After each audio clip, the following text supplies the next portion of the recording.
Welcome to round 6 of the Biel Grandmaster tournament. As usual, Joe Gallagher and I will be taking you through the games today. And well, we've just had a free day, and perhaps we should just catch up or remind you of the standings. We've had 5 rounds. In first place, we have Etienne Bacrot from France with 4 out of 5, and in second, Hoyifan with 3.5. And then Hari Krishna, Georgiadis, Ponomaryov on 3 points, and so on. And a bit of a surprise that David Navarra and Peter Lecker are on 2 points. So, Joe, Bacrot, is that a surprise for you that he's leading after 5 rounds? It's not a surprise. It's a surprise maybe he's got so many points already. 4 out of 5 is a very good score, of course, but it's not a surprise. He's been a class act for many years. I mean, sometimes he's been a little bit up and down, but he's a great player. It's no surprise at all. I think any of the top, 7 or 8 players leading, maybe 7 players wouldn't really be a surprise. Yeah. So I think, yeah. No, yeah. I mean, he's a class player. act. He's a very sort of classical player, very prudent. Very well prepared. I mean, his preparation's quite legendary. I mean, he trained as a boy with Dorfman, so he's got a very good technique. I mean, Dorfman's one of the best trainers in the world, former trainer of Kasparov, Karpov, I think, as well, maybe he worked with. So he worked with him, so he's got great technique. And, yeah, sometimes I'm not sure if he lacked ambition at certain points. He might have been even stronger, although he's very strong. But it's good to see him leading this tournament, I think, yeah. So it seems very relaxed here, he's here with his wife and his 2 kids, and... yeah, seems very chilled. He's 34 years old, and ranked number 2 in France. World ranking number is 35, but he's been over 2,700 for a very long time. So he's a class act, and of course quite a prodigy as well. Yeah, I've noticed as well. His son has been, I think, won 3 times the under 12 or age group tournaments in France. He's also very strong at the age of 12 or 13. He's getting towards 2,200. Not as good as Etienne was at that age, but he's also quite a decent player. And we should mention the player in second place, Hoyifan, with 3.5 out of 5, also having an excellent tournament. Does that surprise you at all? No, again, I mean, I think she probably suffered recently in Geneva. So it's quite common, I think, for players who have a bad tournament to bounce straight back. I mean, she's a very, very strong player. And no, I'm not surprised. Yeah, well, we should remind people that she's been playing in the FIDE Grand Prix tournaments and tournaments in Geneva that only finished a couple of weeks ago. She scored 2.5 out of 9. But before then, in Moscow, she actually had in May, she had a very good tournament, 5 out of 9, and there are absolutely no easy games. She's playing against the elite players. Also played very well in the Grenka Classic over Easter in April. Scored 50%, and again, she's playing top players. So she seems to be getting invitations to these stronger tournaments and basically holding her own. She's clearly improving, it seems to me. She's rated 26.66 at the moment, only 23 years old. And, yeah, very pleasant, very relaxed, I have to say. Yeah, I agree, yeah. Let's talk a little bit about, before we get into looking at the games, we should talk a little bit about their run-in, because that's interesting. In the final 4 games, Bacrot has Lecco, Ifan, Navarra and Hari Krishna, so 4 tough games, whereas Ifan has Hari Krishna, Bacrot, Vaganian and Georgiadis. Now, no one's a pushover in this tournament, but it seems to me she has an easier run-in. She's got a slightly easier run-in. Vaganian has been struggling. Georgiadis has been playing very well, but maybe, she's got him in the last round. It's possible he could be a bit tired by then. Also, at the moment, he's scored 3 out of 5 already, which I think is already made his expected score. So, after probably if you're about 2,500, I think that's the expected score. So, if you've done, sometimes when you've already made your expected score early on, you tend to relax a little bit. I hope he doesn't do it, but it's going to be a tough run-in as well. Yeah. Thing is with Nico, I mean, a really excellent player, but he's not a full-time chess player. He's studying at the moment, so we can see he sometimes has problems with time management. Well, some people are natural time trouble addicts as well. You know, that's part of their game, part of their. I mean, I was like that. I don't know if you were. Maybe a little bit, not as bad as me. But I think Nico, he likes to, he likes to think, and he's maybe not always as practical as he could be. Yeah. But he's young. Yeah, you're right. It's not completely professional. Well, we'll see. So, Joe, we should turn to some games. Okay. Let's start with a Najdorf, which is of interest to both of us. Ruslan Ponomaryov against David Navarra, which is very, very theoretical. Let's start from the top. Joe, talk us through this one. Okay, open Sicilian. Nothing to say just yet. So, you played bishop e3? F3. Oh, f3, okay. So, this is the reason to play, f3 instead of bishop e3 is to avoid the knight g4 variation that we saw yesterday in the Hu Yifan game. It just cuts down on black's options. When white plays with bishop e3, he almost always follows up with f3 anyway, so it's another option to start with f3. Is there a drawback to playing f3 instead of bishop e3? Can black exploit it? I don't think he can exploit it, but he could maybe do something with queen b6, which makes things a bit different. I wouldn't say it exploits it, it just leads the game down a different path. Because, of course, queen b6 prevents bishop e3. Yeah, and that pawn is probably not so poisoned. Yeah. I seem to remember there was a game between Kasparov and Grishuk very early on in Grishuk's career that went like this, and it's incredibly complex. Yeah. So there is a difference between f3 and bishop e3, and if white has to be aware of that if he's playing f3. Anyway, e5 played. So e5 is one of the traditional response. One of the points is if white had played bishop e3 at first, and sometimes. Well, no, okay, let's continue. I was getting a little bit confused on a certain line. Well, white generally is playing these kind of moves.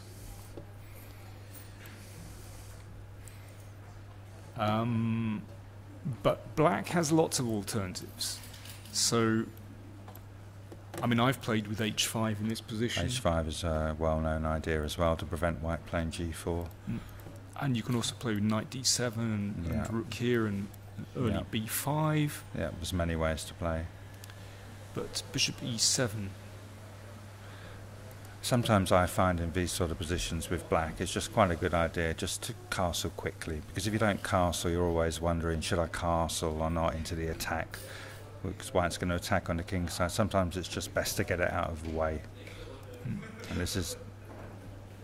But there is a point to this move order that in this position white is unable to play g4 straight away because black can already break with d5, and this is already very, very pleasant for black because there's a annoying threat of a check. Yeah, I think the position's actually about equal. It's surprising. It looks like it should be very good for black, but I've had it in quite a lot of blitz games and bullet games online. Really?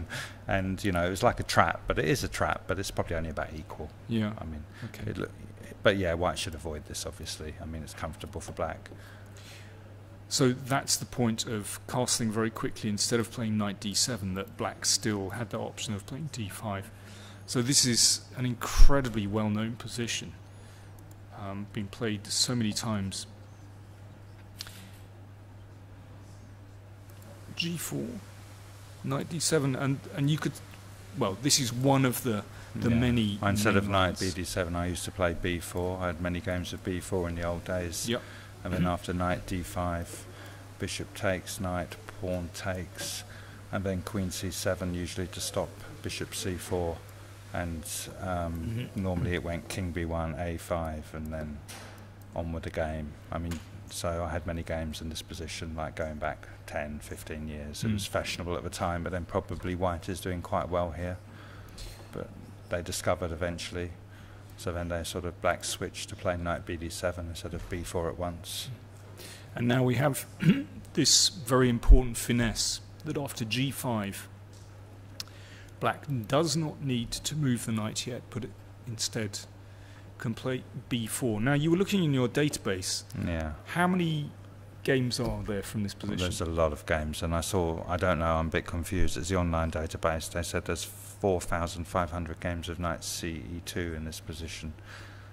Maybe there are a lot of computer games in the base or something like this, because I think it's so. a lot of games, because this line's only been fashionable for maybe 5 or 6 years. And before that, so yeah, I think that's the thing. I think there are, I remember seeing looking at this line quite intensively, because there was some top level games. Gelfand had this, for example, with black. Anand was one of the first to play this line. So because the big guys were trying this out, testing it out, then all the guys with computers thought, oh yeah, ultimate main line. We'll put computer against computer and see what comes out. So I think that probably accounts for the number of games. Yeah, I think white sacrifices a piece, doesn't he, in the main line, and white plays f4, f5, and a5, a4, and just plays knight d4 or something. I remember Topolov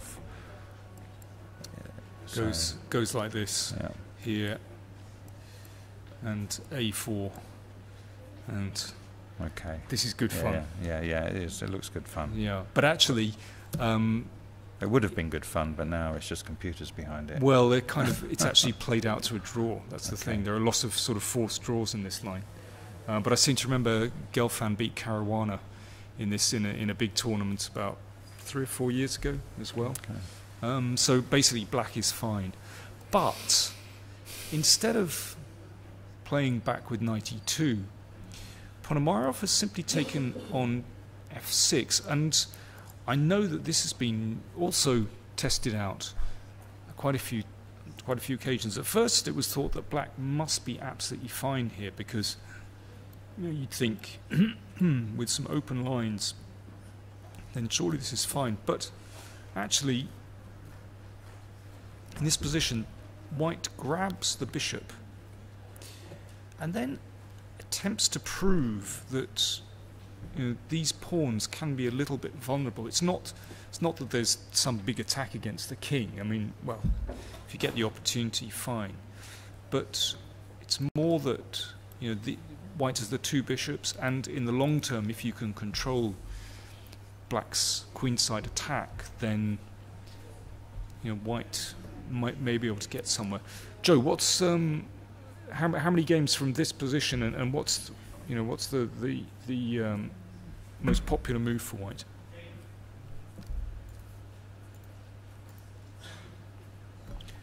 I'm thinking the most popular move for white now is queen to a5. Yeah, this rings many bells.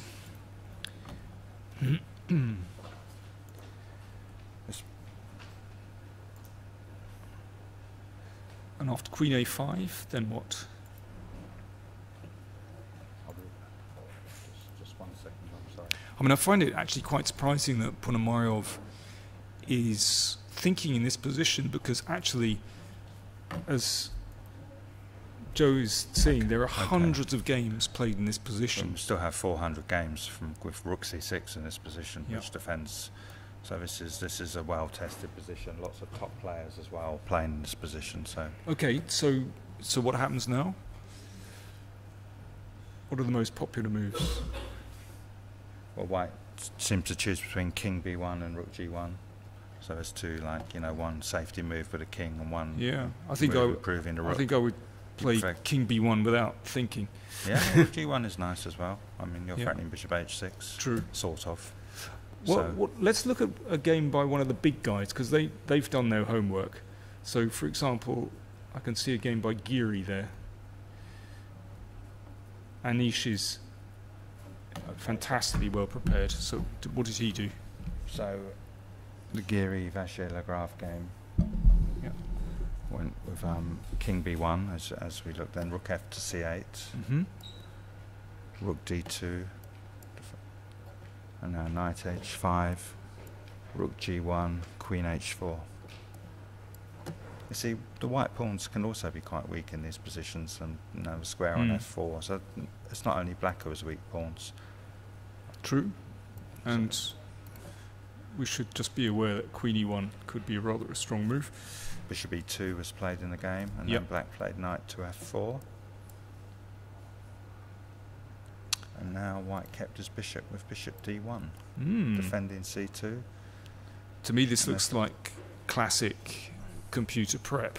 Yeah, yeah. I mean, humans wouldn't like to play moves like this, but maybe It's a bit grovelly. he's coming out with C3 and bishop Yeah. A4, bishop B3. Maybe, Exactly. even though white has got the two bishops, he might be quite happy to exchange off Yeah. the bishop on D1 for the bishop on E6. Yeah, but you know, we can also consider sliding out to A4.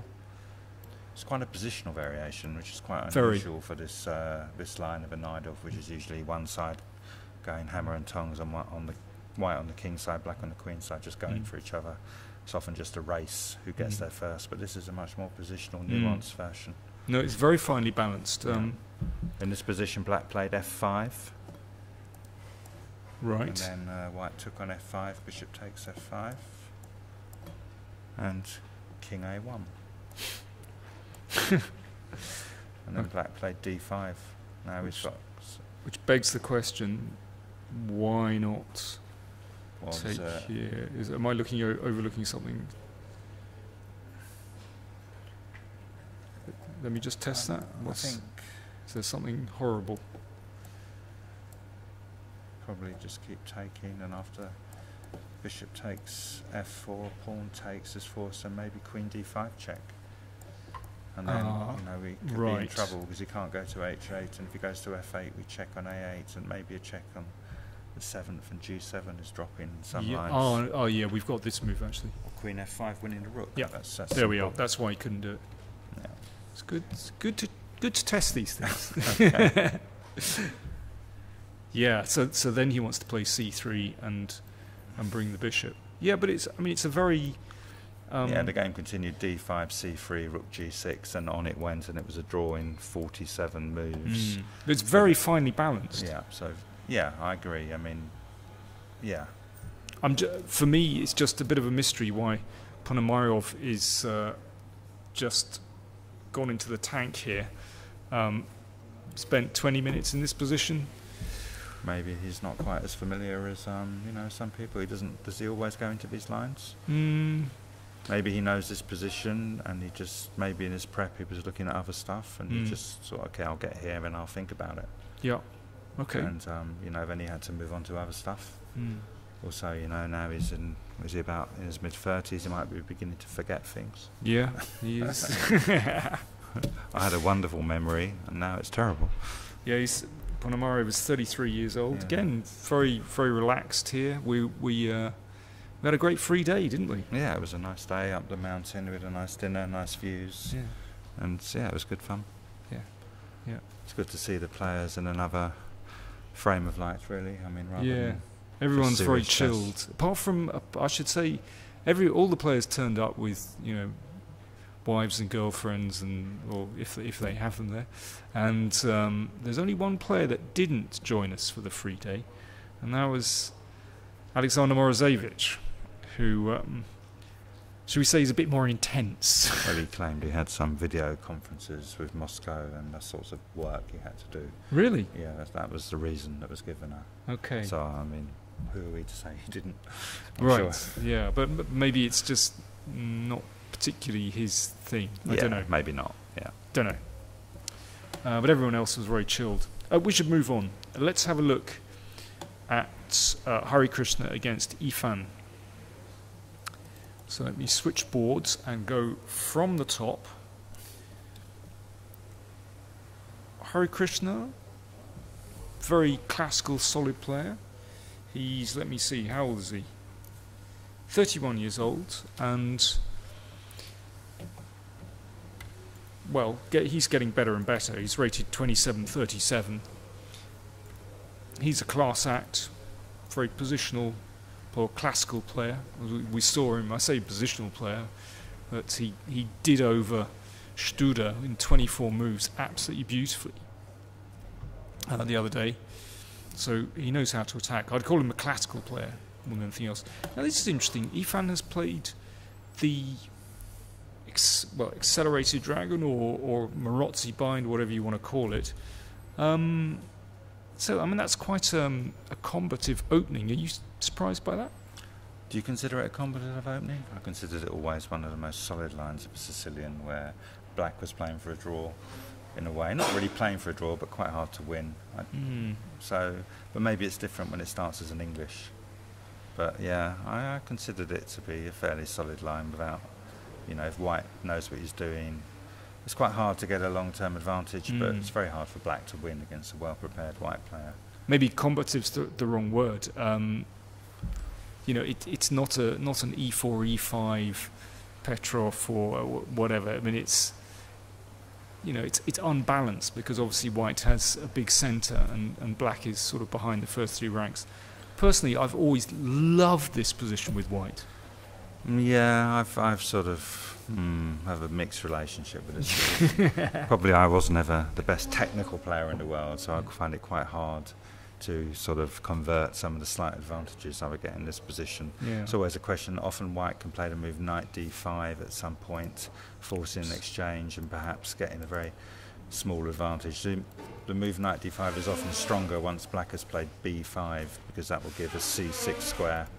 But okay, that's getting a bit ahead of ourselves at the moment. But yeah, I worked quite a lot on this particular position because I wrote a book with John Nunn, Beating the Sicilian, and we had to find a variation. And I mean, we liked bishop g5 in this position. Oh, really? It was a move that we concentrated on in the book. I think at the time it was played more often. Now they've sort of gone back to bishop e3. So, you know, bishop on g5, it creates extra options. Sometimes you can even transpose a5. That's well, yeah. I mean, slightly unusual to play a5 in this position. I guess with the bishop on c6, then yeah, of course it's pretty standard, isn't it, yeah, to bring the knight round? But yeah, it's a little bit unusual. Making room for the queen. It's also interesting white's just played rook a d1. In many lines you play rook f d1 and rook a c1, or rook a b1.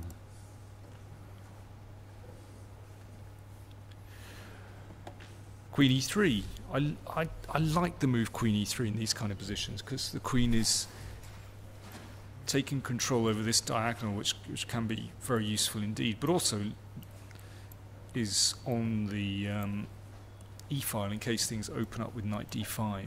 It's quite interesting, this position, because in the old days white would often just play like b3 and f3 very early, quite automatic moves to consolidate, but here white is trying to do without either of these moves. Maybe I could just check on the database. Yep, do that. I shall waffle away. So it's black to move here. I can see Ifan has played knight d7, offering a trade of bishops, and then presumably the knight will sit on this knight square on c5. Knight square on c5.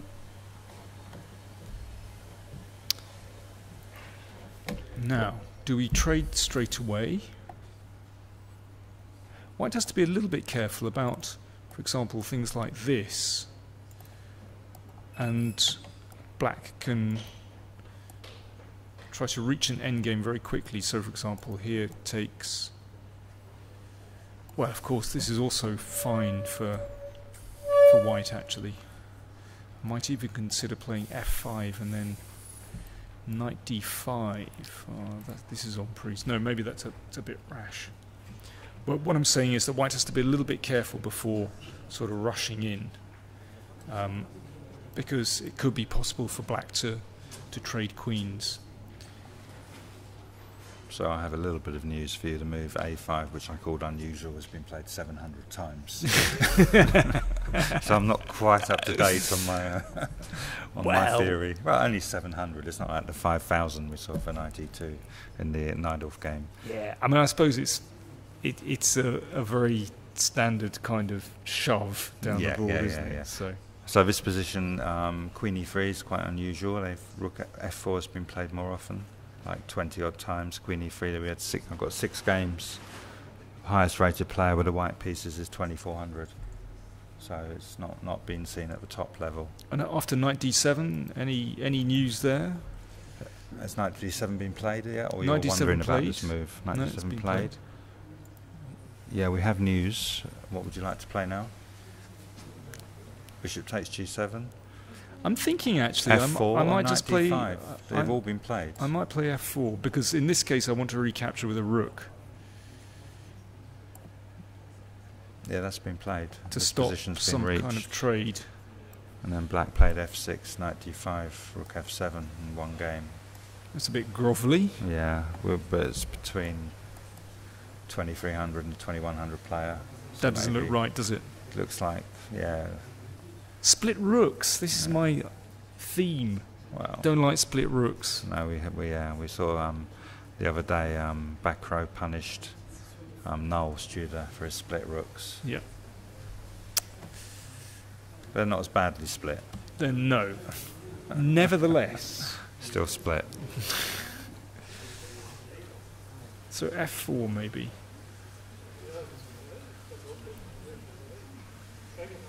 Yeah, White's played Bishop G7 and Knight D5, and he's played F4, and there's been a few games, not many games, from this exact position. But of course, I'd also look at Knight D5 as well. Yeah. Just very simply. Well, I suppose the next moves would be critical to see if White can actually get something tangible from this position, or if it's going to peter out towards a sort of drawish ending. I mean, the Queen's, well, quite, he's kept his pawn. It's interesting the way he's probably going to play F4 in one go, you think, at some point? Well, I don't know. It feels right to me. It's funny. I was looking the other day on the Power Play Chess channel at a game between Crivochet and Anderson from I think 2004, where Crivochet shoved F and G pawns down the board, and Anderson just took it and slowly came forward. And at some moment, Crivochet advanced with F5, and Anderson put a rook on E5, and it just held everything together. Meant it was very, very difficult for White to attack on the king side. And then round about move 30, Anderson, bang, It's quite early for Anderson. Move 30, he usually strikes on about move 58.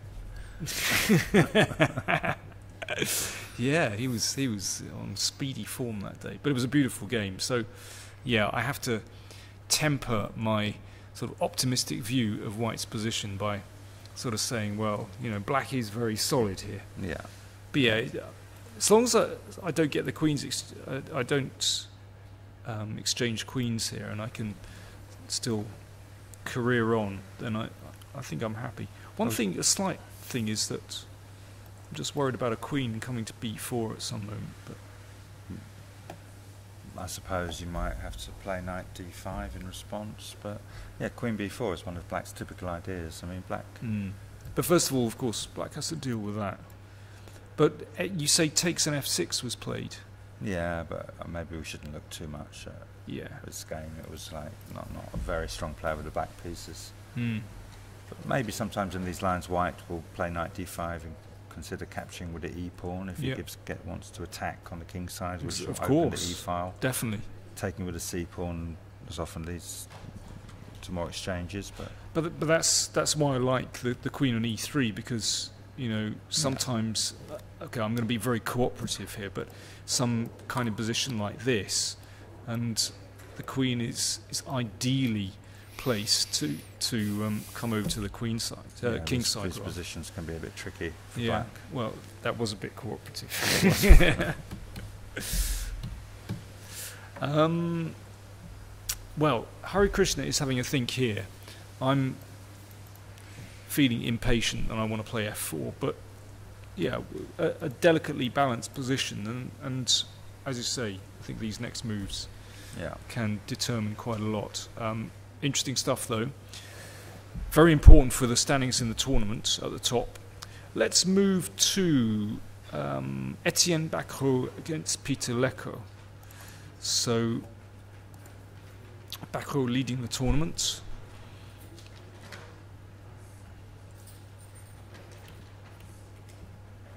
Ever played d3?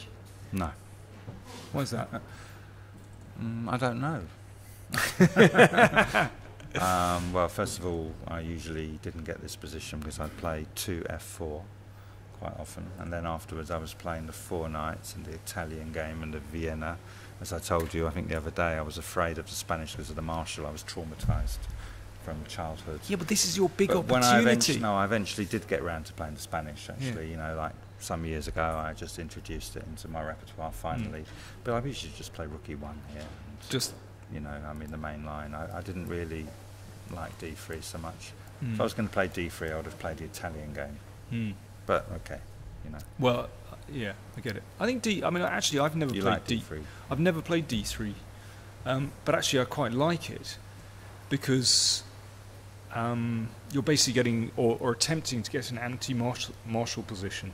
Okay. But you haven't had to play Rook E1, and you can still decide whether to play Knight D2 or Knight C3, for example, or just going back to moves like C3. So, I mean, this is the sort of modern main line, you could say, actually, or one of the modern main lines. I suppose the marshal changed. The marshal was such a good variation that the old lines that everyone used to play with Knight is just not played anymore because of the marshal. Yeah. It's considered such a drawish line now. It's been so well worked out. Exactly. Let's just remind everyone of that. So the marshal, yeah, it's a problem. You know, Aronian, for example, you know, he's basically sort of almost analysed this out to a draw. Yeah. I mean, it's incredible. I mean, Carlson's playing it as well with black. Yeah. These big guys, you know, Michael Adams has been a proponent of the marshal for many years. Exactly. Many players. Actually, there are lines that do give white, you know, a slight endgame advantage, which I think at lower levels can actually be significant. Okay. But the technique of the top guys is so good that they can sort of neutralise. They've probably already worked out how to defend the ending with a slight disadvantage. Yeah, you know. exactly. But I anyway, once played 9d4 in that position, but that's another story. When I ran 9d4. into the d4, yeah. Yeah, but it's not so bad. Yeah. It's also, I mean, again, you know, these big guys have decent defences to this, but d4 is absolutely not a bad line. All these lines are quite good if you prepare it specifically in the morning or the night before a game, and it's a surprise. If they don't know you're going to play it, then it's not so easy. Yeah. If they know you're going to play these lines, then it's probably nothing. But you know, there's a lot of it poses quite a few problems. I mean, this one goes like this, doesn't it? Here, and takes. Yeah, that's one of the ways it goes. Yeah. And but this is a double-edged position. Yeah, of course. Yeah. But I remember, I think Luke McShane won a very nice game with white, for example, and I think I seem to recall this is sort of one of the ways it can go, and then, you know, black has to decide whether at some point to play f5 or f6. Oh, that's an interesting position. Yeah, absolutely. And, you know, white does all the usual stuff. Again, these big guys, you know, they know how to handle this, but, you know, at slightly lower levels, this is a very, very tricky position. Anyway, d3 played. We've got lots of moves, so let's crack on with the game. That move is necessary after black defends the pawn on e5 because suddenly black is threatening to take a bishop. This, well, I think this has been played loads of times.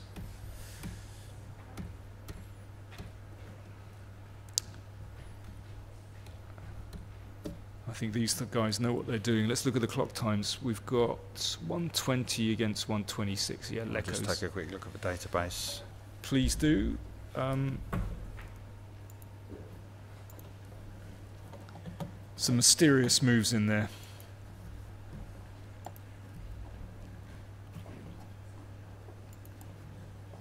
But both players incredibly well prepared. But Lecco was saying the other day that, you know, he was finding this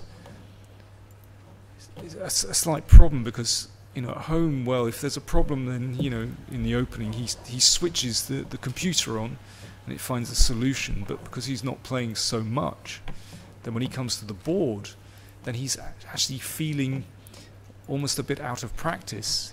He knows what he should be doing, but that kind of practical edge is lacking with him at the moment.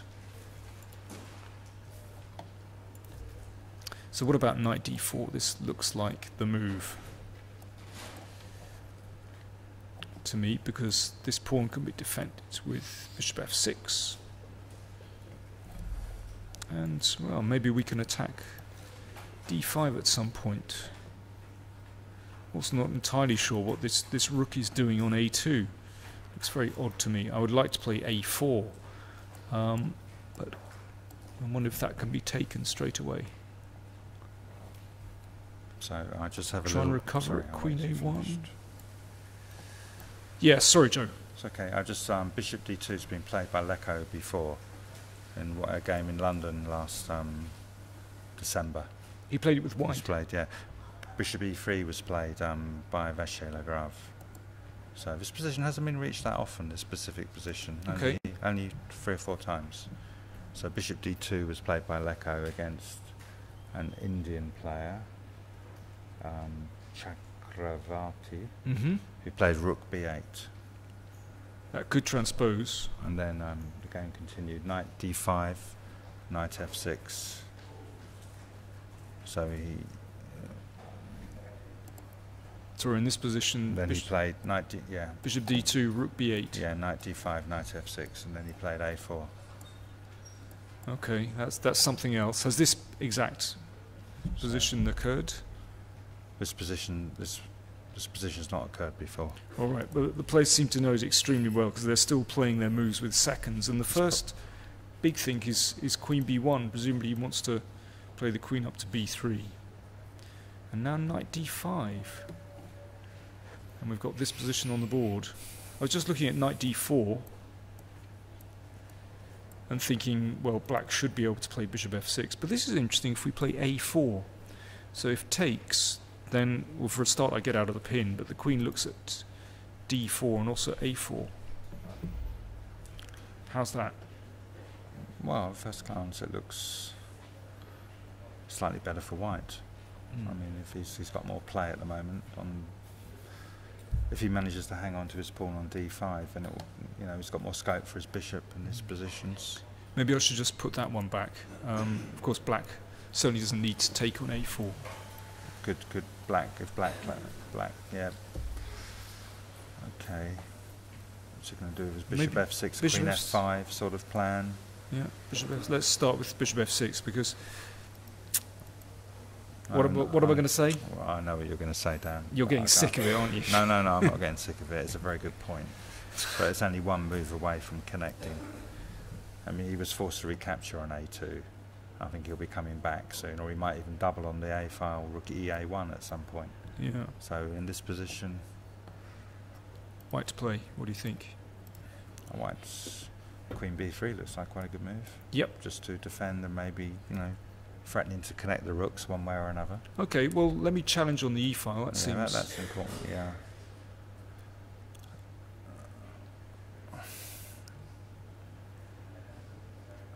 This is heavy going, I've got to say. If that looks very dubious, doesn't it? To play away from e5. e5. Connect the other way, I would say. But does white have anything here? Well, maybe not. It's a very symmetrical position. There's a one open file. Pieces are going to be hoovered. I'm going to hoover. Okay. Hoover. Probably maybe we take on b5 because this tension's not in white's favour as the pawn's on prise on a4. Maybe we could have taken the move before. Yeah. And now, I don't know really. We can take and go king f1, or we can go queen. Maybe try and get on the a line, queen a2. So maybe black should play queen a8. Yeah, but isn't queen e5 black kind of... probably a move like g3 or queen a2, threatening checkmate. Yeah. Okay, we can solve that one. Okay. Feels to me like white has to be a little bit careful here. I mean, maybe it's better to come back to this position and just play queen b1. I was beginning to wonder if white could play queen a8 check, followed by g3. Yeah. And then just the black pawns are... If I come here? Oh, I just wanted to play... Okay. Isn't this a bit dangerous? Maybe not, maybe not. Yeah, maybe you've got a point. Well, yeah, but it seems to me that, you know, if white just brings the queen back, then I suppose f5, he's got to watch a little bit. The queen comes to e4. No, it's fine, isn't it? I think it's just equal. Yeah, I think it's equal. That's my feeling as well. The more we look at it, the more it doesn't look like. Maybe Etienne is not too ambitious today. He's leading the tournament. Maybe he's looked at. He'd be happy to finish on +3. He's not going to take any risks. Maybe, I don't know if Bacrow's improvement, the way he played, or Aleko's improvement on move 14. That's the position on the board. Oh no, that's the position on the board. Sorry, that's not the position on. That's the position on the board. So we've got this structure. Okay. I'm predicting a draw. Let's move on. We need to do the rounds. So Nico Georgiadis against Alexander Morozevich.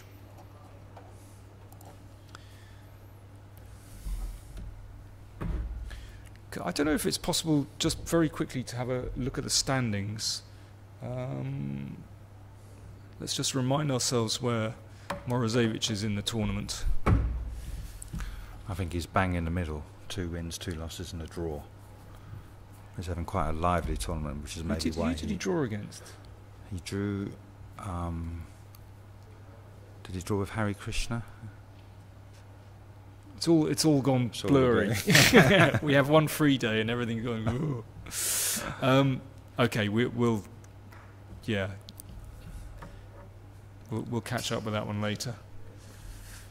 So it's another Spanish, and this time instead of d3 we've got rook e1, so main line, and instead of threatening a marshal. I'm now ready to answer your question. He did draw with Harry Krishna. If you remember, it was that fantastic game where he finished in perpetual with rook attacking. Oh yes, of course. Yeah. But, you know. The Nimzo. Yep. So no marshal threatened.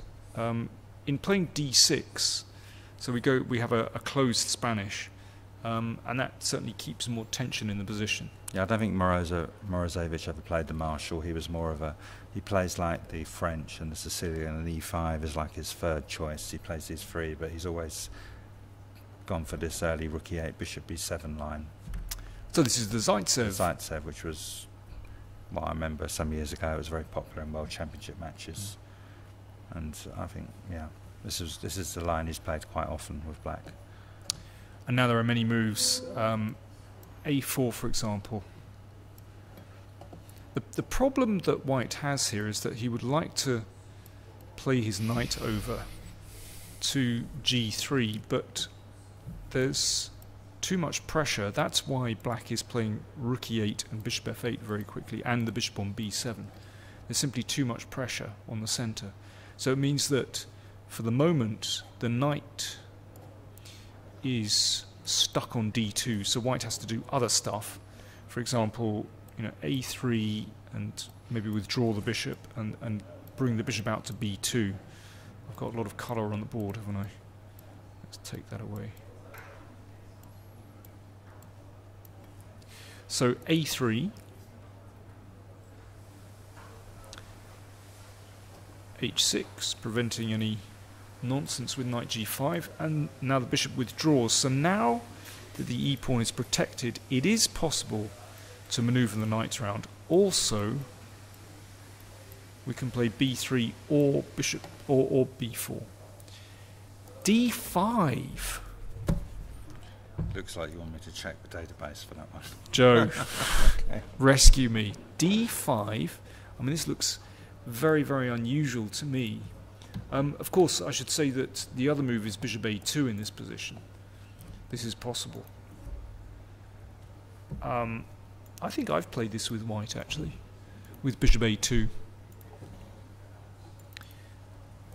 And, one of the ideas is to play b4, and sometimes the knight goes to b3. But it's sort of, well, personally I sort of quite like to keep the bishop on, looking at this slightly sensitive point on f7. Okay, we've got 70 games with d5. Really? So Morozevich played it after 20 minutes. Okay, yeah, it's not the most popular move. Knight b8 is by far the most popular move. the sort of traditional knight b8 to d7 in these positions.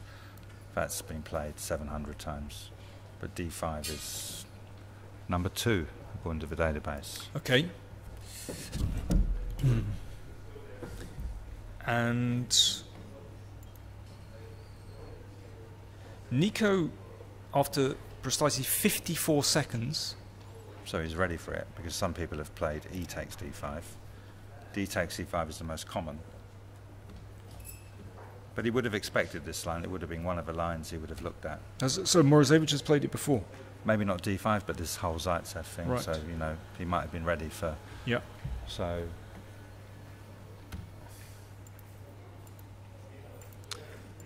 And again, Nico playing fairly quickly. And f6. Well, that... I mean... What do you think of f6? Just 1 second, I'll just... You're getting up to date with the moves. Okay. So... Go on. Okay. c5... Joe's just checking. Right, so I moved 19, he played queen e2, is that correct? Yeah. After... Okay, we still have 7 games, and f6 has been played once before. f5 has been played, it's been played by 2300 player. So, yeah, this position, I don't know what to make of it, but it's been played once before, this position. There's nothing new, is there? Apparently not for a long time. But it looks to me as though Morozevich is kind of feeling his way through this position, because you know, he is a bit rusty, and he spent 11 minutes over f6. But well, a typical kind of Spanish structure that sometimes you get from the open Spanish, where black has this queenside majority against these pawns here. It's very double-edged. So white probably has to take on f6, or queen takes. Queen takes f6. Bishop's going to drop back somewhere. h2. Is there a knight move? That's knight takes c3 is interesting. Knight takes.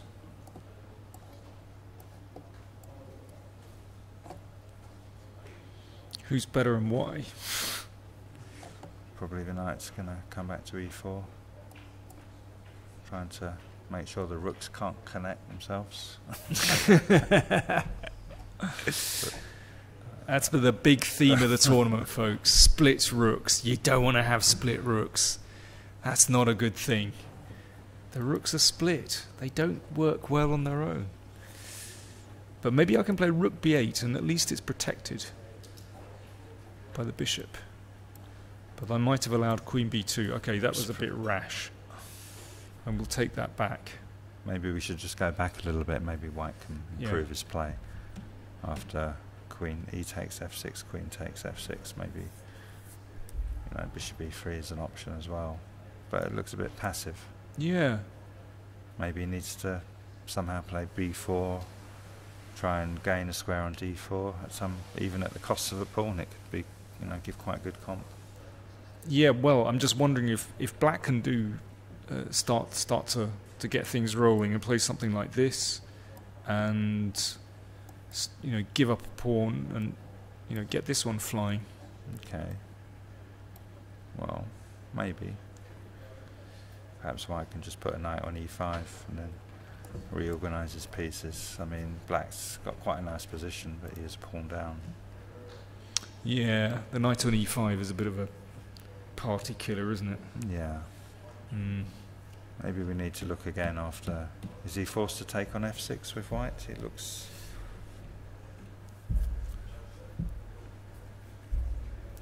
No, not really. I suppose you could withdraw the bishop first, but then if you take on e5 and bishop d6...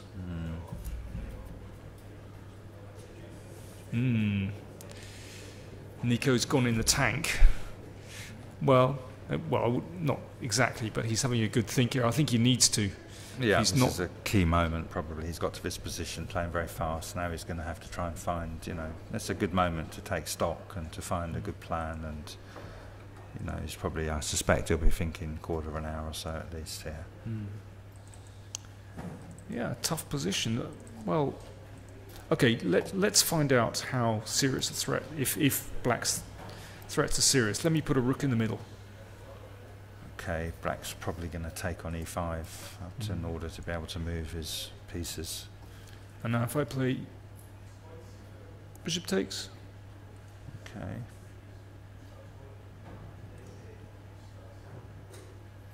So now I can't play bishop d6 because you just take it and take on e4. I can take that with a knight maybe. Take on e4 first. It's all getting quite complicated. Probably taking on e4 is a good move.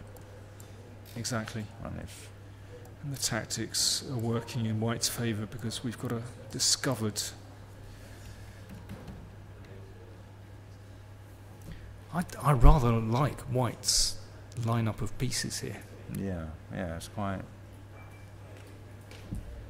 Everything's working.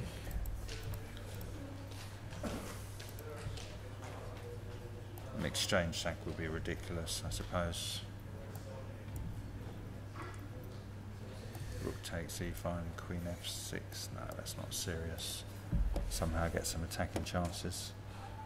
Sorry. No, I'm not. I was just wondering to myself really about an exchange sacrifice, but okay, let's.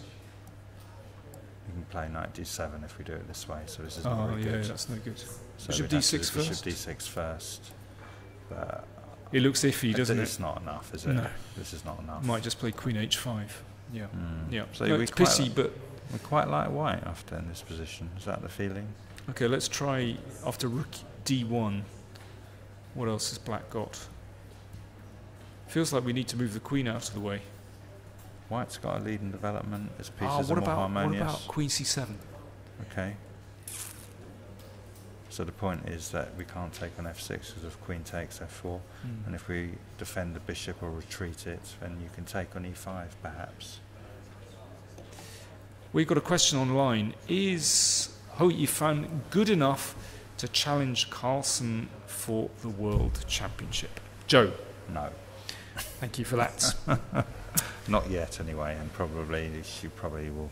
I mean, Carlsen's, he's still a lot stronger.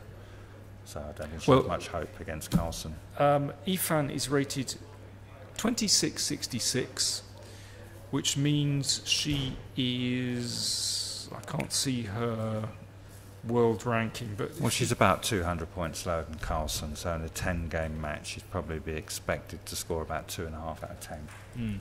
So that's the current expectation. Maybe 2.5, 3 out of 10. So she'd lose 7-3, 7.5, 2.5.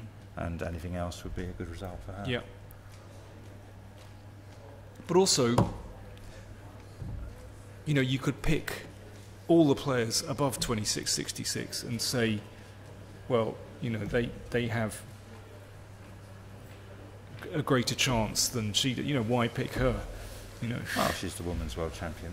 So exactly, but it's a bit like John McEnroe talking about Venus Williams playing against a man, or Serena Williams. Serena Williams. She wasn't too happy. I think he said that she would lose against the 700th. 200th in the world. Okay. Yeah. Recently, I think he was at it again. It was the second time he's been. Yeah. So it's a bit. I mean. But what is 2666? That's probably about. It's probably around number 100. 100 in the world. Yeah. Somewhere around that, just inside the top 100. Yeah. So. Yeah, she'd have no chance in a match against Carlsen. She'd have a chance in individual games, of course, but not in a match. Yeah, and indeed they drew in April. Okay. Yeah, but before that she had a miserable score against him. Okay. Okay. Well, Queen C7 appears to be a slight problem. Otherwise, Rook D1 I think would be very strong. So that could be a threat. So maybe we need to take. In which case that straightens out black's position. And then, we looked at knight c3, knight g5. Knight g5 is also interesting. Maybe white plays queen d3 here. Just taking back as you did earlier with the pawn. How dangerous a threat is Queen H7 if I just pop out here, though? Well, it's maybe not, you know, it's just something that's in the air. Perhaps I'll just slide out. Well, you just, okay.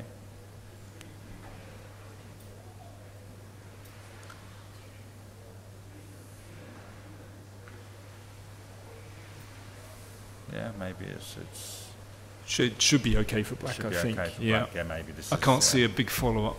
Yeah. I was looking at B4 on a positional, but maybe black's going to play D4 at some point. Well, hang on. Nico has played Rook AD1 after 17 minutes thought. So we better have a look at Queen C7 again. What's he got up his sleeve? He better have something good, because there is now a threat to take. Well, one of the points is that when black plays F takes E5, he'll be able to take on E4 and have doubled isolated pawns in the middle. So maybe bishop H2 we could look at. Pawn takes pawn. F takes E5. Yeah, we'll just show that. Yeah, and then maybe takes and knight D2. Knight D2. I mean, that's a sort of reasonable idea. Positionally. Well, positionally not so clear, is it? I mean, black will probably play C4. Yeah. So it's certainly playable for black. Yeah. Well, yeah. But I was just wondering, in this position, instead of taking here, whether we could do something sneaky with a knight. I'm sort of back to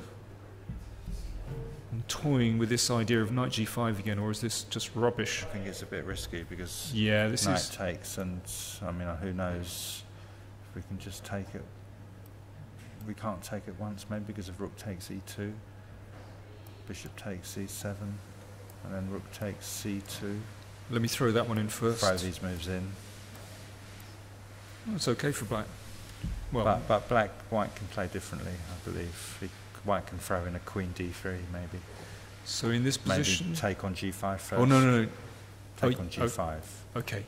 And after now we can queen throw H5. Queen H5 or Queen D3. Yeah, very strong. This is a strong version of the mating attack. So I won't do that then. Yeah, I think probably in this position, F takes E5 looks almost obligatory. Could we? I suppose I could Queen F7? Slide over. I mean, I'm not quite sure where I'm. We've lost. Yeah. Well, I've got the queen out of trouble. You've got the queen out of trouble. Yeah. Okay. That's another option. Maybe we can take on F6. Have you got a knight move? Well, I'll just take back with the queen. Yeah. Very, very tricky position. Yeah. The knight on E4, of course, is very, very good piece, and white doesn't really want to have to take it. Tricky stuff. But just to recap, that's the position on the board after Rook A D1. Very difficult. Let's go to the final game. Rafael Vaganyan against Noel Studer. So this is the battle between the two players at the bottom of the tournament. What do you think of Noel's play so far? Well, I don't think he has to be too disappointed. I mean, it's his first big tournament. He started off playing very, very long games. He lost that wonderful game against Lecco in the first round. He's been fighting quite hard. The last couple of games, he looked a little bit tough. Yeah, he lost that against Hari Krishna quite quickly. I think he's got all to play for. He's playing again. He's got chances against Vaganyan today. He plays Nico tomorrow in the Swiss Derby. So, he only needs 3 out of 9 to break even. It's a good opportunity. I mean, I don't think, just keep playing. He's playing very, very ambitiously. Yeah, he's an ambitious player. He's going to play. He's very principled. He's going to play his lines. He's not going to worry too much about who he's playing. He's just going to do his stuff. So Vaganyan is playing in a very pragmatic way. It's clear that he's not up on the theory. Well, I mean, the last game he played, he made that horrific blunder against Morozevich when he lost his pawn on A4 because he actually played in the game with rook takes E2 was played, and he thought that Morozevich should play queen takes E2 when he took the knight on E2. So that would. Well, he seemed in quite good spirits yesterday up the mountain with his son, having a good time. So it doesn't seem to worry him too much anymore. Yeah, but we should say Rafael Vaganian is an absolute class act, and it's a pity to see him struggling in these games, and it's just because of his age. He's 65, by far the oldest player in the tournament. Who's the second oldest? That's a good question. I think it's Morozevich, 40 years. Oh yeah, Morozevich. Then it's Leko 40. Probably, yeah. Leko, 37. Yeah. It's funny, I don't think of Morozevich as being 40 years old. No. Well, he doesn't. To me, he doesn't look it at all. No, he looks young. Yeah, he's done well.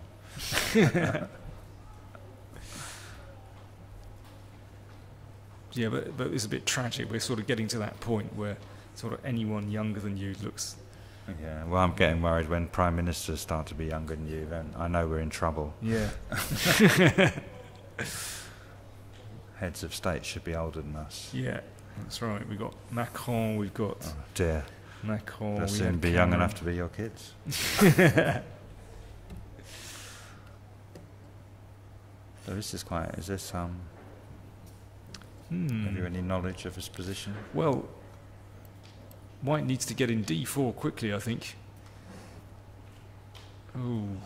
Well, he's maybe hoping to play knight A4. Yeah, maybe. I mean, that looks like the idea to me. Noel is having a good think here. We've got clock times. In fact, Noel has used more time, 56 minutes remaining. Vaganian and Aaron 14. So again, they're both feeling their way through this position. I mean, here, I don't think there's While you have a look, I'll check the too much wrong quickly. with D4, which is like sort of a Queen's Indian reversed, actually. But Bishop B5 is certainly more interesting because White wants to double pawns, and Studer has prevented that with Queen B6. So Vaganian is, finding an interesting way to play this. And it's tricky stuff. Wants to get in knight A4 to hit this pawn, but also keeps this pawn hit in reserve. D4 will lead us into more orthodox positions, but the only thing that isn't orthodox here is the fact that this queen has come out a little bit early and could be vulnerable. So, I have to say, I think I'd feel very comfortable with White's position here. It's a slightly awkward position. Could just play the queen back. Let's see what happens if we play Queen D8. Then, we could go D4 straight away. And we've transposed back into one of these very typical isolated queen pawn positions. I'm just like. Then again, there's Queen F5. Sorry.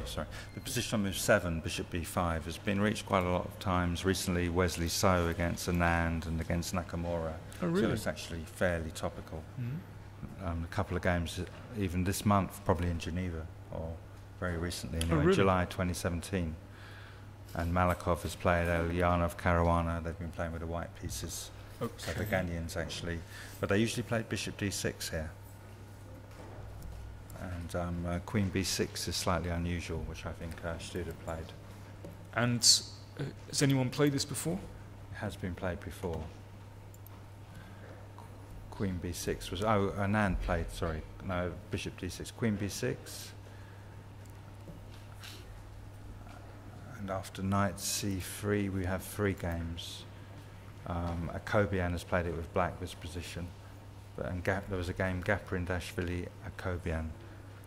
So Bishop D6, now D4 has been played, and he played Rook C1. Yeah, so D4 plays here instead. Yeah. But Rook C1 feels very natural, I have to say. Yeah, so Rook C1's a novelty. Yeah. This position hasn't been reached before. So I'm just looking at either Queen D8 or maybe Queen A5. Queen could be slightly out of play here. Mm-hmm. What do you think? What should White play? Well, first reactions is castle, but would that allow D4? I'm not. Or maybe D4. I was wondering about knight A4 straight away. Okay. Yeah, because I'm already threatening Bishop F6. Oh yeah, that looks quite strong, doesn't it? Yeah. So tricks, knight e4, nah, that's not really happening. Yeah, queen a5 looks a bit dodgy. So queen d8. So that knight a4 can be met with b6, but then d4. d4. Yeah, it's a bit annoying actually. Knight e4, I suppose. Hanging pawns, they are quite hanging, just... But we still... Can I take that one? Yeah, I think you can. Can I be super greedy here? Takes queen d5. There's no bishop check to win the queen. No. Knight. No check. Knight's not going anywhere, so the two knights aren't going anywhere. This is a disaster. Knight You'd f2? have to take... Well, I think it's a disaster. Queen takes c6.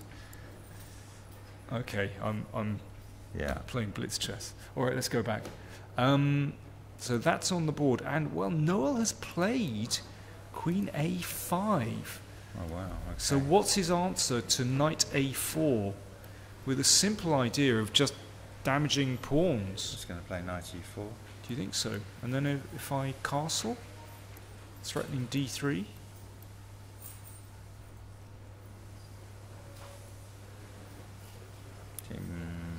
What about bishop g4? Is that a move? I'm really just looking for moves here.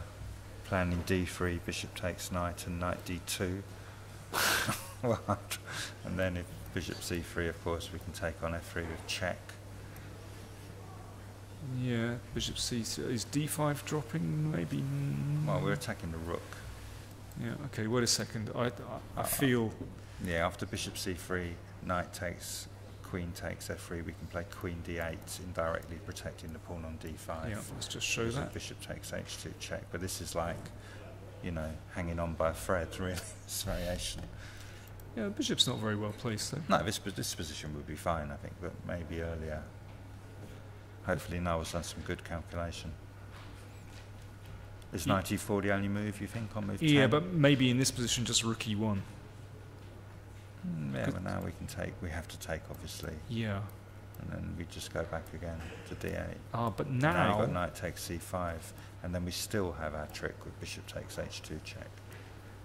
No, we don't, sorry, I'm confusing myself. Yeah, but okay, so maybe this one's better. This one looks much better. Yeah. Because now I'm just threatening to take on Yeah. d5. Well, Vaganyan didn't want to get involved. Okay. And he just, instead of playing in this position knight a4, which is very tricky, instead he's just castled after a minute and a half, very practical. Mm-hmm. Well, he can always return to knight a4 if he wants to. Knight a4 is, yeah. To be honest, that queen is still on a slightly awkward square. How do you feel about this? What's your Well, general my first feeling? reaction is I quite like whites. Just I feel that black has to play quite well to stay in this game. To stay, maybe, you know, without getting a serious disadvantage. But I'm not an expert on these sort of positions, to be honest. But I have to say, I like white a lot. It's quite interesting, he's delayed d4. It can be a very powerful option to get a positional advantage later, but for the meantime, you know, these threats of bishop takes f6 can be nasty. Reminds me of, there's a variation of the Queen's Indian, so with colours reversed, where black plays the, a variation of the Nimzo Indian, where black plays with b6. And there are all kinds of tricks on this diagonal. So not only is knight a4 an option, but sometimes just knight b5 and then taking on f6 and taking on c5, for example. So black has to contend with both these. I think just castling is just a very practical move from Vaganyan. This is a very difficult position for black already. I think this adventure with queen a5... Maybe he's going to play a move like Fishy. bishop g4. Bishop g4. I don't know, I'm just trying to... Okay, well, I'm going to do this one. Ah, you've got similar kind of tricks. Let me think it through. All right, I'm going to do it. So after bishop takes knight, you're taking back with a pawn. I'm going to take on d6. Okay, that's fine. And now if I take on e2, you just take back, and now you're threatening to take on f6. And this... And if I try a move like knight e4, I'm a bit nervous here about getting checkmated. Maybe you can just take and go queen g4 with a winning position. Yeah, that bishop's a very strong piece, isn't it? Probably winning position. Looks great, doesn't it? Looks good, yeah. Looks awful for black. So I think Noel needs a good move here. He looks like he's suffering a bit to me. Yeah. The body language, I think, says it all. He looks uncomfortable to me. Yeah, I can see what you mean. Clock time, 50 minutes remaining against Vaganyan's hour and 13. Okay. Well, what I suggest we do is take a short break and then we'll catch up with the game. So we'll see you in, let me see, about 10 minutes time. Gives us a chance to get a quick drink and see you back soon for more of round 6 from Biel.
Welcome back to round 6 of the Biel Grandmaster tournament.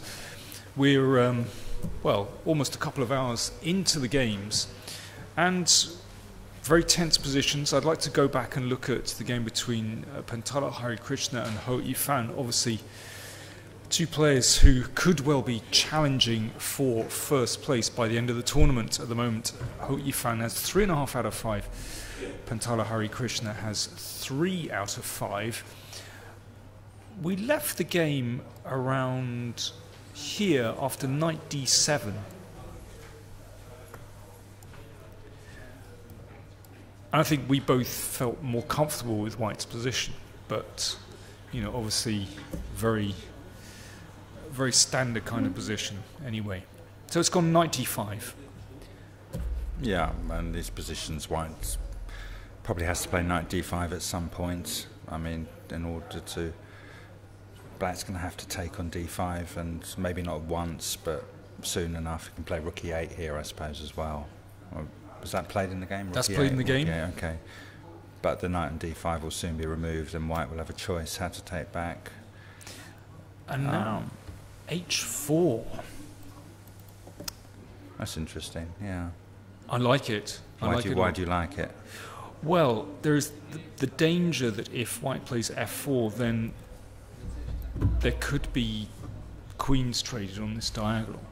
Whereas with h4, it's a very useful attacking move just to send it all the way and possibly take, possibly push all the way. But we keep the f pawn on f2, and that means the king is better protected. So white's basically looking at an eventual exchange of the black squared bishops, the bishop for the knight, and then maybe the plan is to play h5, take on g6, g3, king g2, rook h1, and give checkmate. Maybe that's a long-term ambition, or if he can keep the queens on somehow. Or maybe or to h6. Play h6 to give h6 often gives a big positional advantage long into the endgame, so that will be another option. Well, Yifan took the knight. I think this knight has to go. I think it's an interesting decision. Harikrishna very quickly recaptured with the c-pawn. I have to say my first thought would be to recapture with the e-pawn. I don't know, how about you, Joe? Well, yeah. I mean, it's more double-edged maybe taking with the e-pawn. The c-pawn can be... Maybe black has some counterplay on the queen side against the pawn on c4. Perhaps even with like a rook to the c-file, knight e5 and queen b4. But meanwhile, you're right. There could be an h5, h6 attack. It's double-edged, it's difficult. Yeah. I mean, both are possible. I wonder whether she might have been contemplating playing e6 here. e5 or e6, I don't know which one. We'll say e6. Well, I'm a bit nervous about probably maybe white could start with bishop takes g7. Yeah. Just so that, and then take on e6. See what black does, and now I suppose the move h4 is a little bit of a weakness as well. Sometimes it's double-edged, because if queen d4 check, black can probably just play queen e5 with no problems. You're right, probably no problems. Maybe white plays bishop f3 here. Yeah, that's my concern, of course. But I would be quite happy to put the knight on c5. And you think the bishop coming to d5 will give white a small advantage? Still feels better for white, doesn't it? A little bit better for white, maybe. Maybe black should take on d4 and this one, rook e8 or something. Well, this one's okay. Sorry, rook e2. Sometimes the bishop's a little bit offside on d5. Yeah, this one's a good variation, but maybe instead of that I should play... You should take on e5, but then black has the option to take with a pawn and play e4. I'm not sure he should take this option, but after rook d5, rook c8. Yeah, probably okay for black. And he could play f5, e4 if he can get that in. Well, maybe he's quite possibly worked at home on these positions, and he's looked at both of these possibilities and decided that he'd be playing c takes d5 if he's played it so quickly. In this case, of course, e6 really doesn't look very good. No. Yeah. It's It's interesting, he's got his rook on the d file, which shows that, you know, he's taking back with the c pawn, but he's putting his rook on the d file, which sort of shows he doesn't want to exchange rooks. It's quite aggressive in a way. Well, let's just see the moves of the game. We've got bishop takes, rook takes. I think Ifan would very much like the exchange of queens. Yeah. But this is a very cool move. Queen d2. Yeah.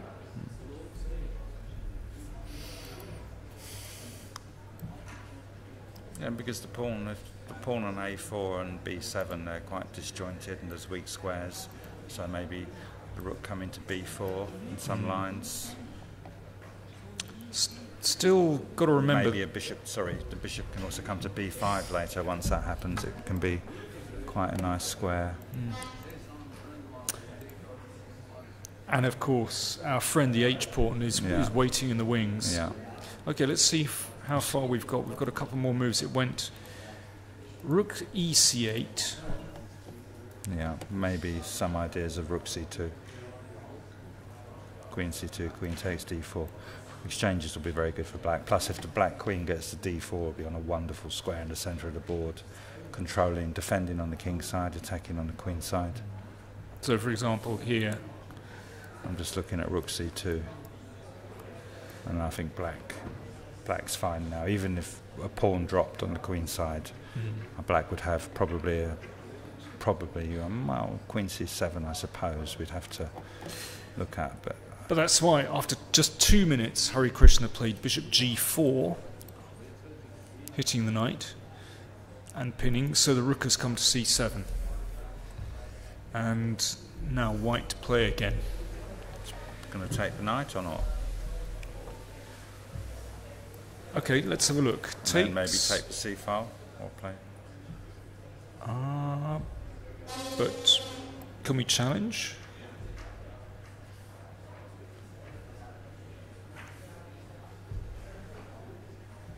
I'm not sure. I don't know. I think I'd prefer to leave the rook on d7, Okay. and perhaps we can we plough on with h5? This h5, h6 plan. Yeah, not sure. I mean, black's counterplay could come very quickly. Yeah, that's why I'm wondering if we. Let's have a think here. Maybe white's doing quite well to exchange one rook. Do you think so? I'm not sure. I mean, the rook on c4, d4. I mean, maybe rook c4. Maybe exchanging one rook, give him a tempo. Rook c4, rook c1. I prefer to start with rook c4 because if rook c7, then we can just take it and play rook c1 and take the c file for ourselves. Okay. And then, you know, this is probably a serious advantage actually. Now queen c3. And this is beginning to look. I suppose black has to play h5 or something now. And then, yeah, looking. Well, white is better here. I don't know if it's enough, but e5? e5. Is that a bit much? I don't know. Probably. I just want to get through here, and you know, for example, in this position, then suddenly I might have this move. Yeah. And an exchange of if we play queen d6, you're just going to exchange queens and come down to the 7th rank, and that's probably looks like a draw. This move. Black could also flick in a3 sometimes. I was, you know, let's go back. Probably not quite enough. Maybe e5 is not necessary just no. yet. Maybe just queen c7. Then b2 is on. Okay. Maybe rook c2. No rush. We've kind of rushed into this very quickly. Yeah. Of course, white certainly doesn't need to take. No, that was just a question. Because the bishop on g4 might drop back to h3, controlling the square c8, and then, you know, maybe white will be able to take control of a c file another way. Well, so in that case, why don't we just play h5? Okay. And if knight e5, then maybe black can play the move rook a5 to c5 to get on the c file that way, to double that way. I'm also looking at that one straight away. Yeah, that's also interesting. I agree. b2 is a problem, isn't it? I think bishop g4. The bishop is not always a better piece than the knight in these positions.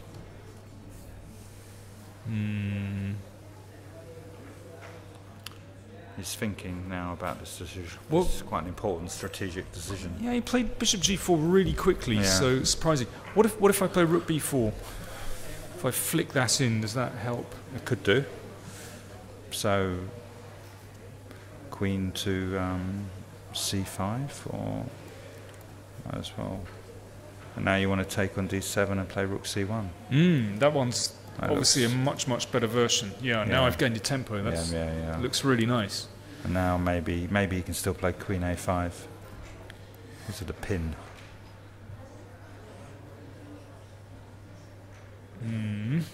And then you might be able to play rook c7. Even after queen c3, rook c7 is an option, perhaps. But I have to say, I like the rook on b4. That looks pretty nice to me. Well, these pawns on b7 and a4, yeah, they're quite weak. I wonder whether I should just play a3. Just cement it in, yeah, nice. And here then... Okay, I need a big move here.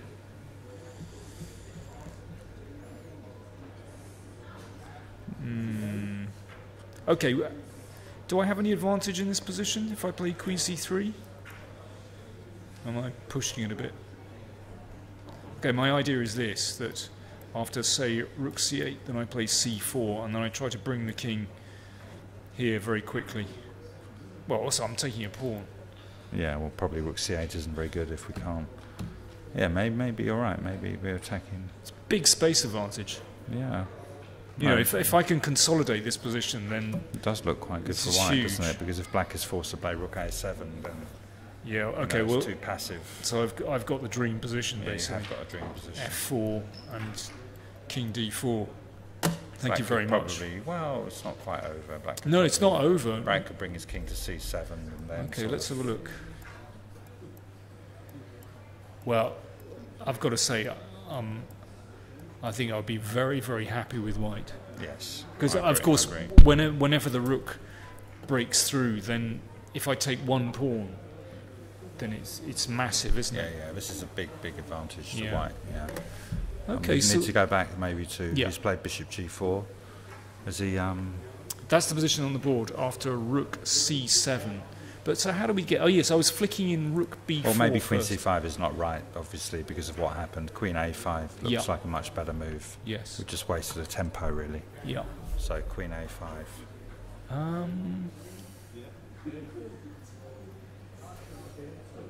I wonder if I could do the same thing actually. What if I take and play rook c1? It's true, because rook c7 is the same position except with the pawn on a2 instead of a3, so it's not a huge tempo. And then take and... Black maybe should flick in. You can't flick, Of course you can play rook c8 here. Yeah. That could be the problem. That's a problem. I need pawn on h6. Then the endings would be good. Okay, let's have a think here. So we've just played rook b4, queen a5.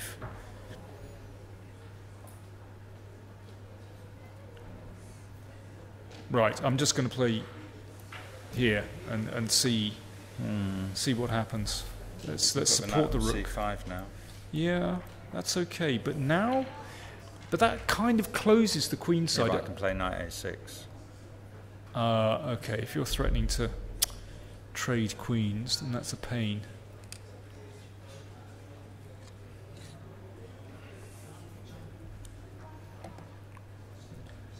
Go on, do you want to try knight a6? Well, I was doing it with the queen on d2. I'm not sure I want to play it anymore. I might play queen a6. Okay. The sad thing is, you can actually slide out with that move. Okay. Or can you queen d? Yeah. Okay. I'll be more likely to play queen a6 after queen e2. Be looking at that d3 square for my knight or the queen. Yeah, true. Okay. I'm sort of feel that thrashing around. I think personally I'm quite inclined to take that knight off and try and get some advantage in the major piece position. If you can occupy the only open file. Well, I'm not sure which way. Maybe rook b4 first might be right. Rook b4 here. Is this even better? What's the difference after Well, we queen could a5? be transposing. We've got the same position. Oh, yeah.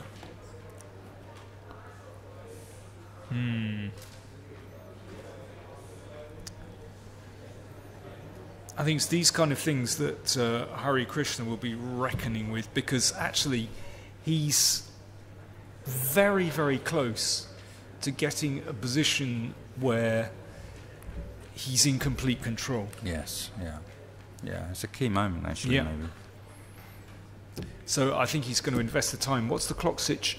55 minutes remaining for Hari Krishna, 44 for Ho Yifan. So he's got the time to invest, and they're on move 22, roughly. Yeah. Sorry, they're on move 20. Very interesting. Okay, let's move on. Ponomarev against Navarra. So we had this very, very topical variation of the Najdorf, where Ponomarev thought for 23 minutes over this move, Queen to A5, which has been played in hundreds of games. So I guess he was just refreshing his memory. And Joe, this has all been done before as well. Yeah, we saw King B1 and Rook G1 with the 2 moves.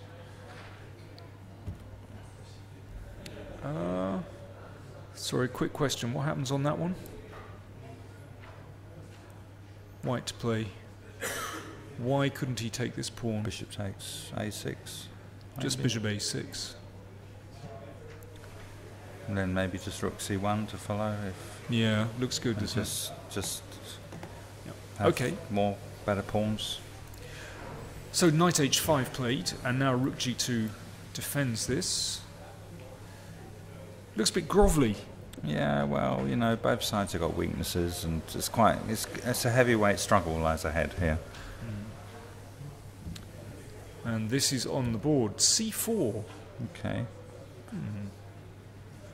So that seems to have sort of nullified the rooks.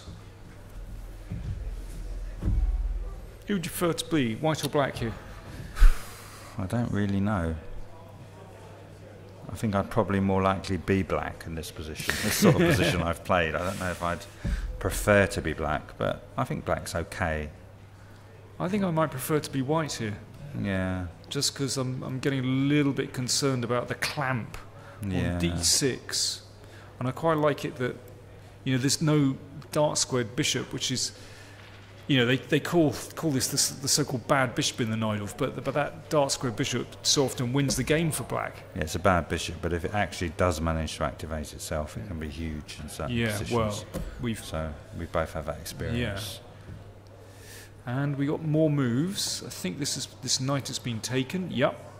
So bishop takes knight, bishop takes, and now Ruslan Ponomarev is at the board and having a think. He's got 40 minutes remaining as compared to Navarra's an hour and 2 minutes. Yeah, so I suppose white has a slightly better pawn structure. But opposite coloured bishops, okay, doesn't mean so much. Depends if white can put any more pressure on d6, really. At the moment, I don't think so. That would completely wreck white's position. Yeah, an exchange of d6 for f3 would completely turn the tables in black's favour.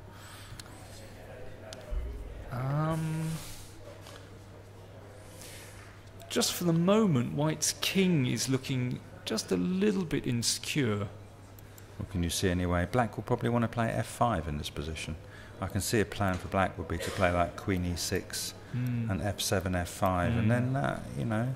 Then I'm going to change my mind. Okay, if that happens, you change your mind. I'm going to say black's better. Okay, yeah, because once we get in f5, then if white is forced to take on f5, then he'll be very weak on the diagonal b1, h7. There could be many tricks coming in these positions. Remember, black can also often play a5, you know, as a sacrifice if his files are opened. And if white takes it, the a file could be opened, and a4 if he doesn't take it. So I see a clear plan for black here. Yeah. I quite like queen e6 centralising, followed by f5. Thing is, I suppose after queen e6 we take pressure off the f3 pawn he might be able to play rook to d2. You can always slide back to f6. It's funny, the more... Yeah, you think that's how the game's going to end? Are we predicting a queen e6, rook d2, queen f6, rook f2? Could be. I don't know, the more I look, the more I feel more comfortable with black's position now. Oh, okay. Yeah. I think that what I don't like is that the king's exposed. Yeah, of course, yeah. The black king is safer in the long run, because, I mean, there's no way through to the king just yet, but, you know, positions open up. Queens are still on the board. I'm just wondering if I'm trying to find a safe spot King for b2 to a3. Yeah, but actually it's not very safe really, is it? Not completely. Not at all. Yeah, we mentioned that a5 idea. I might throw the a pawn down the board. Maybe he wants to... Yeah, it's a funny position. White looks like he's got more space and rooks look slightly more active, but yeah, I like this f5 plan. Okay, let me try and find something for white. What if I play queen c3? Okay. Okay, well, let's just continue as we said, see what happens. Queen e6? Yeah. Yep. So you want to play this. Now I'm going to play bishop here. Okay, I'll play f5. And now I'm going to play f4. Are you serious? Deadly serious. Okay. Nice attack on the bishop. I'm going to take on e4. Oh. Well, the reason I was doing this was to try and, you know, cobble together some cheap threat on the long diagonal. Looks pretty cheap to me. Thank you. That's, that's me. So it takes. No, well, okay, I'll take back, I suppose. I mean, I don't know if I have to. Bishop f5 looks quite a good move. So which one do you want? Oh, I'll take back for now. Pawn. Okay. I'll keep my better move in reserve in case I need it. Okay, bishop b2. What if I just play bishop g4 to f3, for example? Why aren't I not just better? We'll have quite a nice position. Well, it's certainly it's a point of view. I reckon when we go back, if I were you. Yeah, but isn't white still okay here? I'm not saying that black's better, but I just quite like if the bishop's on f3 now. Yeah, but then I take on e5. I take here. Okay, I'm going to defend that.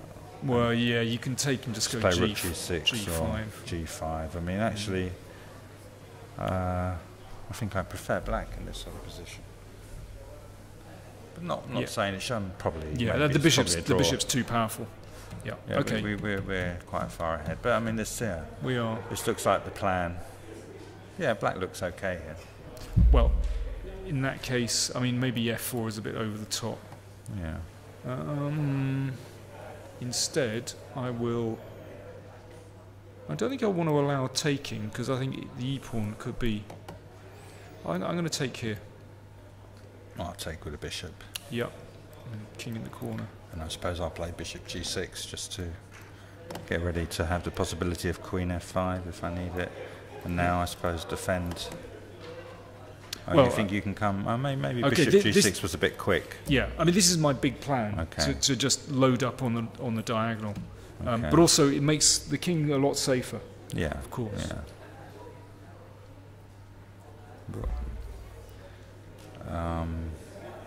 I suppose there's also the option of d5. Starts to be a possibility. Yeah, can you do it straight away? Yeah. It looks interesting anyway. Take. Yeah. Maybe it's okay for white, but yeah, that's a bit iffy. I haven't done it very well. Yeah, but black is absolutely fine, more than fine. Yeah. Okay, well that's what I'm trying to do. I don't think I executed my plan very well. Oh, but you know. Perhaps. Maybe it's not so easy to execute. I'm just wondering if I should start with this one instead, because obviously the queen was vulnerable on that square. So I'm going to play the bishop round here. So also queen e6 g6 again? is also a possibility. Queen e6, queen g6. Yeah. It's Okay. another option. Which one do you want? Well, I'll stick with Queen E6 for now, but Queen G6, yeah, is also. Yeah. It's just. And Okay, now I will- F5. F5. Yeah. Take. King in the corner. So you want to play like F4 or something like this? Is that your plan? To try and prise open the diagonal? Yeah. Well, I'm teeing up. Yeah. I'll pick my moment, but that's Yeah, well, it's still a double-edged position, actually. Both bishops have got potential. Mm. Both kings are... I would... I mean, I'm not completely convinced by this plan at all. I think it's okay for white, but it looks about even, doesn't it? Well, maybe you can still... Now you could go after the d6 pawn. Ah, just switch. Yeah, maybe. Yeah, could do. Yeah, I think it's quite... Not a bad plan, actually. Well, it might come out to A3 as well on a good day, but it looks about balanced to me. That's the Some position. sort of dynamic equality, probably. Yeah. I mean, there are weaknesses, but somehow the tactics, I suspect. Yeah. So that's the position on the board. We think it's roughly level, but well, there's potential for it to explode as well. We'll see. Bacro against Lecco. Let's switch to that game. We'll leave Ruslan pondering over his move, and we'll switch to Bacro against Lecco. There they are, both players at the board. Well, not a lot has changed since we left the game around about here. It's basically gone as advertised. We thought bishop f6, but he's played rook. Lecco has played rook e8 instead, but could easily reach similar positions.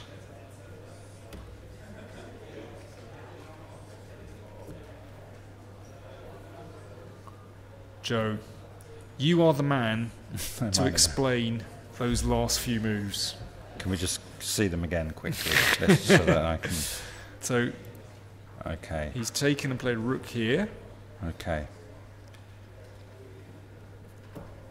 And now he's dropped his rook back to a5. Well, obviously, maybe he considers rook a8 a loss of tempo in the long run because he can follow up with like queen a2 and force the rook to move. Black will not want to take on a5, giving white a strong pass pawn on the a file.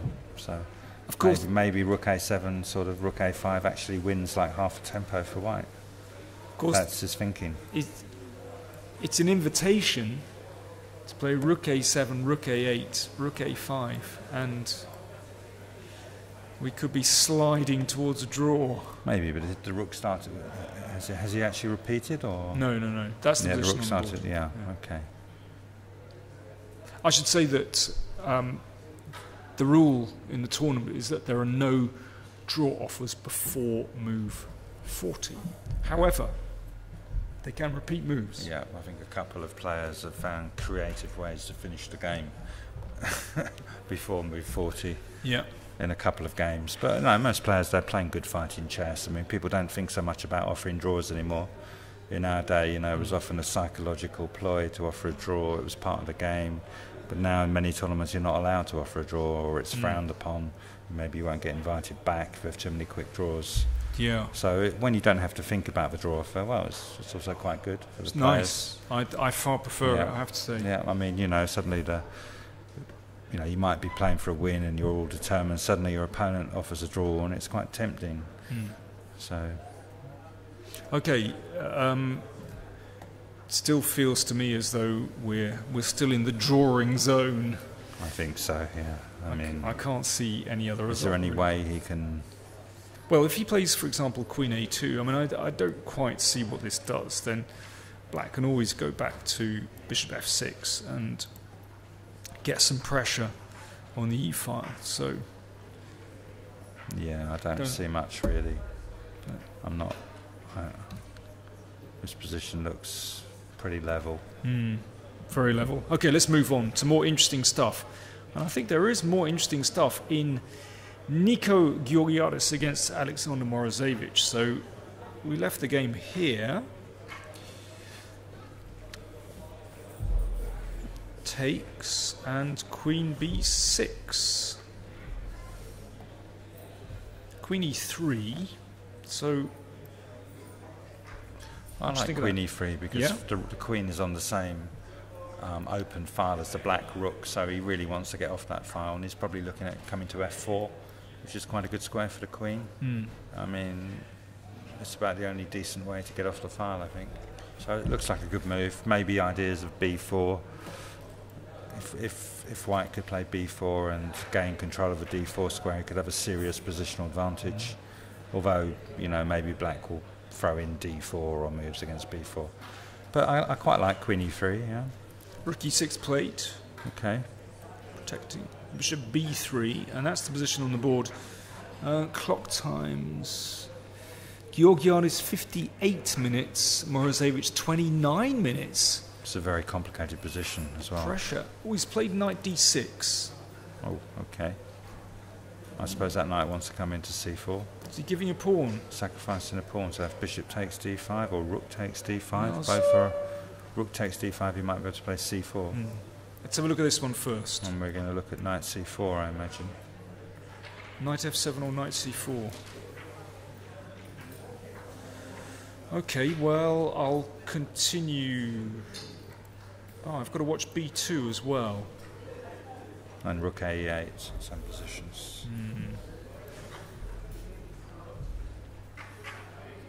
Feels okay for black, doesn't it? Yeah. Tricky. So also, the rook is loose and it feels a bit iffy. Yeah. Don't like that, so we won't take that. And as you pointed out, rook d5. c4 is not a good move, of course. There we go. So what does he do on that one? Because this one obviously is Well, maybe he's going to play. unpleasant. So what's he So going to rook do? takes d5 looks interesting.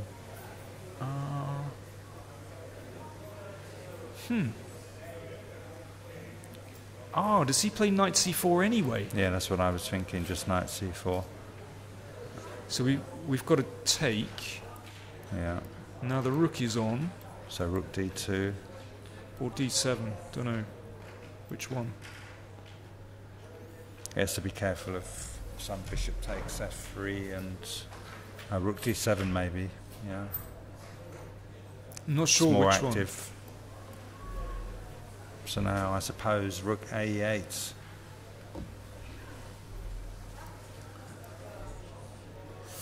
It's not going to be so easy to unpin because even if the queen moves, there'll be some bishop takes knight, and the bishop will still be pinned. one. Well, let's play this. Okay. So I'm Yeah. trying to get Yeah. in. Yeah. Wow.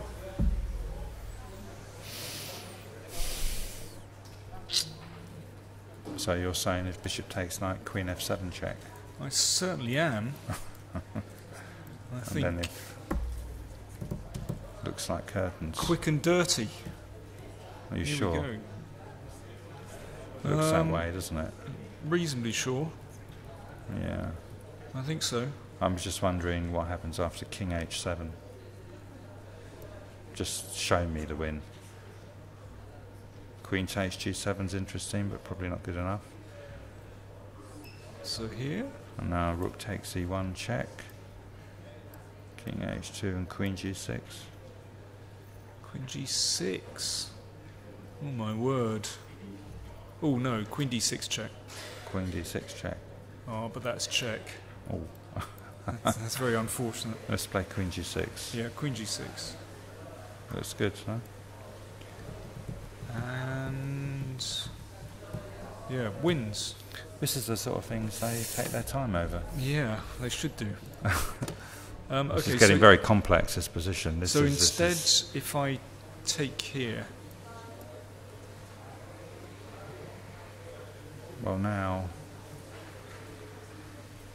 wow. well you've even got a move like rook f6 is even possible. Well, I wouldn't like to really unpin rook f6, and then you can maybe go queen e6 to follow. What I could do, oh yeah, queen or rook g6 check and then queen e6 could be an idea. So check here and then. This looks very shaky for white, doesn't it? Unless, I mean, this is all based on a tactic. Again, if the tactic of Queen F7 doesn't work, then... Yeah. Wow. So should we just go back to that's the position on the board? Because it's quite fascinating how he's decided to play this. So rook d5, knight c4. How good a calculator would you say Nico is? He's good, but he's probably not quite in Morozovic's class. Not just yet. But this is an amazing move. Should we just have one more look at it? Knight e4 to d6, the position before knight d6. Quite just, you know... I think, yeah, the bishop on e5, that's probably why he couldn't have played queen f4 last move, because the bishop was a bit funny on e5. He might have just followed up with rook a8. Wow. So now one of these is basically a threat because it undermines a knight. So knight d6 happens, and now he has a choice. I mean, if he doesn't have to take, he can play queen f4, but he's probably playing knight c4 anyway. Knight c4 or knight c4. Knight c4 looks must like be the the idea. Move. Yeah. And then he probably wants to take back with the d pawn to activate his bishops. But he has to watch that one. Yeah.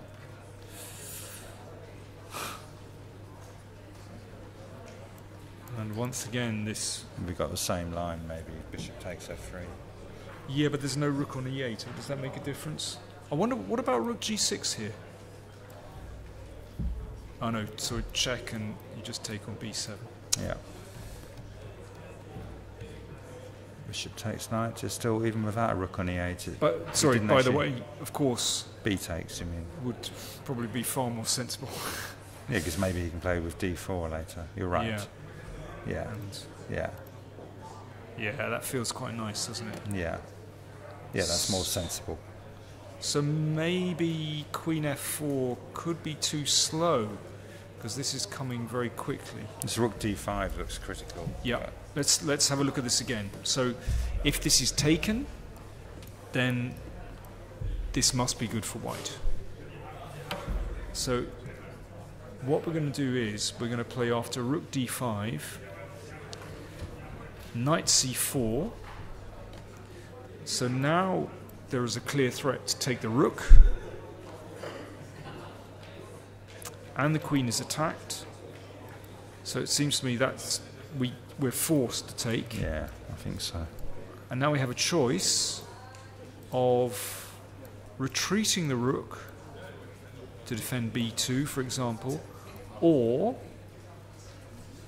going forward. I suppose we could play something like queen d2. Yeah, that's also an option. I don't quite believe it. Probably we take, and it's not. I don't think it's good enough because. No. And just rook a8. Yeah, should be something fine. Like that. Yeah. So I guess we've got to move the rook, and the critical move is obviously rook d7. Now just one. The other point of rook d2 is not necessarily to defend the b pawn, but to be able to play rook e2 to break the pin. It's also, that's the defensive option, but that's if the attacking option's not working, he might just be able to, meet rook a8 with rook e2 and then move the queen. So that could be an option, a solid option. Yeah, it could be. But let's look at the rook d7 line looks, and then we said rook a8 maybe. But not the only move. No. We could be sensible here and play, for example, rook g6, although it's a pity to come out of the pin. Yeah, well, rook a8 was working, so maybe we should, until we refute it, it looks like it's the key line. And now, any other moves apart from queen f4? Don't see them. And queen f4 doesn't look bad because it's also looking at this pawn. Yeah. So now we looked at was bishop takes knight, and if queen takes, then we just take the bishop, I suppose. Actually, that's not so clear. Not so clear. Maybe queen takes is a move. Let's just look at this. The point being that takes. We've got queen f7 check, and we take here, and this is on, and no serious counterplay. So that let's just see that again. So takes, takes, and now we're playing simple move, Queen F3. Okay, we're still... Could move the king to the side. I'm not sure I believe this now though. Queen G3 or something. Yeah. Yeah, okay, we won't do that. Okay, let me come back to this position because we don't have to play rook E8. I was wondering about... Just rook G6. Maybe rook G6. Let's try this one because I do like it that it protects G7 as well.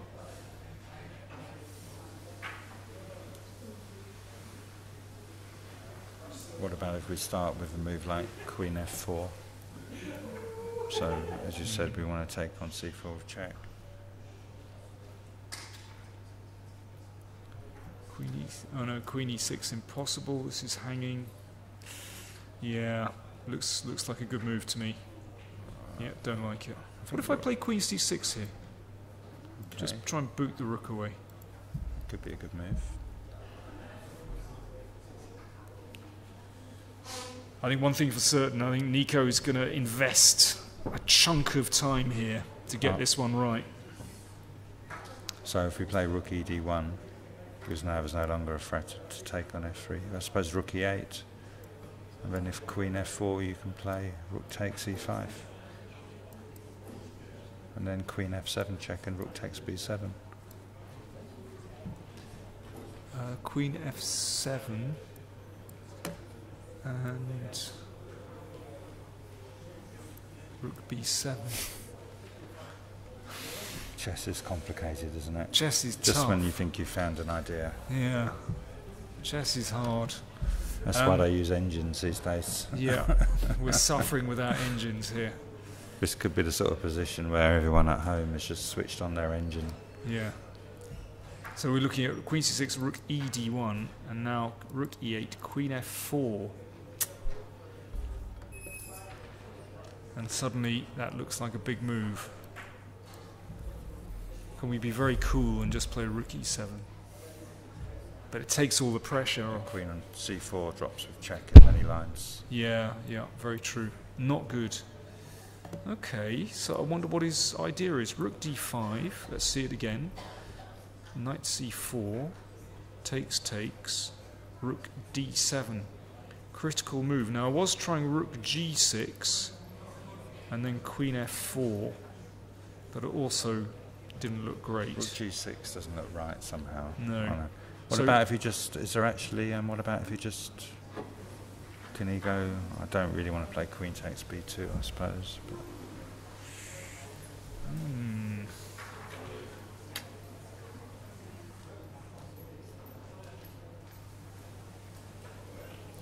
that other line we looked at wasn't so clear. It was taking back on F3 with a queen, Rook A8.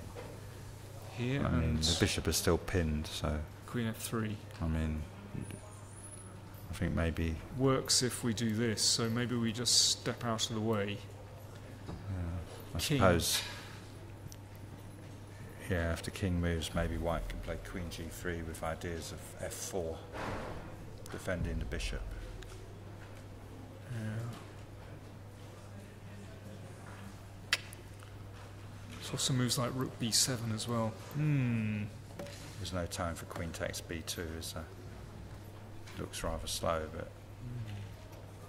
Queen B2 here. Yeah, I assume it's losing.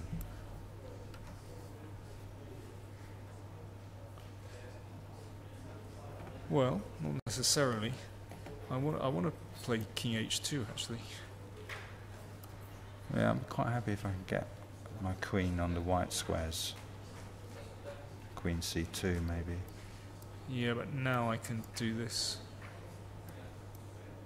I think... Yeah, but I was just thinking, well, can I just go Queen G6? No, Cool. you just take it and then take on F8. Yeah, I've got that. Just take on F8. Is that? That's winning, yeah? I think so, yeah. If And I then take just here take first... and then move the rook back and you're just a piece up. Oh, yeah, okay, that's good as well. Okay, well, yeah. So we're a little bit confused. Rook D5, absolutely crunch move. Nico having a good think here. Maybe we'll leave him to work it out. Nico's still 20 minutes up on the clock. He's got the time. Yeah.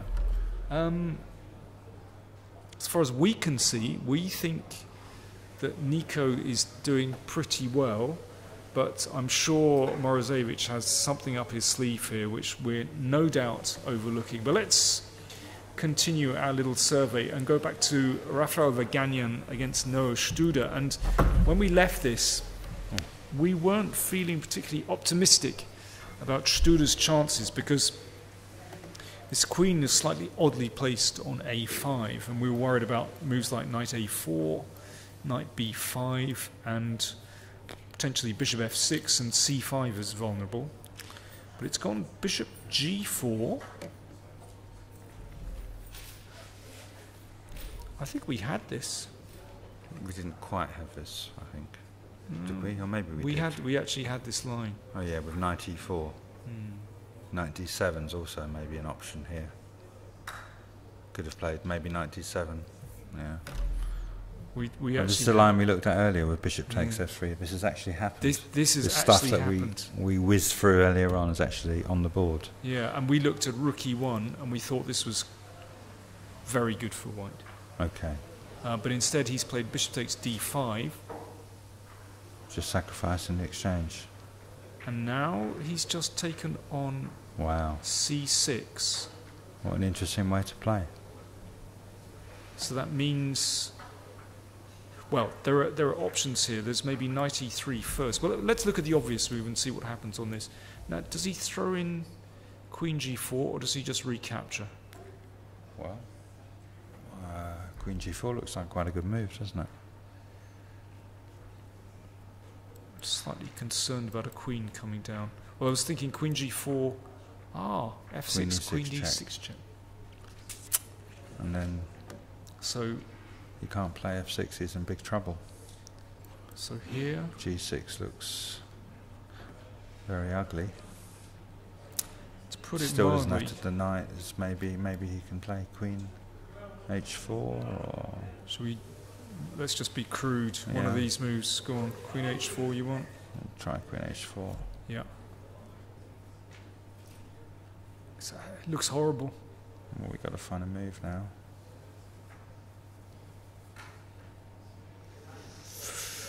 Well, f6 is it?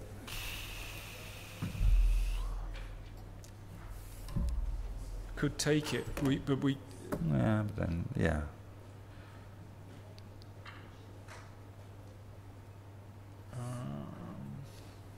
This knight is trapped.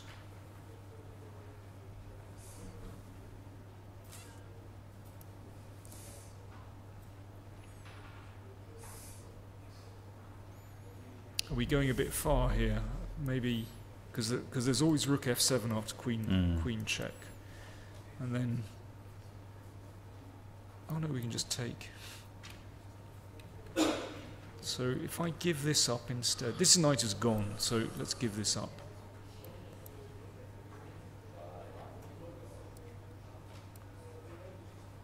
It's probably not necessary to play like this, is it? Well, white can play knight c3 to e4, I imagine. In this sort of it's position. good. It's good comp, but it's good comp. But maybe we don't need to do. Well, it wasn't necessary to sacrifice the exchange anyway. No, but what we could do here, once we force this, just take back immediately. Of course, yeah. I was thinking it's more solid. We don't need to go on any adventures yet. This position looks awful. The bishop is so bad. I think the black bishop and the pawn structure. Maybe. Well, let's just do a quick body count. One pawn and a knight for the exchange. Yeah, feels like more. Does feel like more, doesn't it? Yeah, because white's so solid. Yeah, black's got nothing to attack. And this pawn is it's a goner. Dead duck. So yeah, it's a very nice position for white. This position. So the kind of position that's very easy to play for white. Yeah. Probably, I mean. That's on the board. Queen g4, g6 has happened. That's on the board. So we think just probably king f1. Maybe there's some other tactical continuation, but king f1 looks good. Sorry, that it's not. Yeah, that's on the board. He's taken on e3. Oh, immediately. Oh, yeah, okay. Oh, and then okay. queen g4, g6. Okay. Oh, well, we were That's having that position with the pawn on f2, so this one isn't quite as clear. No.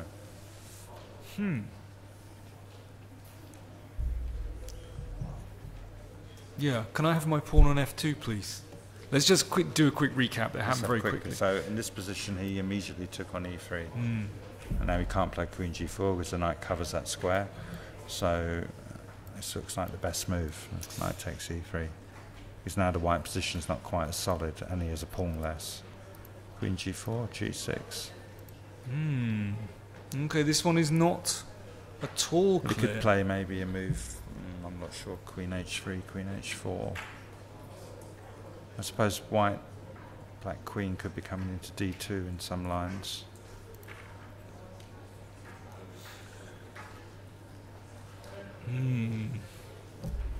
Because after queen h4 he could perhaps retreat. And we can't play queen d8 because then we play bishop f6. So if we play queen h4. And let's just check this here. Do we come in? Yeah, that was the plan. Must be winning. Hitting. Yeah, there was no way everything. And if queen d8, bishop f6 looks winning, so he has to play f6. So we can now just take the pawn. Yep. We had this position as well, didn't we? We weren't quite as convinced about this position. No. It just looks like very good comp. Yeah, the idea of knight c3 to e4 is definitely on the cards. You know, big attacking chances, huge attacking chances, to be honest. And what happens on queen d2? Queen d2, yeah.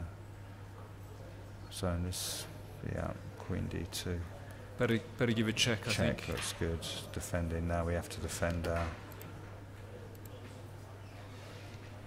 e4?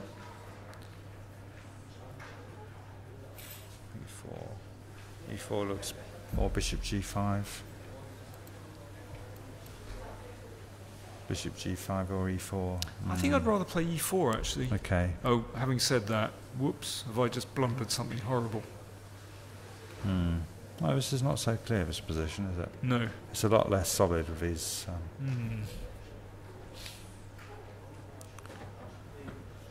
Double-edged. Yeah, I wonder if Gallagher really had to go for this. It seemed to have quite a nice position. He might have overlooked something.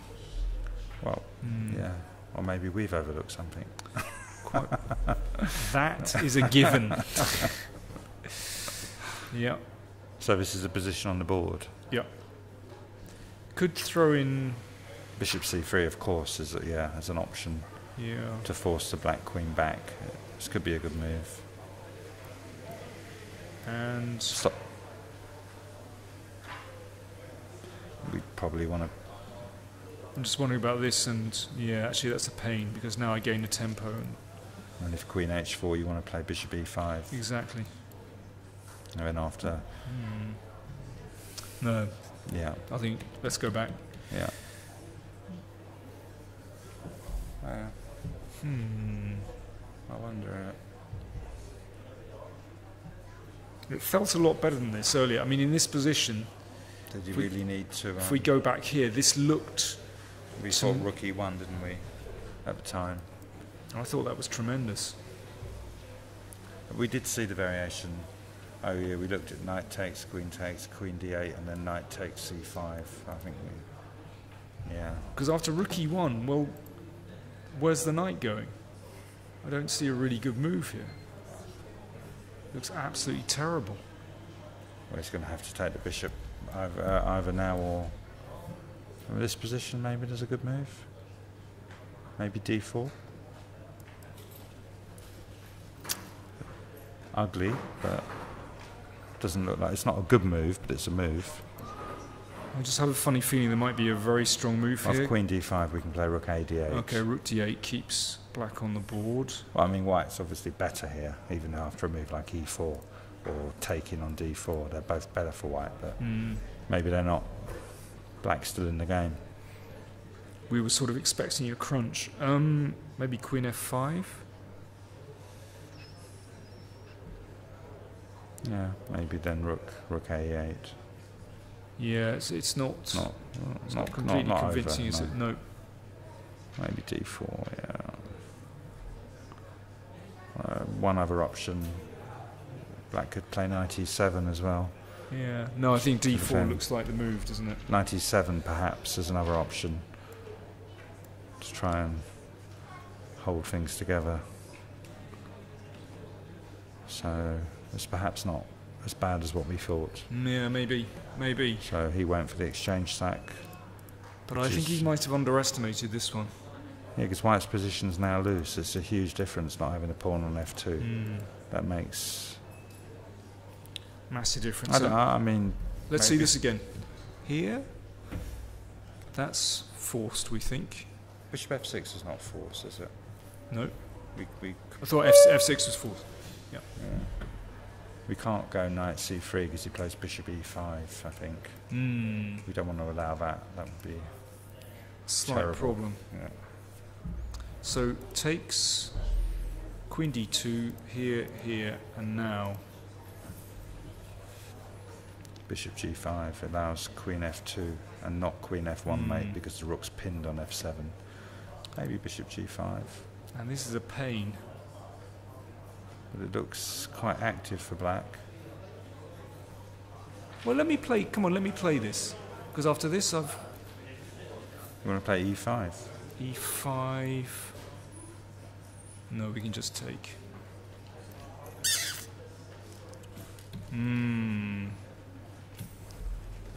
Actually, we've got Salem here in the audience. We need some help here. Do you want to join us? Yeah, come on, join us for a few minutes. So we're going to be joined on stage by Salem Saleh, who is #1 player in the United Arab Emirates. He's been playing in the FIDE Grand Prix tournaments as well. So I think he's going to have a few more answers. Yeah, do come on stage. Joe, do you want to just move over a little bit? Oh no, move that way. Yeah. No. We're under orders.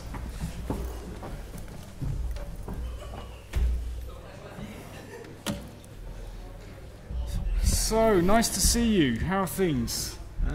It's okay. It could be better. Yeah? So, I should say that for those watching online, Salem is playing in the Open tournament here, which is also a very strong tournament. So, what's your score so far? I made 2 draws. Now I have plus 1. So, hang on. I have to work that out. How many games have you played? How many games We have you played played? 6. 6, so you're 3.5 out of 6. Yes. Yeah. Okay, not that great. Yeah, doesn't.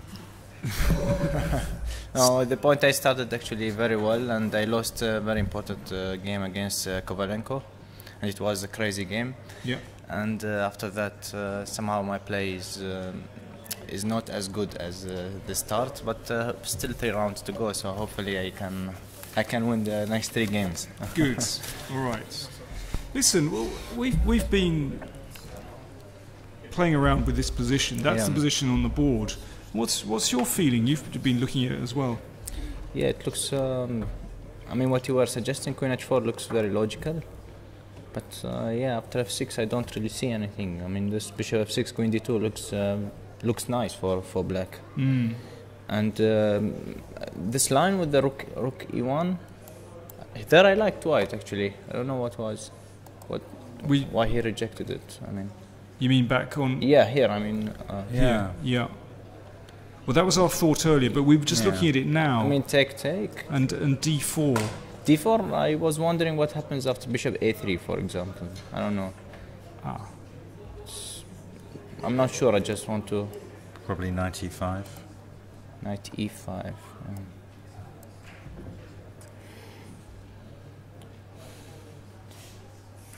Everything is hanging something like Queen E2. Yeah, I feel white is just trying to hang on really in this position. I mean, can you keep the material? This is a question. Are you losing anything or not? Maybe we should take on E3 now. Take on E3. Take.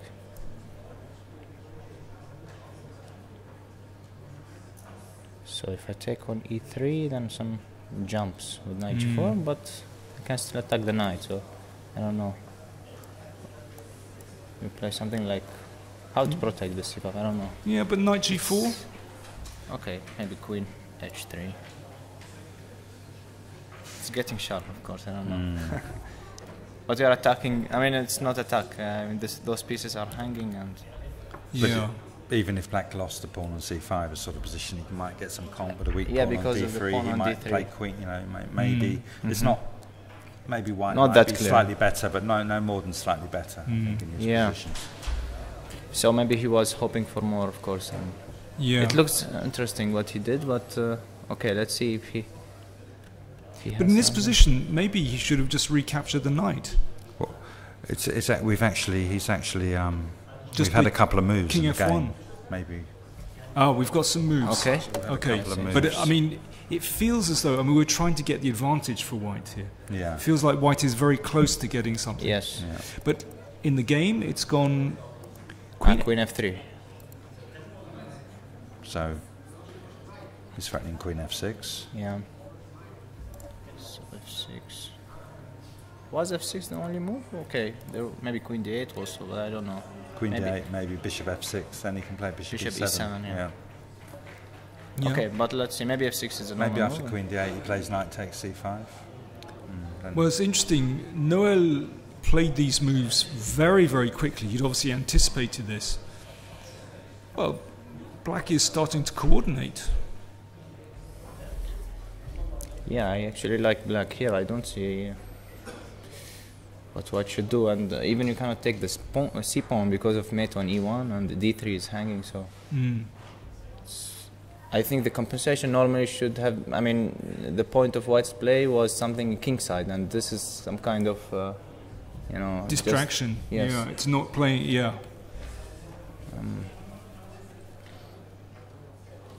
Queen g5, f6. It's the same. Yeah?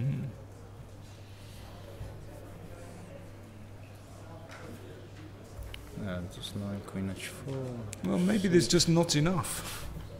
Yeah, I mean, this feels like the right way to go. it looks nice, but Yeah.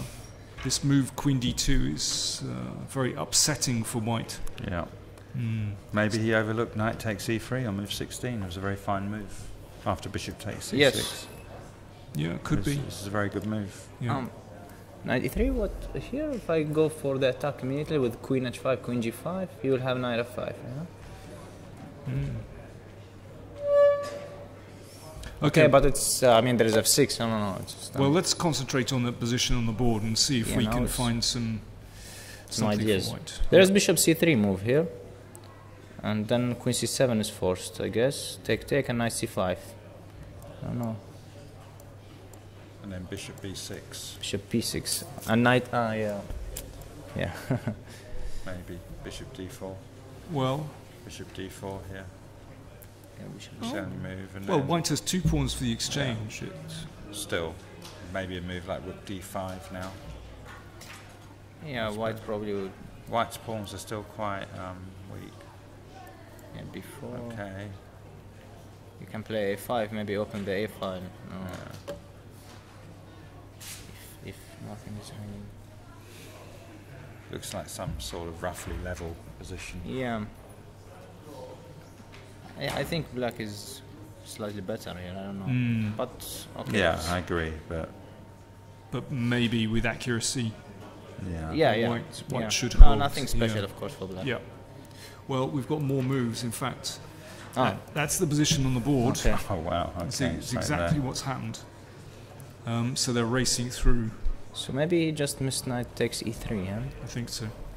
And what is happening? In, You could play d4. Let's have a look at the yellow games. Yes. So Hari Krishna against Ifan. Now we were very intrigued by this, and this position. So obviously from Marozzi bind, and this is exactly. He played exactly as we thought, actually. So he's playing very well. Yeah, they're top class players. Top class players. Top class. Queen d7. Yeah. Okay, rook c8 I think is the idea, protecting a4 and... Ooh, rook Oh. a5. Looks very unpleasant. Why did he prefer rook a5 to rook b8? Why did Ifan play? Yes. Or why did she? Sorry, is she worried about b3 and a4 coming? Maybe. Not immediately. I think because of rook a8. Maybe. Yeah. Maybe just improve the. Okay, this looks really bizarre. If I come to c6 with the queen, yeah, I don't know, rook b8. Yeah, of course it's much more logical, but there must be. What What is that all about? It's really strange. I'm completely. Okay, there must be. I mean, black must lose material after rook b8 if she plays rook a5. I don't know. Yeah, rook a5 looks so awful. Yeah. I mean, we can just. You can play h5 and then keep later going. e5, and this rook from b4 Exactly. goes to the king side. Precisely. Yeah. Looks tremendous. Okay, let's try and work this out. Yes, Why- rook b8. Yeah, this is the question. Is she worried about e5 and the rook hanging? Maybe actually, maybe b3 is the right move. As mentioned, because of rook b8, queen b2 at the end. So if you take and play rook a8, I can take rook takes b5, and then rook b8, queen b2 check, winning the rook. So here? If rook a8, then rook takes b5.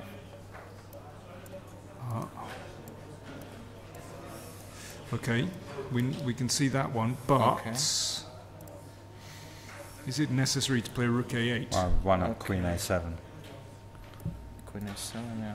I can win the e7 pawn now, but what happens? Then you have queen f4. But anyway, queen b2? Then queen Queen c5, right? No, queen somewhere, Queen c5, maybe, yeah. or queen a4. Queen f4, rook No, b4, check. Yeah, sorry, queen c5. Yeah. Then rook b4 maybe, planning a4. But, yeah. Now rook a... no. There's rook b8 again. Yeah, but maybe black can now switch with rook c8 and try Yeah, and it's get a rook just- ending, which is not too bad. I was just looking at this. it Takes bad? here. Maybe you shouldn't... you should take, right? Because of queen f4. Yeah, but it's still, I mean, Unpleasant, but it's unpleasant. Yeah. Yeah. that That's was a- interesting. Rook a5. Okay, let's But- take a look. We've got some moves. It's gone Yeah, he's just g3. enjoying the position now. Yeah, He's not in now- a hurry. Exactly. No, He's no just- rush. Okay, we're in a hurry. Actually, after rook b8, yeah, maybe the same. I will just improve first and then go Yeah, for yeah, it, just cool. to Oh, yeah. avoid these checks, you know? Well, that's true. Yeah. Yeah. Well, you know, Yeah. Karpov would play g3 and king g2 without thinking. Yes. Yeah. Yeah. Just of course. improve the position. There's We're nothing- always in a hurry. Yes. Yeah, you But no, know. you're Trying to win material all the time. Yeah, but actually, of course, this is absolutely correct because black is. But then, Completely what passive. is the point of rook a5? Because in both cases, the rook is... I mean, white will play the same, but I guess with the rook on b8, you can at some point maybe just play rook c8 or something. Yeah, at some point you can switch maybe to a rook ending where you're still in the game. Or maybe she doesn't see how. Maybe she's done some deep calculation. Doesn't see a way that white can actually improve, increase the pressure. Maybe h5 is a good move. Well, I'd like to push with e5. Yeah, but if you play Yes. e5 and there's a weak pawn on d5, maybe we'll just take it off and then we can go back Queen with the rook. d6, Or queen d6. Hmm. Or Maybe- rook maybe she a6, rook feels a6 to these- d6. These pieces cancel each other out or something. Yeah, maybe that's she's just, Strange. you know, Yeah, it's the rook on b8 allows that b3 and a4 idea. Why here? She's played h5, Okay. by the way, and now king g2. Yeah, here we go. Yeah. What's the clock, Zich? 34 minutes? 20 minutes? Nothing. Nothing special. And what about Moro game? Or Let's do a quick tour and then we'll Okay. take a short break. So we'll have a quick look at Ponomariov against Navarro. Oh No, my this God, is it's crazy. all happened. It has all happened. We last looked at the game here and it's gone king b2, queen d8. Queen d2, yeah? Oh, f4.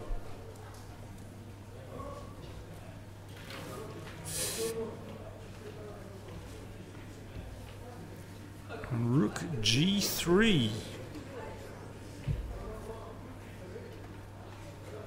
This is the position now?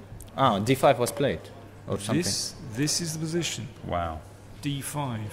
So let's... So Navarro's been calculating like a madman. What are the clock times? 11 Clock minutes. times.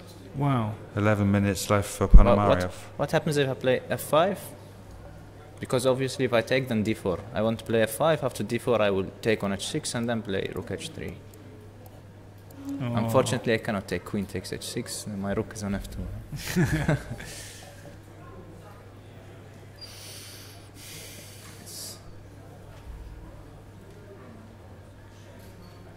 So you want to coolly answer D5 with F5. Oh, and it keeps the bishop trapped as well. Exactly, So, yeah.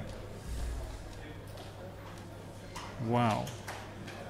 And there are also ideas with Rook takes G7, I guess. So Bishop H6, Queen G5. I don't know. There is F6, but okay. Yeah. Could work at some point. Because could work at this point. yeah, I'm not sure because of F6. It's okay. Maybe it works, but the point is Black cannot give any single check, so you can afford to somehow to give one tempo at some point. But he's only got 10 minutes. Is that right? Yeah, I think 10 minutes left. Yes. Wow. But only 9 moves to make. But here every move counts. This is the problem. Yeah. Can we just see this? What happens if we take instead of your F5? Yes. So D4. Tricks? No tricks. Well, you could say this is a solid option. Yeah. If White wants a solid option. takes F probably. Queen. Queen takes. Yeah. Yeah. Black might have Sort of. have to play rook to the B6 or something. And F6, maybe F6 from Black. But yeah, even this could be better for White. Yeah, something like that. I'm a little bit worried about E4. Maybe rook G2. Okay, rook G2 might maybe. be threatening rook takes G7 if you go Queen C6. Yeah. Also threatening to just play Rook H to G3. Yeah. Or somewhere Rook G6, Queen H6. Yeah. Yeah. Obviously that's a serious threat, isn't it? F6 doesn't look right. But Okay. So even this is maybe interesting, but well, okay. Your move looks terrifying. Actually, Yeah. there's so many different options. That's fascinating. Yeah, really interesting. so if we just see this again, D4 now, which was D4. then bishop takes H6, and after pawn takes bishop, rook takes bishop, and this looks all over. Yeah, is it it looks all bad, over? So after rook B6 we play F6. Yeah. Yeah, Queen D6. Well, Queen D6 also F6. F6. Well, I wanted to come back, but Well, now we play Rook rook G2. G2, rook Yeah, G7. it's crushing. It's free attack. Actually, Yeah. White is nothing down. Yeah. Yeah. He's played F5. Oh god. There we go. We can award you a big medal. Well done. But maybe Navarra has something in mind. So, I'm sure he does. what is the time situation again? Ponomarev has it's over. It's very small. 9 minutes left, and Navarro has 44 minutes. Okay. So there's no rook takes E4, he just plays rook takes H3, we're not getting anywhere. And if D4, bishop H6, we haven't got anything, have we? Yeah. Actually, White's king is safe. This is White's the king problem. is safe, Yeah. yeah. The way the game has gone, White's king is very safe. Very interesting. Wow. I think what we're going to do is we're going to do a very quick tour of the games and then take a short break. So we have Bacro against Lecco. Well, The last move was Queen A1. we left the position around here, and well, we've been predicting a draw for the past many moves. So see no reason to change that prediction. Okay, I guess the point is of bishop H4 is to go Queen F5 or something, you know. Queen D4, Rook E2, I don't know, but there is first rank problems. I don't know. But I think Black has some issues here, no? Queen takes D4.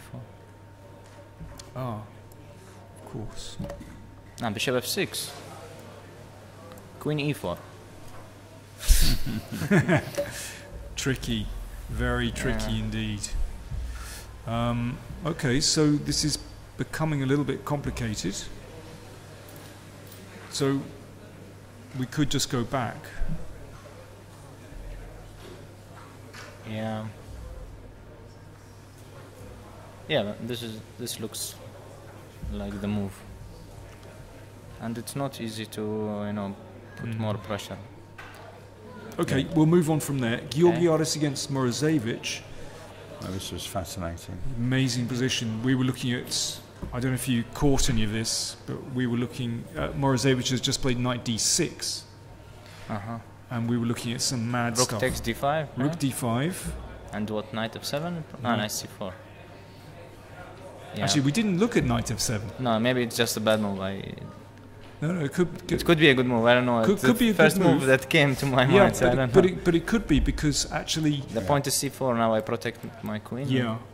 Well, we were looking at knight c4, and actually we thought we couldn't see a way to make this work. We thought this was better for white, actually. But anyway, we didn't even look at that. So he's taken on d5. Oh, he took with a bishop. Queen c1. Yeah. And rook e8. But what happens if I just move like bishop g3? And my threat is b3. I want to kick this knight, so I don't really see the compensation. I suppose it's going to play. Ah, maybe you know what? Rook e2 and knight b2. B2. And knight b2. Yeah. But then maybe rook. But then knight e5 something. What's happening? b3? I don't know. Knight b2 I thought. But Just rook d2. Other one, maybe. Sorry, excuse me. The other one, it's possible. Yeah, no, sorry. Well, Knight on b2 okay, but maybe we don't need to do this. Maybe we can just come back. Okay, rook d2, let's say. Can I somehow... I'm looking at these pawns and... Looks like white's just a pawn up to me. Safe for king. Yeah, I safe. think the king is King very safe and black king. important factor.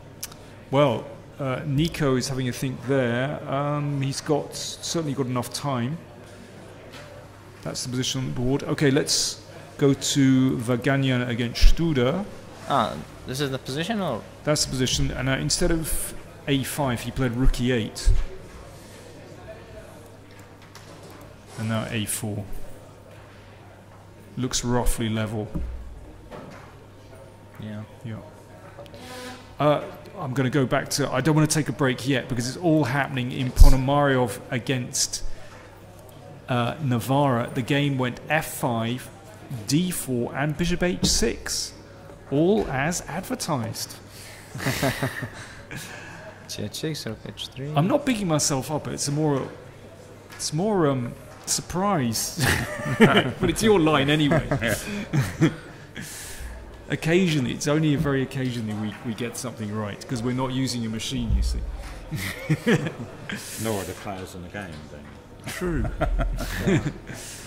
And rook c3 played.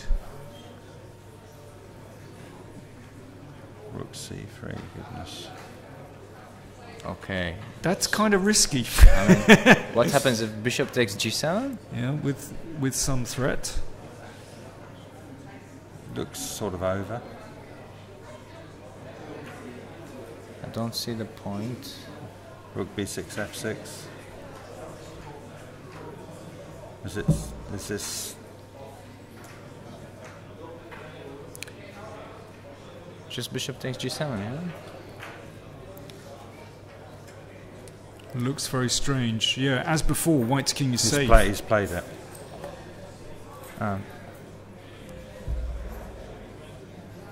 Yeah, that's on the board.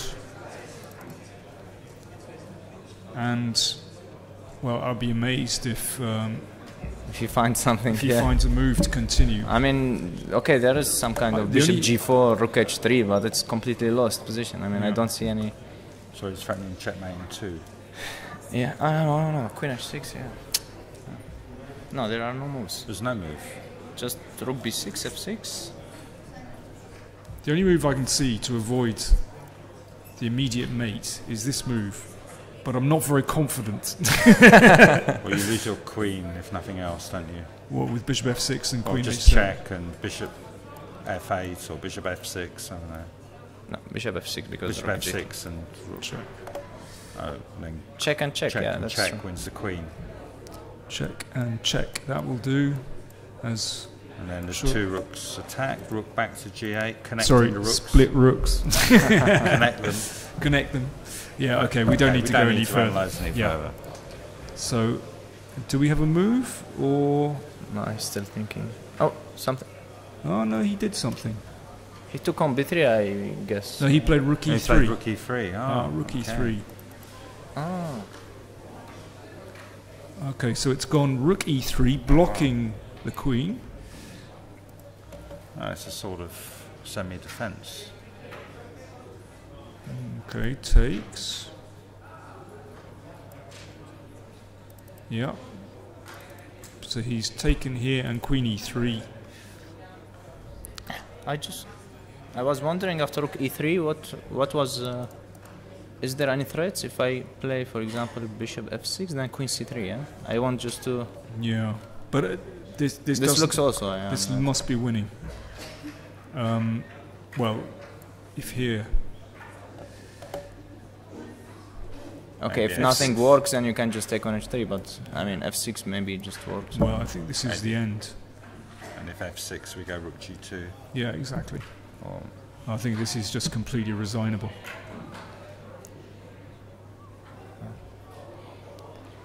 So you just took on g7 and took on h3. Yeah. But I think he can win how it. Well, anyway, he can win how he likes. He has taken on He's g7. flicked Okay, an it's f6 very check. practical just to. Oh, he's played f6. Ah, he played f6. Yeah. Okay. Yeah, but actually it's checkmate. Actually, there's no way out because he plays rook d2. Yeah, he's going to play here. Or rook d. Oh, yeah, that's rook Where he g2. can't escape. Yeah. Okay. Yeah. So I think we're going to resign any moment. He's played king f8. That's on the board. So now just queen h3.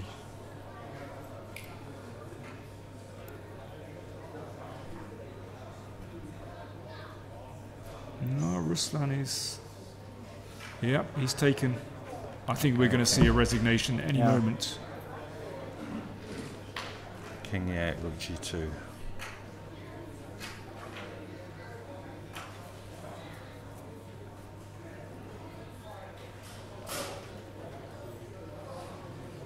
No, he played something. Yeah, he played it. Whoops, he played king e8. Okay, now rook d2 or rook g2. Yeah, whatever you like. I like rook d2. You like rook d cut, just the cut, a painful G2, queen cut. Because you want C5. this, don't you? Queen, Queen c5. yeah, you queen d7 and Ah, queen d8. Oh, nice. there we go. Which one has he gone for? It's a question of taste. Rook g2 or rook d2. Well, he's resigned anyway. We don't know which one he played yet, though. We don't know which one he played. He played Rook rook d2. D2. Oh, there you go, the artist. Played rook d2. Well, that was an amazing sequence. Somewhere in the middle, it just completely exploded Yeah. around here after f4. We were looking at plans, black playing for f5, weren't we? And Yeah. we just go back It's a interesting. couple of- What did he miss? Because he was playing quite fast, and Yeah. so Well, he we must were have done around here. We were looking at queen e6 And f5. and just trying to play for f5. And if rook d2, then you just come back, yeah.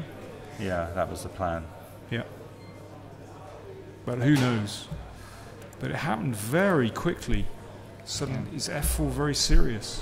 Maybe, I mean, the bishop is loose for a moment. And the attack, well, yeah, well, it's a free attack, basically, isn't it? Yeah. Yeah. Could he take on f4? and No, play he played bishop queen. e6? Okay, let's think. I think We might maybe lose a rook pawn, but it- takes. I think just to put the bishop on d4. I don't know. Looks to me like. Yeah. Okay, looks like a free. Also, bishop takes, of course, is an interesting move. Yeah. So I don't know. Also unpleasant. Okay, very interesting. Well, I think we're probably going to be joining them very soon. So I'm going to bump you off the stage. Thank you very much. No, listen, thank you for supplying many of the moves. That was excellent. Yeah. Well, anyway, good luck in the Open tournament. Okay, yeah, thank you very good much. Good to see you. Thanks for okay, having thanks. me. Thank you. Well, fascinating stuff. I think we probably won't go to a break because I think we're going to be joined by Ruslan and probably David as well, David, very soon. So let's just have a quick look at other games. Hari Krishna against Ifan. Well, Hari Krishna is grinding away there. I've just seen, possibility of maybe Queen C6. Joe, what's your gut feeling about that one? Well, Queen C6, she can still take and go Rook A6 and get some sort of Rook ending, not too bad maybe. White is better, of course, and keep improving the position until, and hopefully, Okay, well, we've been joined by the players who can take us through this one. Okay, Ruslan, take a seat. Take a seat. And David is here as well. Thank you both for joining us. This, of course, is a very well-known line. Ruslan, I saw you thought for 23 minutes over Queen A5, which is, what's going on? This is a very standard move. I expect better from you.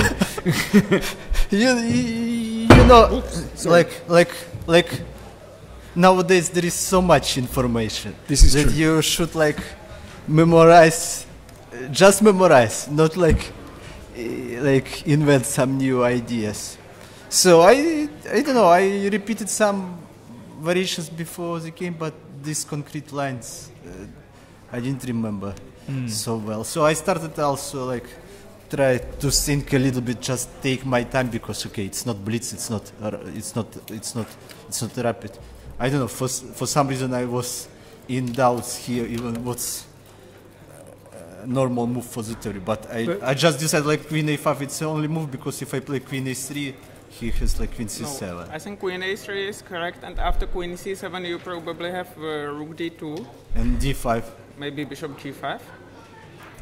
This is so maybe I But just simply don't remember the theory. That's my problem. well, Queen Queen A5 I thought it's also okay because I'm don't allow to play D5 and Queen C7. But David, I'm sure you know that this has been played in many games. Yeah. I'm just when Peter Leka told with an age you are not so fast. You need a little bit, maybe a little bit more time. Okay, so Rook C6 is Rook normal. G1. Sorry. When I told you that Queen A3 was correct, I didn't imply that Queen A5 was wrong. Yes. Well, but I think the one move is mainline, and the other one, I guess, it's just not so frequently played. I don't know. Anyway, this at least I calculated that I'm not blundering anything, and I don't know. Knight H5. Here, I'm not so sure that Rook G2. Did I play? Maybe it was more correct to play Rook D2 even, and my idea to play maybe I don't know. Can I? Sorry. After Rook D2. Yeah. Maybe it's my idea to play Bishop E2. Can I make it? You can make just arrows. You need to enter null move, this. dual move. Yeah, something like this, and protect everything with my bishop. Because after Rook G2, I started to think maybe Bishop H3. Rook takes G7. Yeah, I don't know. What's this? Maybe I don't understand so well. Well, I saw that I can play Rook D2 maybe, but you can also play something like this. For sure I have good compensation, but also there is some material advantage for black. I don't know. Rooks can go on G8, some active play, Queen H4. I don't know. Because after this I thought position. I became more static somehow. I don't know. I thought that I can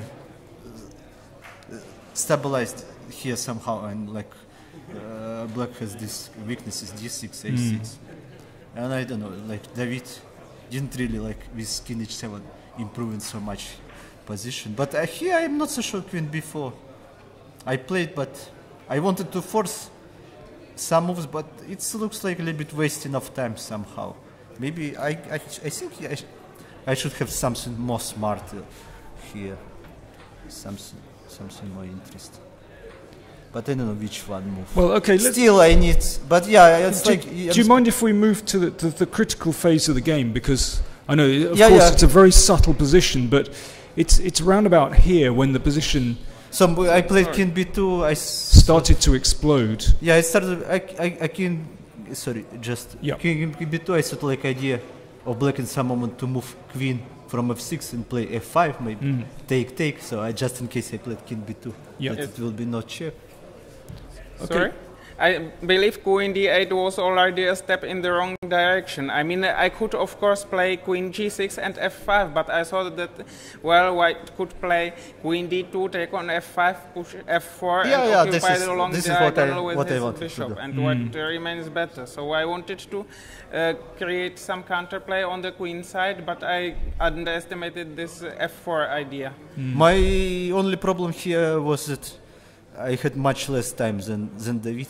So I really didn't understand, like, David had so much time and he could, like, calculate variation much better, much longer than me. I needed to play already faster, somehow, David, with intuition. And somehow, I don't know, when game finished, David had 40 minutes. Did you underestimate this attack? Yes, but basically maybe I could have considered G5 instead of Queen D8. Oh, okay. I mean, it's not so easy to improve White's position because I have some pressure against F3, but on the other hand, my bishop cannot now leave H3 because of some H4 ideas, or it can now, but okay, I have to be careful sometimes. Right.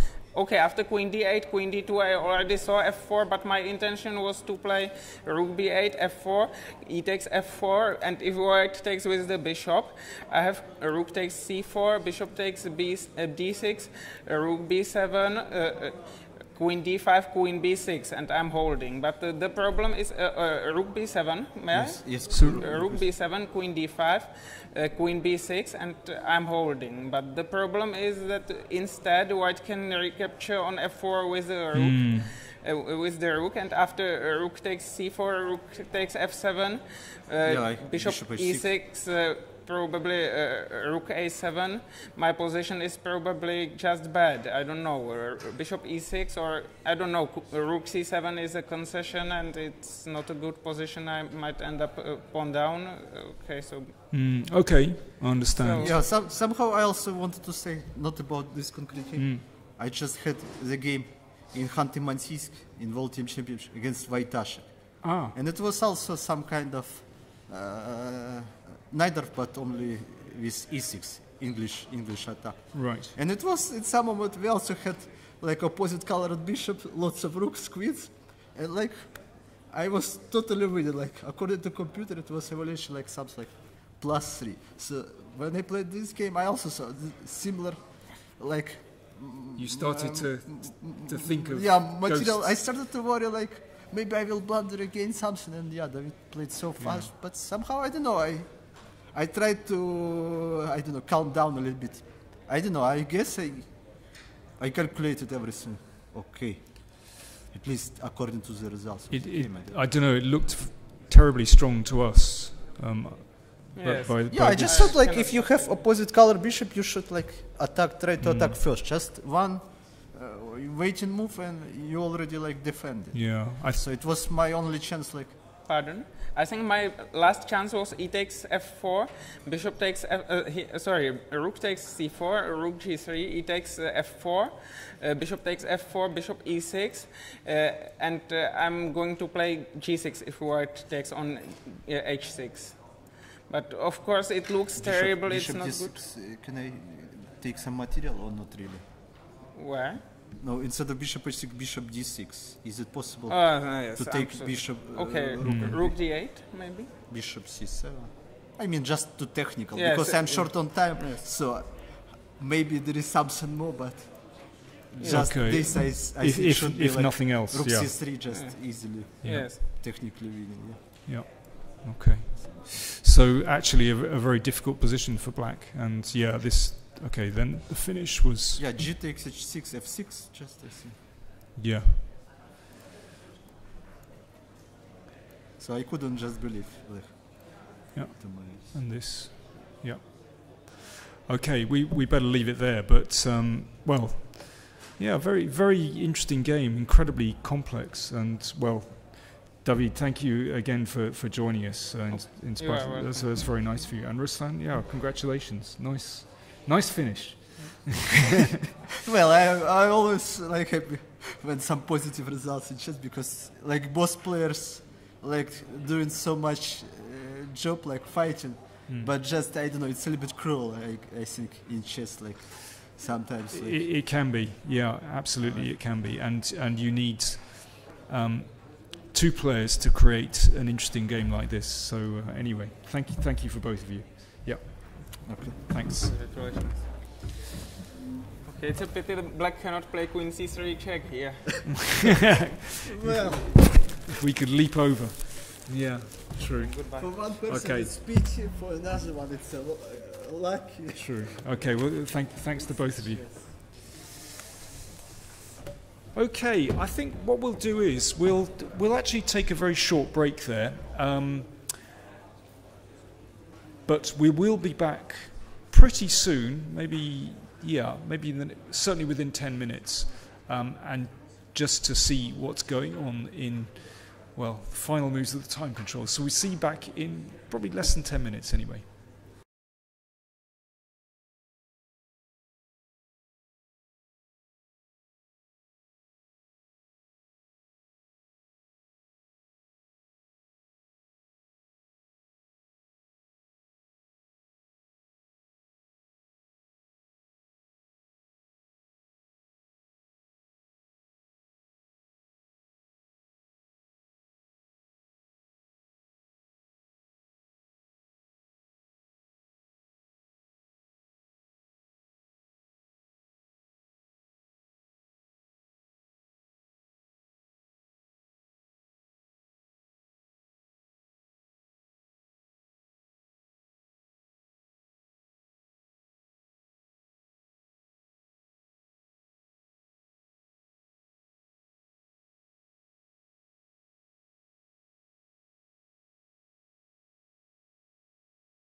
Welcome back to our coverage of round 6 of the Biel Grandmaster tournament. We've had one game concluded, which was a really quite a crushing victory by Ruslan Ponomariov against David Navarra. Let's go to Pentala Harikrishna against Ho Yifan. And there we are. That's the position on the board. I think we've just got a couple more moves. Joe, a few moves ago, we had this position where Hari Krishna was attacking b5, and Yifan played this remarkable move, Rook a5. Yes, no, it's a horrible looking move, but we saw that if she had played the more obvious looking move, Rook b8, there were plans with b3, followed by maybe a4. There were some plans that White had to improve the position. And possibly Black could switch to Rook c8 and be more active and be a pawn down, but it was quite difficult. So she's come up with the incredible idea of playing Rook a5. Now there are no obvious ways for White to improve the position. You can do lots of things. Well, there are obvious ways to improve slowly, but no killer blow. It's difficult to increase the pressure. I mean, there's b5's attacked twice, defended twice. Well, Sorry. I was just going to say, I thought it was interesting that after g3, Yifan closed with h5. I'm just wondering, should he have gone h5 straight away? Well, I would like to play h5, h6 in this position with White, yes. I mean, maybe g3 was a little bit careless, you think? I mean... Maybe he missed his chance. Maybe. Because let's just see how the game's gone. Lots of shuffling.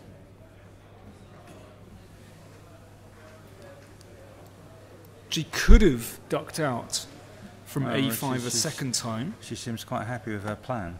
Yep. Just waiting. So, and Queen d3 on the board. I mean, White can improve. I suppose White just can play the moves like f4 and e5, and try and switch play at some point. The rook on the 4th rank. Try and generate some sort of attack. I mean, there are plans for White. This is no way, it's a good idea to take your time in a position like this with White, where there's nothing at all that Black can do. But I imagine f4, e5 is, the other plan is perhaps to exchange queens at the right moment, with maybe some queen c3 to c6, I'm not sure. I quite like, maybe, but it's not so easy to see if, feels to me as though f4 and e5. So maybe the White queen will need to be on e2 to support this. Well, first of all, Queen d3 has been played to attack b5. So how does Black defend that? Presumably Black goes back to d7. d7 also keeps an eye on g4. f4 and e5, of course, is going to weaken the White king position. Maybe Black will just switch. Once f4 is played, maybe Black might be able to give up the b pawn and try and get some activity with good chances to draw once the White king is exposed. Yeah. I should say we've had another game is over, so we have a draw between Etienne Bacrot and Peter Lecker. So maybe if they'd like to come up very quickly, that would be good.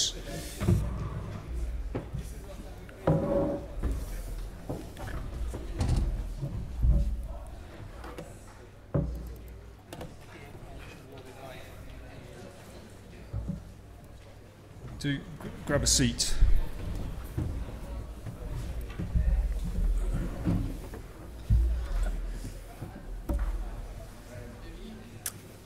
Well, what's your conclusion? I maybe played this line once too much. Yeah. I had 2 times this in London, times, yeah. With Fressinet, how was it? Yeah, Fressinet, yeah, but instead of Queen d7, that was Rook fe8, I think. It looks like Peter knows your games better than you do. Well, because I was the one preparing, and there was a rest day as well yesterday, so yeah, some extra time. Basically, Queen d7 is the first new move in the game. There are anyway very little games, and basically this Bishop d2 and Rook e1 is the only way with White to to play for something. Because black is playing for d5 here. I mean, if you go back, just knight f6. You need to avoid d5 moves, that's why you need to play bishop d2, rook e1. But okay, it's not great. Well, who knows? Yes. Yeah, queen d7. Maybe queen b3 is main move. Yeah, queen b3 is kind of main move, but a4 d5 or what? yeah, a4 d5. Yeah. I I mean, was afraid I of this, understood that you understand. So it's. So then I decide to play knight d5, but okay. Yes, I have to take and knight d4. I was considering some other move instead of knight d4 because of the tournament situation, but I knew that. Okay, just queen b3. No, I mean knight a7 makes sense. No, knight d8 I did not consider. Knight a7 has some point. But I don't see it. well, I know that it was not main move of computer anyway, but during the game I got suddenly attracted to it because I want some knight c8, knight b6, I want c6, but I believe that it should be bad. Yes, it's better for white. Yeah. So knight d4. So knight d4 takes. Would it Now be fair there to is some trick here. Oh, okay, go But on. hang on, instead of a4 I was expecting queen d1 at first. Yes, but okay. Yes, no, I mean trying to get the queen to f3. Yes, but I had almost this game against Lalit, no? Who Yeah, is like with 3 tempi 3 tempi more, yeah, exactly. If yeah. I play queen d1, I'm just 3 tempi Yes. down there. So. But Yeah, here, Okay, show us the Yes. trick. I Here I there mean, is there were only millions one of trick. tricks. No, there were millions of tricks. okay, actually. only trick is this, yeah? Queen takes takes and bishop Bishop g5. g5. Okay. So that's how black. Yeah, and the Equalize. point is Is that that always white after easily? queen takes c7, there is rook takes e1. Yeah, I mean there is always a check for me. Yeah, so Yes, yes, but Yes. uh, like, and f4, then bishop takes f4, keeps on taking. yes, f4, bishop takes, and it's still mate, yeah? It's still When like, you want. yeah. So, but just, okay, I was not sure here. Bishop h4 was. Yeah, but hang on. I mean, there were so many lines that I was Here, calculating. I should take in queen d1, no? Yes. Maybe you give me little chances. I don't know. No, I was expecting this. Yeah. Yes, I don't know why I was attracted by the other one. Okay, I thought was that I'm too gonna good. play with f5, but then you go this queen f3, g3, h4, king g2. Yeah, just like this. Okay, I thought it shouldn't be Okay, it's anything.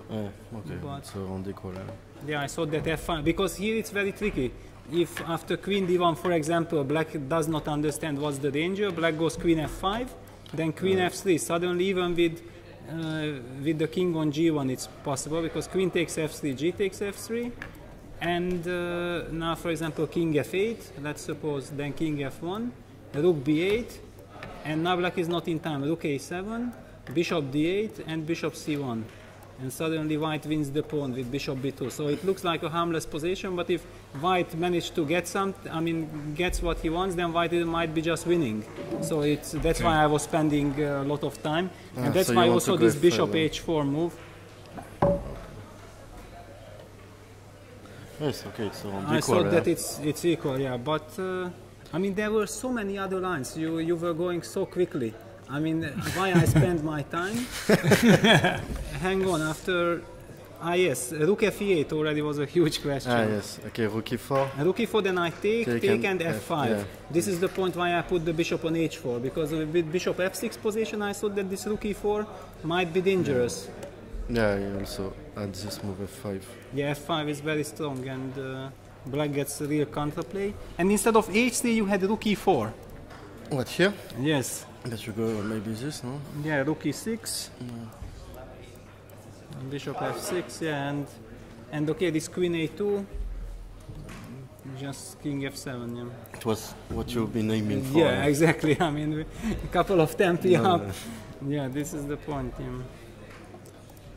So, if I start with this, it's same? Yeah, because you have this don't beautiful know trick why with queen e4. Yeah? Okay, show But us a here beautiful. I We take- need a beautiful trick. Come on, show Okay. us. Yes, Look the exactly. position, it no, cannot be no, super the beautiful. beautiful trick. Yeah, beautiful trick. Here you get it. Okay, here if you go queen a1, then I have rook takes e1, bishop takes e1, queen e8. This is very strong. Because if I would change neither rooks, then you go f3, bishop f2 at the end. You win tempo, but I have this... And what? King f1? And I thought that this is not just fine for me. Ah, no, yes. Because you don't have a threat. But what if bishop d2? Bishop d2, then already no problems. I mean, you cannot change the rook. Okay, I just push h5 or h6 or whatever. Okay, you are coming back, yeah. Queen d7, no. I thought that this case I will always have enough counterplay. Okay. So no, but the beautiful trick is there. Yes. I mean, the problem is show the beautiful. you are having the mouse. That's the problem. You know, otherwise we would have seen millions of beautiful lines. Okay, well, okay. Maybe one beautiful line. Yes, That's okay. good. So here, the point is why, for example, after rook e8, queen a1, I cannot go queen f5. This is beautiful, because it would be perfect. Queen takes d4 and bishop f6. But there is queen e4, beautiful move. I mean, you ask for something beautiful, here you have it. And white wins the game. I'm going to shock you. You showed We it. had this on the board. Yeah. Well, I'm not shocked at all.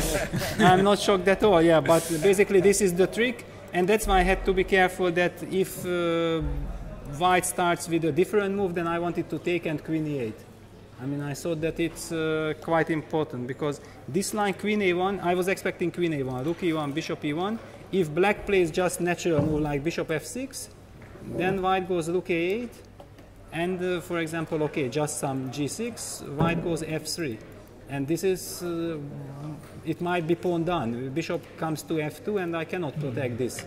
This is actually the big danger. So after queen a1, I'm forced to take and play queen e8. I thought this is precise, and then there is no rook a8, and once white comes back to the center, then I will also move away, kind of. And okay, after that, now you can have the mouse back. Yeah. Yes, okay. Okay. Not much to say. Yeah, after that, then yeah, we then made a sooner draw. yeah. Okay. Fine. Okay. Maybe more. No, I appreciate it. This is a very, very subtle game, actually, but a lot of it went over our heads, I must admit. But yeah, basically, okay. Also, I felt like I lost two completely stupid games with black, so I decided not to do anything stupid anymore. I mean, I was really concentrated. Yeah. Okay, well, as you're here, I'd like your opinion on this position, where Ifan has played the she could have played, well, for example, in this position, rook b7, but no, rook a5, and earlier she played in this position after, she could play rook b8, but rook a5. So that's the position on the B8, then board. maybe she's afraid of queen d3, b3, and then ab queen Well, d3 actually, pin, no? yeah, b3 straight away, in fact. Yeah. But yeah, this is the problem. But we were amazed that she can get away with this, but it seems as though she's holding. But I don't know, what's your feeling? Do you think white may be able to make progress here? I don't know. White play. What do you try? G4? Do you play f4 or what? Well, it's something for Harry to think about. Yeah, Yeah, I don't know, okay, I mean, you don't want to work anymore today. Okay, I hope he will push a little, because I play Ifan tomorrow, so Okay. to have long game, it's good. I know, of course, that's for the tournaments, of course, a very, very important game. Have you played against Ifan before? Yes, probably. Probably. Do you recall what the result was? Okay, check database. I played so many games. Everyone talks about... I don't play many games with her. I played when she was 12 years old. Okay. And I won this knight and 2 pawns against knight and 1 pawn. Big, very long game, but Everyone talks I about don't know if we played many games. chess players Probably not many. having fantastic memories, and then every time you guys come up here, you say, "Oh, I couldn't remember my analysis." Okay, we so I just can't played remember now. the We just prepare before the game. Now play. Now we need relax. Yes. So Of course, I know. don't ask for memory things. Well, it's true. Yeah, after you come out of the game, of course, it's a stressful time. Or yeah, exactly.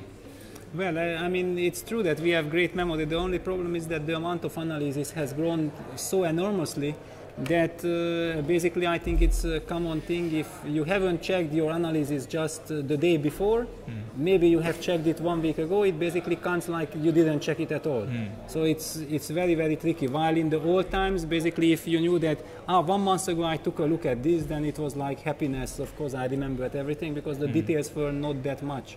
But now we are working on computer screens and the lines are going, even the most harmless looking position continues. And there is no logic anymore in many of it. I mean, at least in today's game, we didn't manage to see all this, but there are many other lines when really, I mean, the lines are just continuing. Here, one had to know the basic ideas, and yeah, this Queen D7 was more flexible than Rook F8. That's what I saw. No, I appreciate it. It's a very, very subtle game. Okay, we won't burden you anymore. He did play G4. Finally, he's making a break.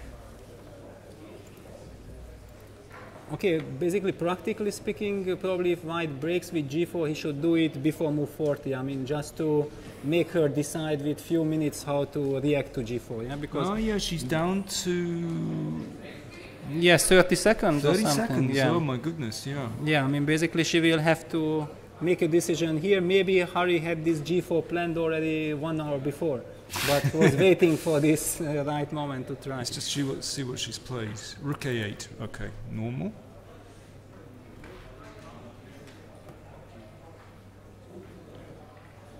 I have to say, at first glance, it doesn't look too terrifying. Okay, H5, yeah, if already H5. Yes, but then it can backfire also, yeah?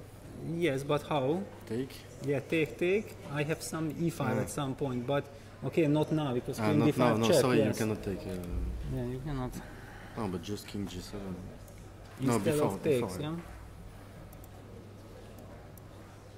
yeah? Okay, then takes Queen E6. Wait, no. And then Rook F8. That's, Okay, you have some Rook G8 also. yeah, also. Instead of capturing.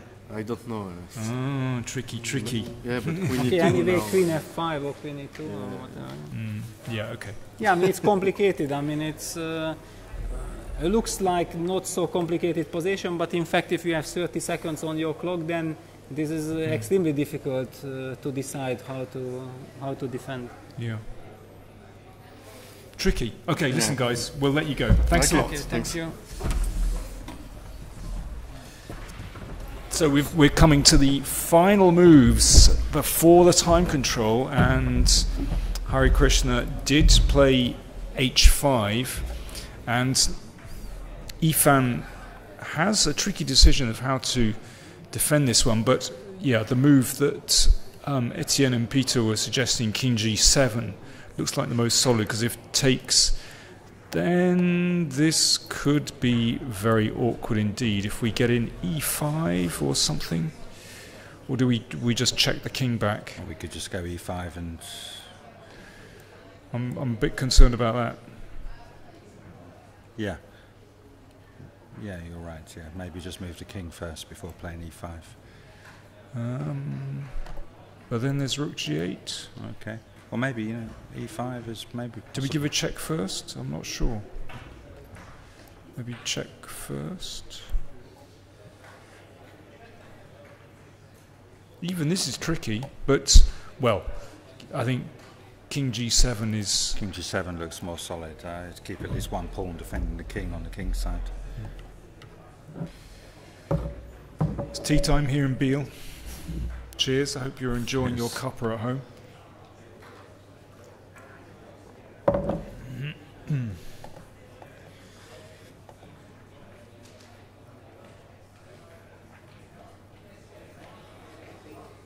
So we were just looking at the continuation takes here, and then the lads were suggesting an active defense, Rook F8. So obviously there's a threat here, and Queen E7 is met by this one. Queen H4. Queen H4. Yeah. Defends. That could be important. It is important because, that looks important actually, because then White can reorganise Queen G3, Queen C3 check maybe. How do we defend this? Well, don't like Queen C7 because E5 is going to happen. And then takes Rook G4. Well, that's the Rook G4 idea. which is crushing. Yeah, it's quite nice the way he's achieved, as Peter was saying, move 37, 38, he's made the breakthrough. He's timed it perfectly. He's played around for a few moves, not doing much, and then just when she's got only a couple of minutes left. Has she moved or? Well, Harry is moving. It's his move. She's played King G7. Yeah, played King G7. So now we were looking at takes, Queen E6. This was a funny suggestion of Etienne's. Yeah. That's interesting. With this idea, obviously winning the Queen. Okay, we won't do that then. Queen F5. Forcing. Well, I don't know if it forces anything actually. You don't think it forces F takes G6? Well, I was just wondering about King H6. Is that bonkers? What about E5?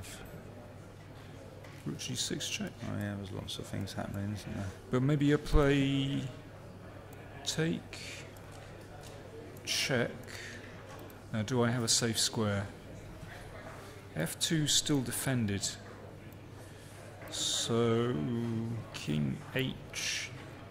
King H3. Now the white rook is beginning to look a bit silly on B4. Unbelievably with no moves. Silly. I mean, now black can just play Queen C1 or Queen C2, and suddenly the tables have turned. Maybe white can scramble a perpetual. Queen F3. Okay, but still, don't have to mate immediately. Maybe just. Looks very dodgy, doesn't it? White's fighting for a draw, I would say here. King G7 maybe. G7, yeah. Oh, Queen C3 check. King H7 maybe. King H7. And then Queen F7 check. Might be a draw, but okay. Look, we need a better move here.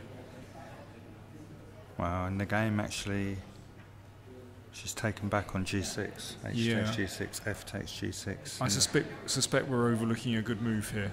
I can't. So what did I? King H6. Looks too weird for words to me.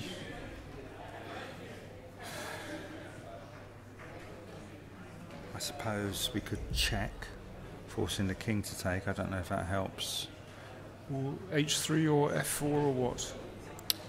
I'm just looking at Queen H3 check and try and get some E5 in, but then the king has no moves to give check. But it might not work. And Queen takes D5 check. We have to. Maybe we should be a bit cool about this and nudge the king over. Yeah. And now find a move. E5, how's that? Because now it's no longer check. Although, is this a threat? It's probably not a big deal, is it? Okay, that's slightly mysterious, but it's gone. Just move 40, she had to make a decision. I mean, it's a tough decision to make. I mean, I suspect those positions. I mean, White's never going to be losing, those. No. So, he's. And now Queen D7 played. So they've reached the time control. And. So Rook F8 was the line we saw with Queen E7 and Queen H4. Maybe King F8 is possible. But then we're going to probably have. I wonder if he could play a move like Queen B7 here. That looks quite strong. That could be very strong, yeah. And then with Rook A5, then we're going to have E5. We're defending the B5. Oh, let's just do this. We've got a swinging rook. Like suddenly. Do you remember a very early computer game on an Atari called? Was it Breakout or? A Breakout. Breakout. Blockbuster or? Oh. But it had this kind of. It's like a ping pong ball, a digital ping pong ball that sort of knocked away bricks, and suddenly it got trapped. I spent my whole life playing it. And it sort of knocked out bricks, and suddenly it would be trapped, but then suddenly it would break out. So that you think the rook. Yeah, it reminds me of that. That looks killing. Finally, I think we've managed to do for this rook. Yeah, something like here, check, here. Let me just have a bit of fun. We're out of checks. I've messed up again. Fantastic. I don't know. It does look fantastic. Yeah, it looks winning. So Ifan looks like she could be in a bit of trouble here. We got another result, by the way. Georgiadis Morozevich draw. Yeah, I was taking a quick look at this game while you were chatting with Peter and Etienne. Yeah. I think Nico was probably just completely winning, or maybe not completely winning, but he had a huge advantage. And he, just before the time control, he let it slip a bit. Well, maybe we can... I'm just looking to see if the players are going to join us. Maybe we'll wait for them to go through this game. It did, I mean, look absolutely... It was a fascinating game, yeah, absolutely. Amazing game. Yeah. Let's just have a quick look at Vaganyan against Studer. Wow. So also... Big decision to make now for Black. Does he take on f2 and make a draw? Or does he play rook back to g5? That's just a draw. Or does he go rook g5 and go for the win?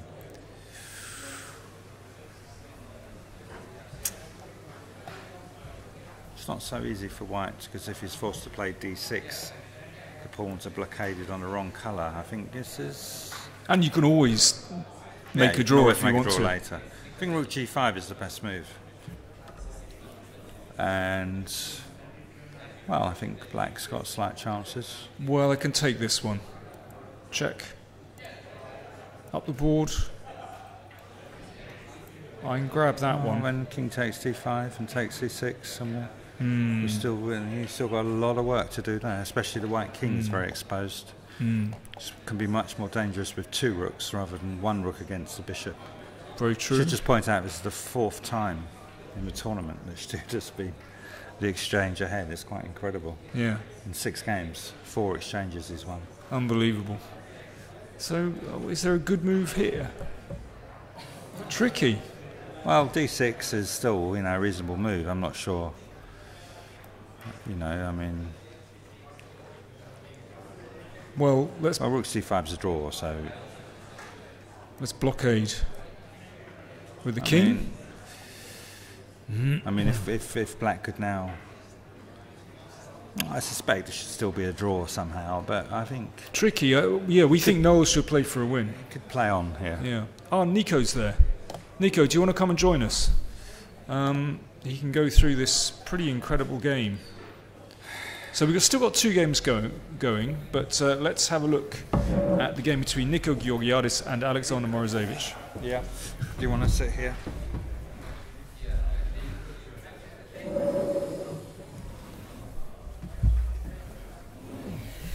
So Nico, you've just drawn your game. Before we look in any detail, what's your feeling about this? I think I missed a chance to play for a win with instead of bishop f4 on the 34th move. Okay, I could have played f4, yeah. And then I think I just completely missed it during the game. Otherwise, I would have played it instantly. I mean, I'd like to start. Well, the game was unclear. He sacrificed the pawn. I'm not sure if it was correct. Maybe it was. I'd like to start at this position, because this is where we spent ages analysing this position. We thought it was, absolutely fascinating. What were clearly... Okay, bishop d5, rook d5, and queen f4 I was calculating. Yeah. What did you think of rook d5? Knight c4, I thought. Yeah, and then what did you think? Some queen move, or bishop takes c4. Okay, mainly bishop takes c4, because I think queen d3 or queen d3 is probably very bad. But what was your conclusion? Okay, I wanted to here. Okay, bishop c4, b takes c4, and I thought it's very dangerous with the bishop. I have to play rook d7 maybe. Then there's bishop c6. So probably I have to go back, and then we can go rook e8 and bishop f3 in the next move. And okay, maybe it's unclear, but we weren't sure about the other one. Okay, if the other one's good, yeah, we weren't sure about this. We actually felt that white could be better here just because of this idea. Yeah, but you think bishop c6? Okay, that one I have to admit, we didn't consider. We did yeah, then actually. I have to go back, I think. Did we reject it? No, we didn't reject it. We saw there were two possibilities, and we talked about bishop c6, maybe rook d2 to e2 to Yeah, break that's- the pin. That's what I saw, But rook we d2 weren't. and rook e8 Yeah, and rook e2, you mean. yeah. But there's bishop d6 maybe. Bishop Yeah. d6 here. No, rook e8 first, and then if then- rook e2, then bishop d6. And we can still play queen f4. Queen f4. But if queen f4, maybe bishop takes f3, I have to take with the pawn. Well, yeah, I was just... There's bishop d6 also here, I think. And Then we rook. will lose. Well, you can go queen takes c4 Ah, and f4. yeah, I didn't see queen takes c4 here. It's very complicated. Yeah, I mean, I just didn't like to take with the pawn. I thought in the other line I was better, but maybe I'm not. Bishop c6 is the only move, actually. The other lines were better for white. Yeah, yeah, Much bishop probably c6 even is the only winning for move, I white. If you play rook a8, we looked Yeah, there's at queen this. f4, queen f7. Yeah, this. Yeah, I saw that, but bishop c6 is very good, I think.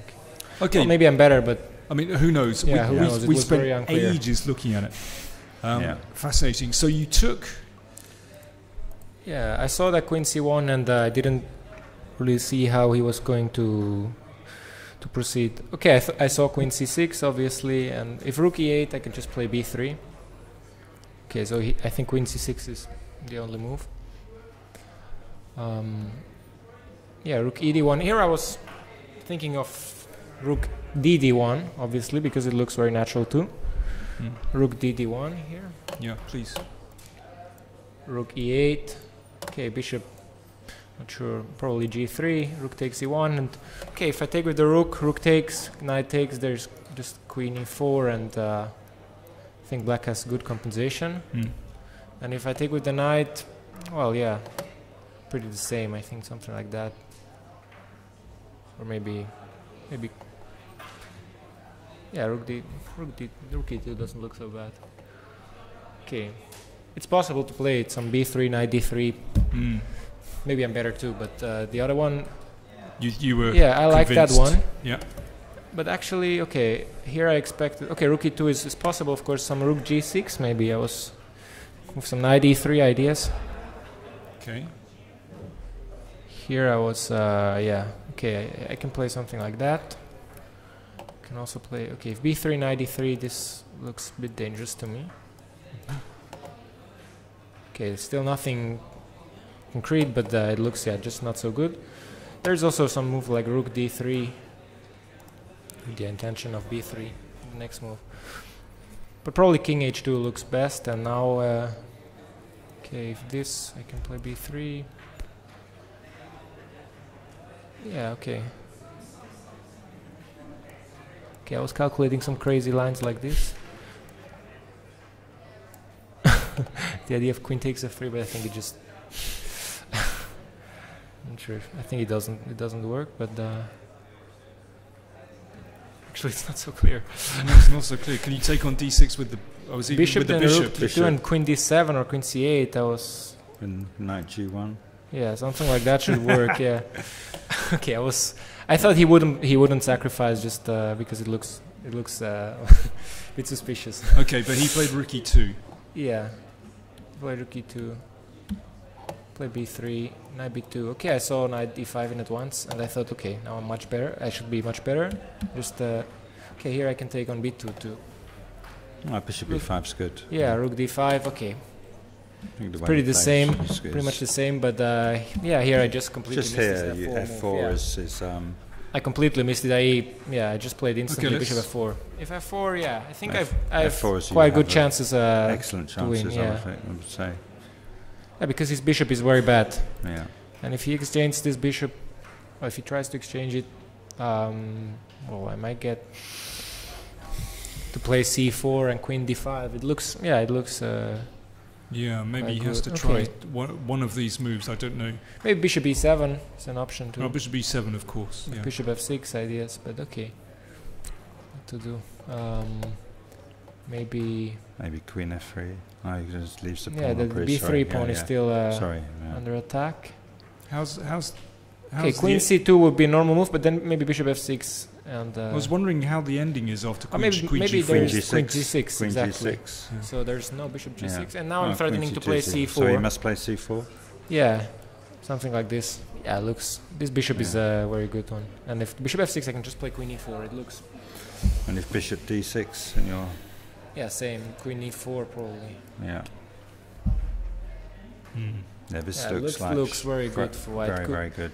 But Yeah. I think in the way in the game, sort of. Yeah. Okay. How I played in the game, it was like a draw instantly. I couldn't do anything. I think because bishop e3, c4. Okay, b4 is forced. Bishop f6. Okay, I'm not sure about this. Maybe I could go to the pawn ending, but I was just not sure.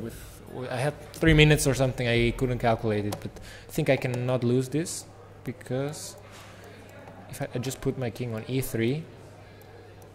Okay, I think I just cannot lose because yeah, I have 2 pawns. It might be winning for white even. I'm not sure. I just couldn't figure out what was going on. That's why I played another move. No, this is good practical chess. Yeah. Avoid it. Yeah. Okay, but he could also play something like this first. Okay. Now I have to probably lose one move with queen d2. Yeah, it should be a draw. Yeah, this this position. looks like it Yeah. should be.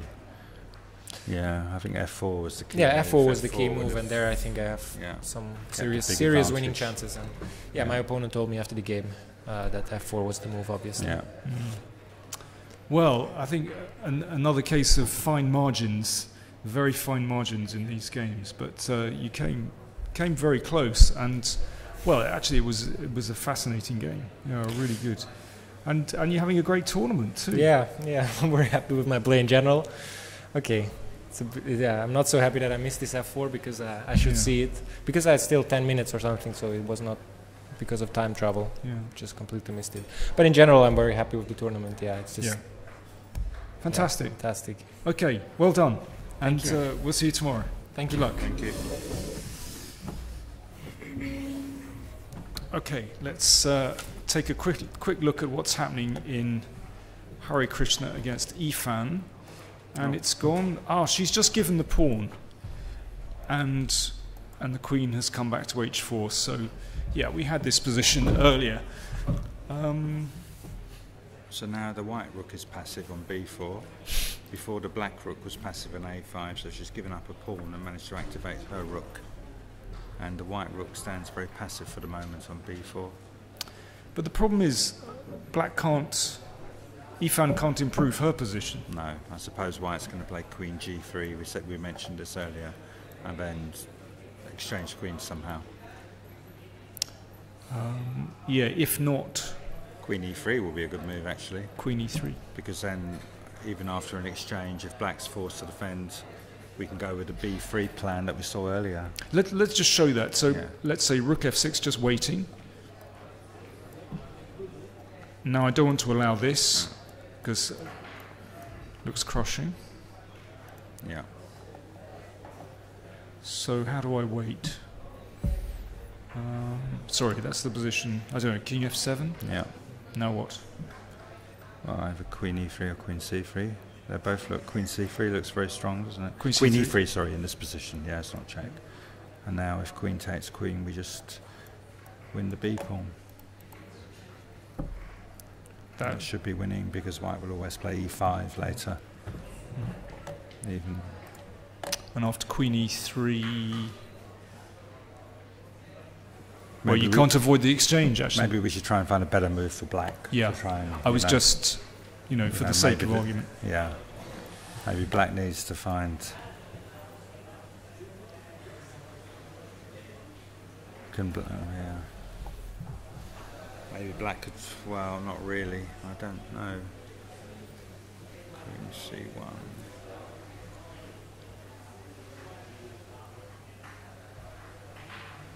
It's hard to find an active plan for black. I think she's lost. It looks that way. Yeah. That's Don't quite- see anything. Yeah. Because white can unravel. Yeah.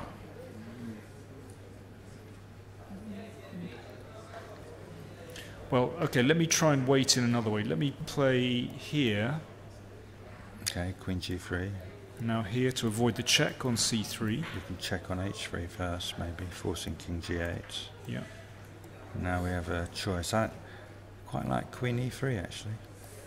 Okay, let's have a look. So takes, I think, is forced. Yeah, if we take back. Rook b7. So if we go b3, you're going to take it and play rook a7 and hope for the best. So I would quite like just to play e5 in these positions. Okay, And here. maybe King f3. king f3, and then king e4. And now king f6, b3 has to be played at some point. And now the problem for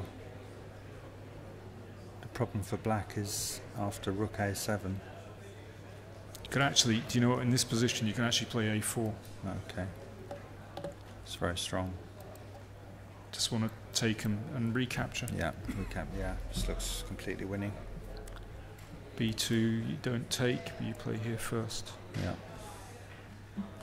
I don't see, am I overlooking something? Probably.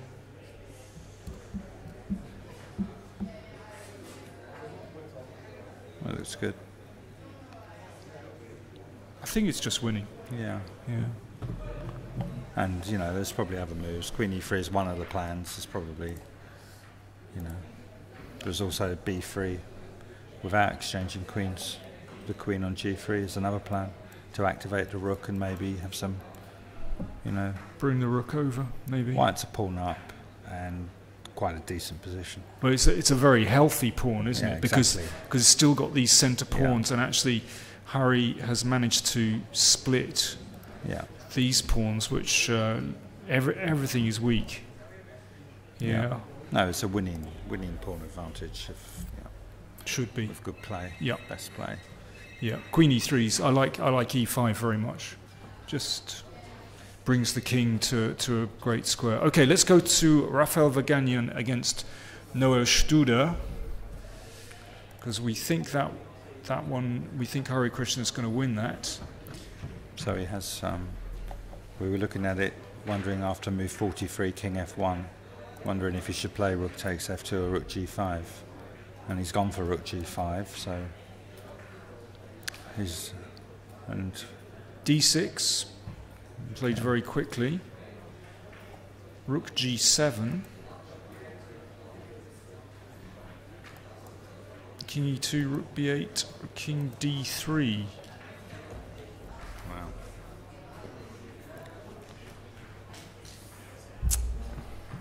Okay, just give me your first impression. My first impression is it's rather unclear. Second impression. That's fudging. The white pawns are blockaded on black squares. They are far advanced though, so many tactics might work. But I mean, it's a bit of a mess, isn't it? Give me your first impression. I think black's doing very well. Yeah, and the h pawn's very dangerous. I mean, he's chosen to play this. He could have taken a draw. He's chosen to play for the win. I think it's the right decision. But king d3. We've got another move. Rook b5. So he's going after the pawn on. I think this looks great for black. He's nibbling away. So if I try. Oh dear, difficult. I'd like to get my king to d5, but with a bishop on e5, it's not going to be easy to arrange, is it? Bishop d4 and king c4 spring to mind. Oh yeah, okay. Well, let's try and disturb the rook. Yeah. But then again, I might just play here, and then I'm threatening h4. Okay, but then I play king c4. I mean, this is the sort of. It's very unfortunate that my rooks are split. Come on. I'm going to make you so sick of that. I'm going to take it. So, if I try king d5. Yeah, now there's no threat because there's a pin. So, tally ho. Okay, now I need to activate my rook. So, rook e1. Yeah, can you come around the other side? I don't know if I arrive in time or not. And this is. Let's go. Let's find out. Sorry, rook white E1. to move, rook E1, and then rook B1. Yeah, it could be. I mean, black could have tried to blockade as well with a rook on B5 playing A6, but. Yeah, it could be serious enough actually. Okay, but let me check the king I'm away. gonna play bishop E5 and hope that. You know, now I've got. Okay, H3. Okay, now I'm going to have to go rook B1 or rook. Well, what I'm going to do is I'm going to take one of these. First of all, you can play H2 in this position. H2. I mean, you are threatening the queen with check and the bishop's pinned. I mean, rook B7 might not be enough. Okay, let's try H2. So rook B7. I've got rook C5 to save. Yeah, because I was just looking at this. And rook C5. Yeah. D7. And we queen with check. Yeah. You don't think knight check is going to save white in that position? No. Knight Okay, check. sorry, it was a little joke, sorry. Probably not. No, okay. No, I realise. Okay. Yeah, so the so that's winning. black seems to be fast. Yeah. This looks Rook B5 looks like a really strong move. yeah. I suppose he can play bishop. He can't defend the pawn apart from with. Maybe he's going to play rook H4. That's probably quite a good start. I don't know, it seems like a pretty good square for the rook anyway, because it's covering the 7th rank behind the pawn. And now king c4, and maybe even king c6. Yeah. I think he's doing very well. I think he's doing very well. I think he's made a great decision to play for a win. Yeah, good. We've got a move in Hare Krishna against Ifan, but at the moment we think Noel Studer has a very promising position. Let's go here. G5 played by Ifan after 15 minutes thought. Okay. That looks like a randomizer to me. I don't believe it. Well, she's probably anticipating the game going into a rook and pawn endgame. So maybe this improves her position slightly in the rook and pawn ending. First things first. Queen G3 looks, or queen takes G5. Oh, sorry. Okay. Well, let's try. Okay, king.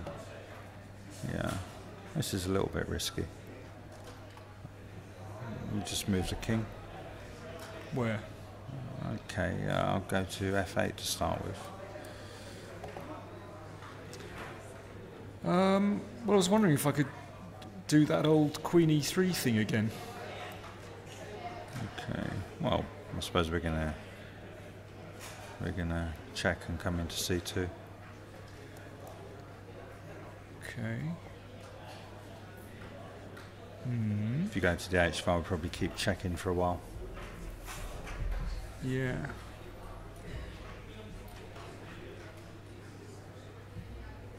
Okay, if I play here.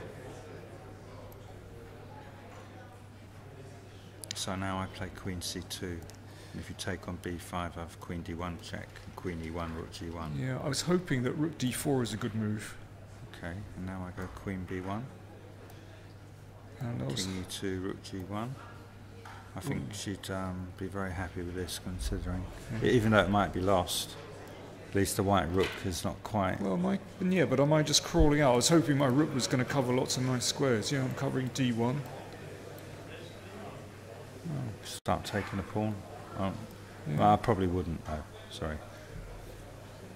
Yeah, I think objectively white is winning, and this is. She's trying to confuse the issue. I mean, there's no need to take the G5 pawn. I assume it looks. Okay. I would. If we just play Queen G3 again. Because, yeah, Queen G3 is no. I think you might take, but anyway, let's have a look and see if this makes a difference. I suppose King G6. Yeah. Feels better, doesn't it? Yeah. All right. So, what do you want to do? Queen E3 again? Well, we could just check if it's ending. It's still winning quite easily. Then We'll go for this one. There's also b3, because we've kind of been rushing it, but we could play b3. We did say earlier b3 is also possible before exchanging. Just gives the option, and then rook f3 or attacking chances. Yeah, maybe rook c3 or something. Oh, we've got to watch rook f2. Do you think he's going to take the pawn, you or not? I don't know. I mean, this also looks really good for black. Excuse me, for white. That's a kind of very practical way of playing, isn't it? But I don't know.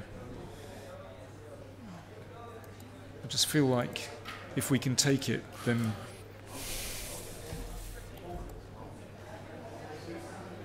Well, I can't see anything better than queen c1, queen c2. God, I can't. I'm losing the ability to speak. Well, it's been a long day. It has been a long Queen day. c2, rook d4, and now we thought we could take on b2 immediately if we're going to take, rather than give a check. Could do. And then maybe, it's like, you know, it's only one pawn.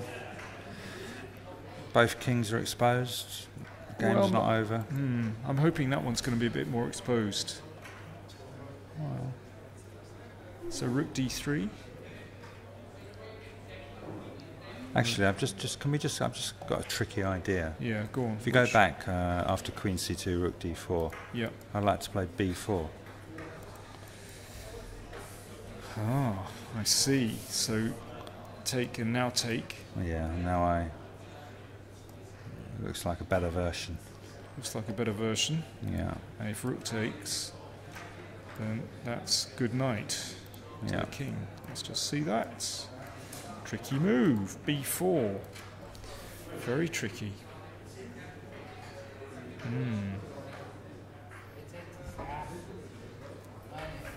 Not so clear. Lost control a bit now. I've lost control. Not for the first time in my life. Queen d2. I'm still plugging away at this. Yeah, queen d2. And we're going to start checking, I suppose. Yeah. King f1. Play moves like queen c8.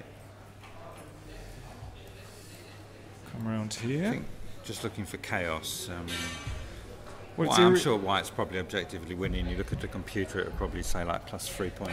But, you know, one mistake. Like that. Like that. Check. And that's gone. Look, she's losing anyway. She's got to change the position on the board. She's got to go for cheapos and tricks, swindles. And this looks like that's a nice try, g5. Yeah. It shows you these players, you know, they're so hard to put away. They keep resisting, you know, and finding the best chances. Keep putting questions. Yeah. g5, I like this move. We're back to Ian Rogers' theory of infinite resistance. Well, I think we're past that one in this position, to be honest. But yeah, maybe the ending is still just winning for white. I mean, so what if the pawn is a further square advanced and the king on g6? It's a slightly better version, but... Well, we'll try this again then. I suppose queen's... Maybe, I suppose. King's in a better position. The king's... I agree, yeah, of course, yeah. So after this... threatening to take here.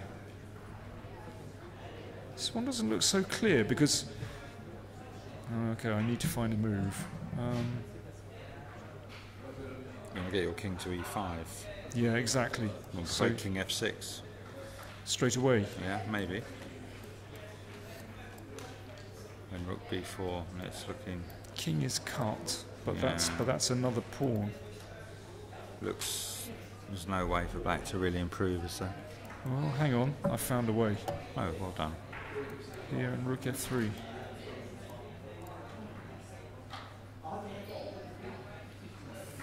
Once we take that one, then the king comes in. So we'd have to probably switch to rook a8 now, but okay. Okay, it's iffy. It's looking like... I think I'm in this position. I wouldn't rush it. I think that's a better practical move, isn't it? Just to get this, just to free the rook, and then there's no rush because the black king is more exposed. Actually, we're not really looking to it, and to exchange queens just yet. and probably even the queen ending might be the best option with rook f3. That looks pretty healthy. The king is very safe. Yeah. Have we any more moves yet? No, Hari Krishna captured. is still thinking this one through, but I do like the move g5. It's a good randomizer. I agree. Yeah. Otherwise, that ending was completely lost. Hopeless. Yeah. No, g5 looks like. I mean, maybe the computer just snaps it off, but for humans, it looks a little bit worrying. Let's just have a quick look at Vaganyan against Studer. Oh, we've had some. That's the this position. is the position. He's played bishop d4, and which we had on the board, and we think just rook h7 with this idea. It does look very good for black. So Noel Studer. Maybe after king c4, rook takes a5, he can play bishop c3, and then then he just goes rook a4. Sorry. Yeah. Oh, that's so interesting. Maybe you could try that. Yeah, let's have a look. Bishop c3, rook a4, king d5, rook takes e4, c6 check. Could he be in time in this position? He could be. Well, now I can go d7. I think I've got to take that, haven't I? And that's a draw. Yep. So go back. Has he got another square for the king? No. Okay. It's quite a pretty line. Yeah, so let's see that. Bishop c3? Yeah, it's probably the only chance because we need to have...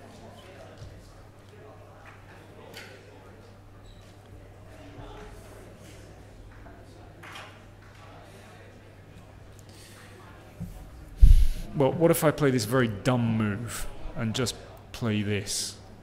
It's not beautiful, but... Okay, but I'm going to go rook b4 to b7. I'm going to be in time now. Well, I'm 2 or 3 tempi ahead on the other line that we saw earlier. Are you? So what happens? King d5? King d5. I'm at least a tempo up, aren't I? Maybe 1 tempo up. King here. Now rook b4. Rook b4. Yes, you are. You're tempo up. Yeah. 1 tempo up. Tricky. He's played rook h7. Okay. So we're in that position. This is the move. Bishop's king c4, rook takes, and bishop c3. Maybe a6 is a better move. Oh, that's solid. And just to keep the so that c6 will never be a threat. But holds the b line as well. Now. I like that. Yeah. Now after king d5, h4. By the way, there's another move. You can just play king c6. Well, king c6. It's still a bit messy, isn't it, after rook e8? Rook e8. Okay. I like a6. Yeah, a6 is very solid. If the other line is a draw, I mean, there's tactics, isn't it? But and now the plan is just to push the h-pawn all the way. Certainly is. Yeah. So king d5, h4, and maybe black can...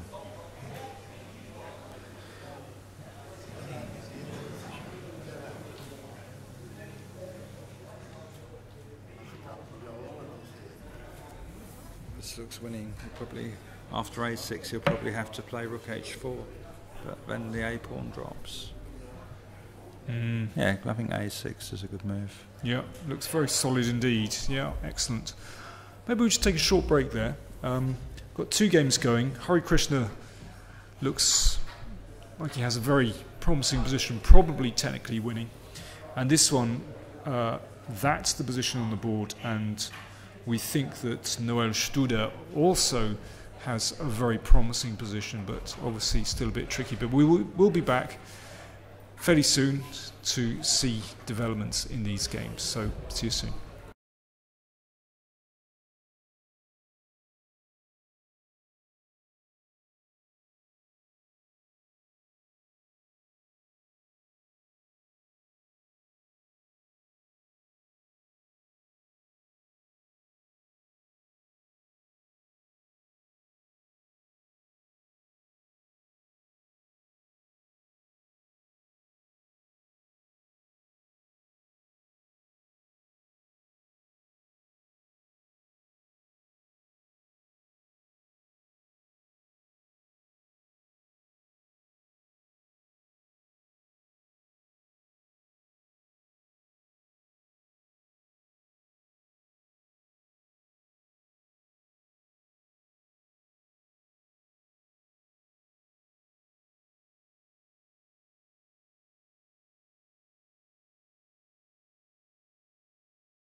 Welcome back. Round 6, Biel Grandmaster tournament.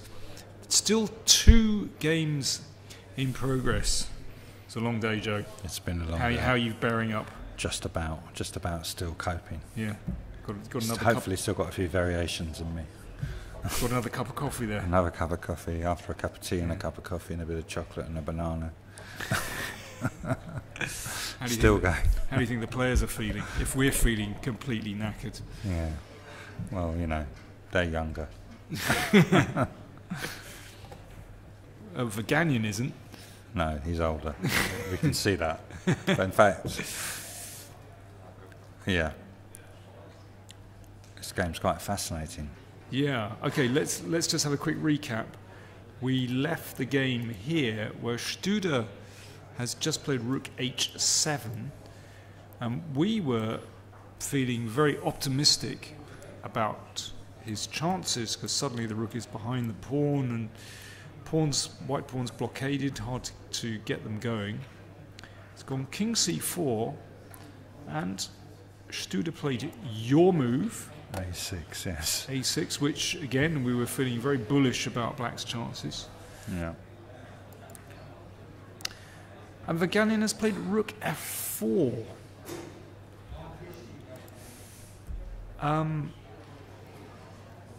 After just 3 minutes thought, 3.5 minutes thought. Well, it's the only move to try and get active play. He's planning to play rook f8 to a8 to a7 check. A6 is still a tempo, I suppose. It's the only way in now. So this is it's like it's a race. Can black queen the h pawn? Let me make the obvious move. h4 and rook f8. And now after h3 we have just rook a8. And now if h2 we go check and take the rook and stop it queening. And white wins. And white wins, so that's obviously not possible. So can the king move anywhere? What about king e6? Oh my word.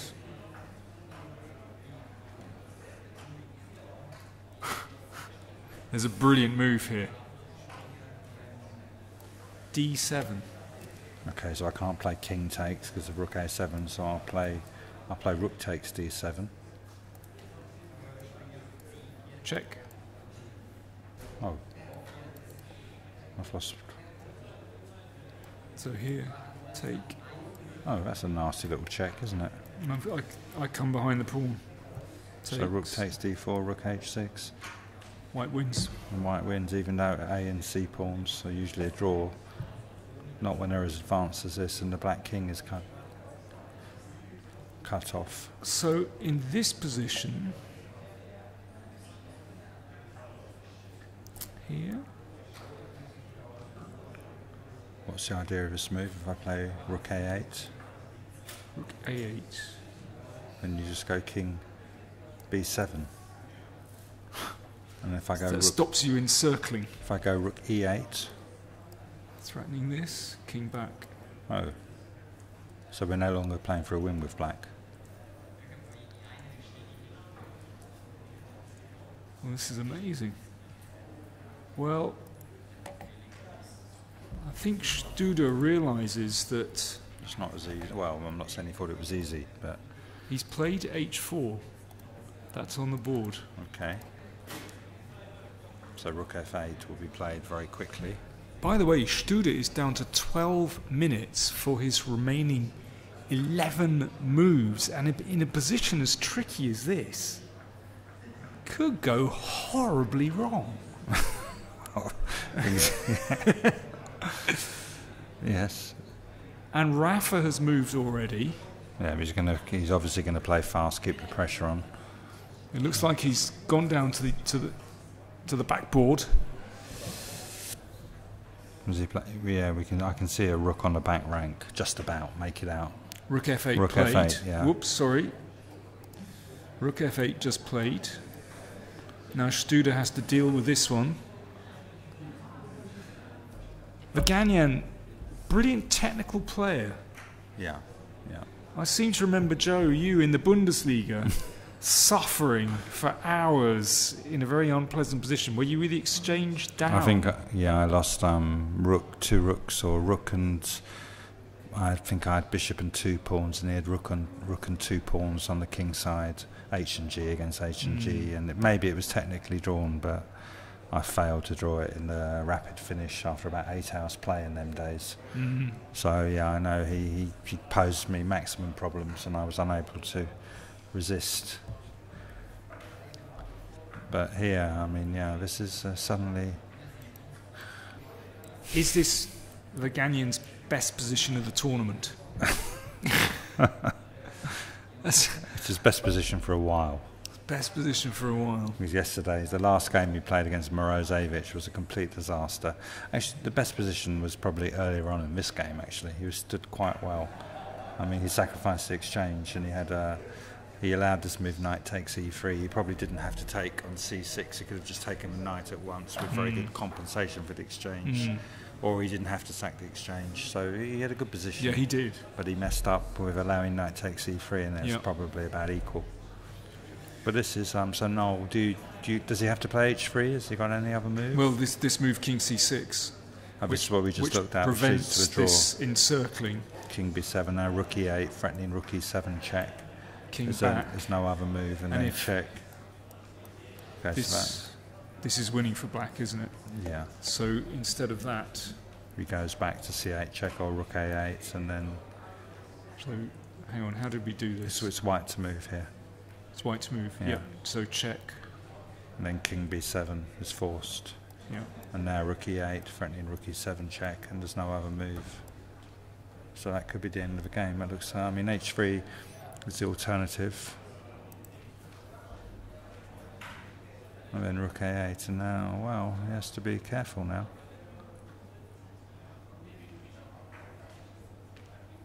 Well, let me try king c.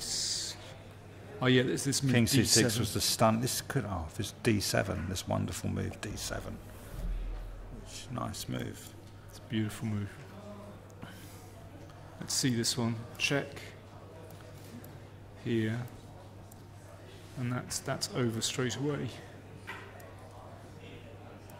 Oh no, now the king's in a better position.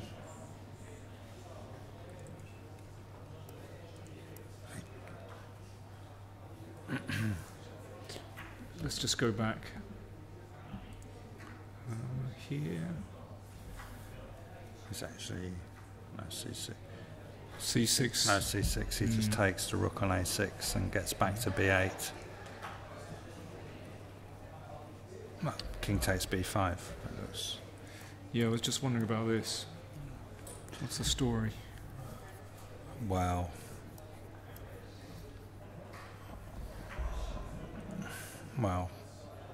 let's worry about that when we get to it. I think it's... Black is not playing for the win. No, I think it's... if he's forced to the back rank, I think it's lost, isn't it? I suspect it's lost, but... I think he's got to come this way. Yeah. So check on h7 maybe. And then just a6.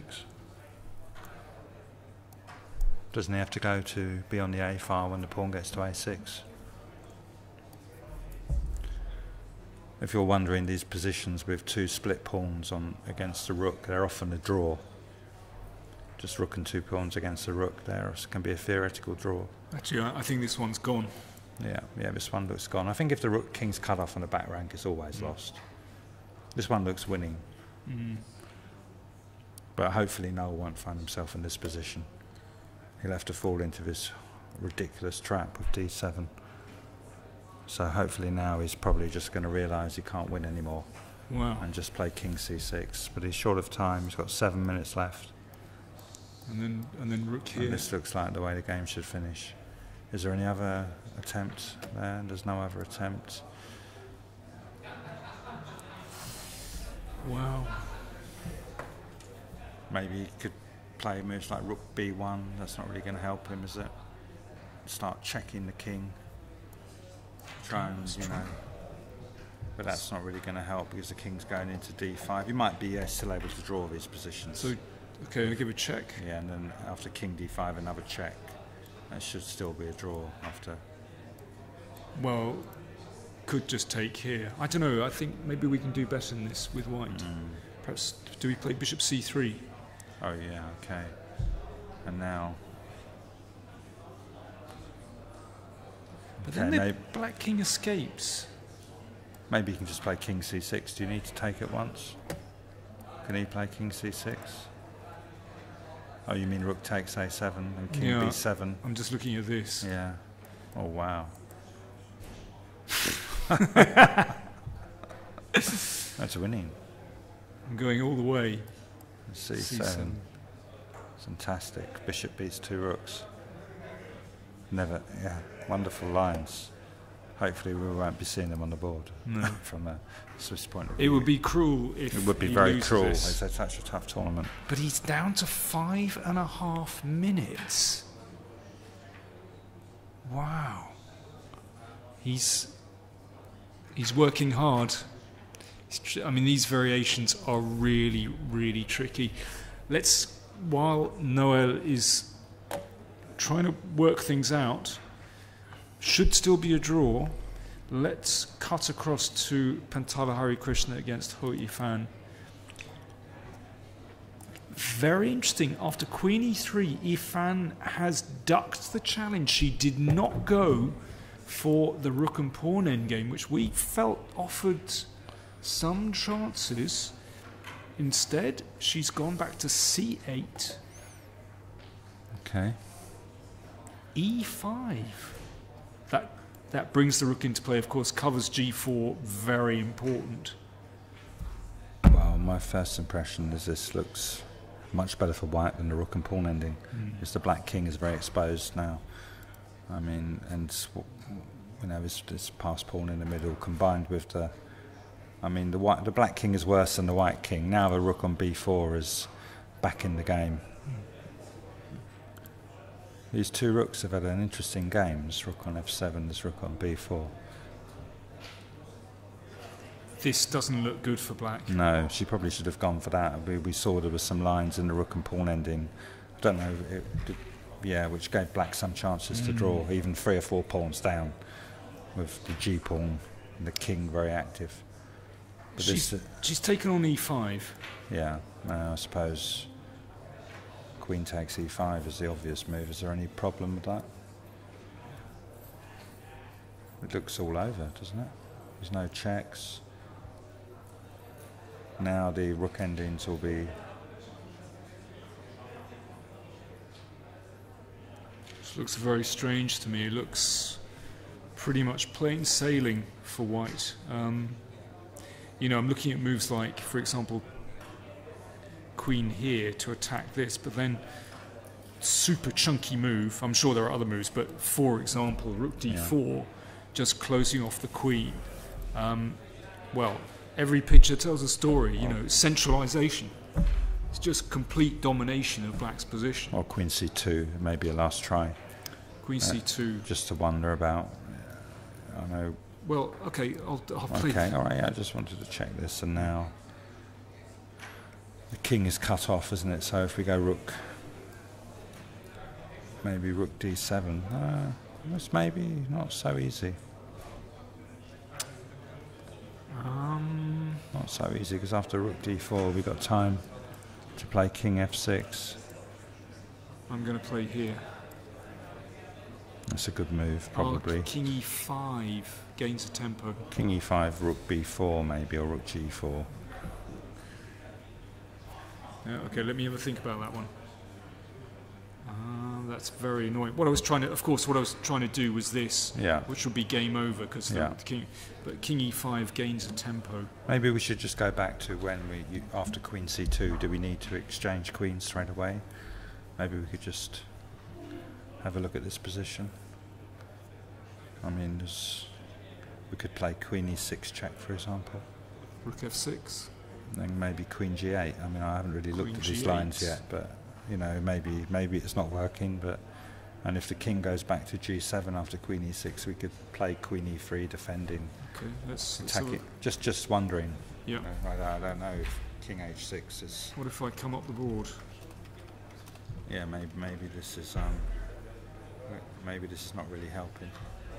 Queen e8 check. We still have. Yeah, back. Now we can play queen e3 and tending queen takes b2, rook h4 check. I'm not sure if that's. Do we have a move? I think Hari is recaptured. I mean, it does look tremendous. But I mean, there were lots of other moves there. Yeah. Let's just go back to Vaganyan against Studer because something Oh my goodness. funny has happened. It's gone after rook f8, h3, rook a8. We thought this was losing. Was this the position on the board? That's the position on the board, yeah. We thought this was losing. Rook h4, rook a7 check. Now, that one is to be avoided. That's checkmate straight away. And if, let me see, king up the board. Well, let me see, d7. Oh no, if I play check here, d7. And if rook back, well, Rook e8. rook e8. Oh, rook e8, h2.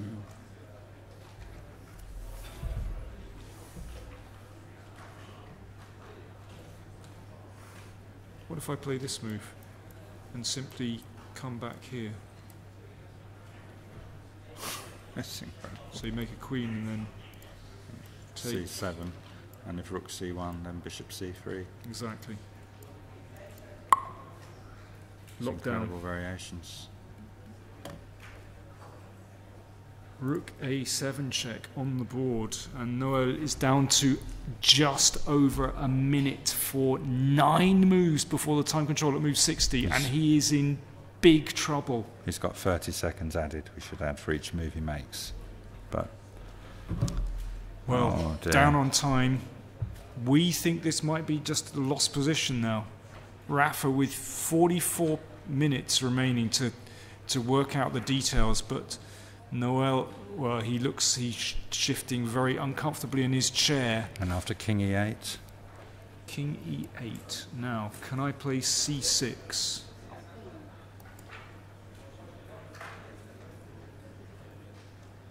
Yeah, c6, and then h2. You want to play d7. d7, yep, looks good, And doesn't king it? e7. Now, You just want to go rook a8. rook a8, good move. And now both sides make a queen, but black's going to get checkmated. Yep, let's have a look at that. Here, d8, and white starts checking first. He's played king e8. King e8 on the board. No, he's not. He's realised. So king e8's on the board. So we think c6. There's also d7. I don't know if it makes a difference. I guess d7 and then c6 is even maybe stronger. Maybe not. Maybe it's the same. don't know if it makes a difference. I don't know. c6 feels. c6 looks the right move. Yeah. And what do we do? h2. I don't think there's another move really, is there? Rook back. That I don't think helps. Taking. Don't think helps. I mean, even white. The thing is, white can even play rook e7 to e1 and defend. If you go rook back, and as we've seen, the 2 pawns win against the 2 rooks, the 2 pawns and the bishop. Vaganyan's made a move. He's played c6. Yeah. Yeah, he's played c6. He has played c6.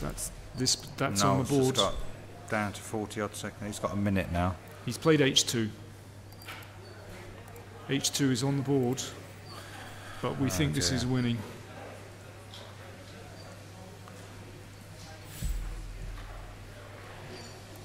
Check.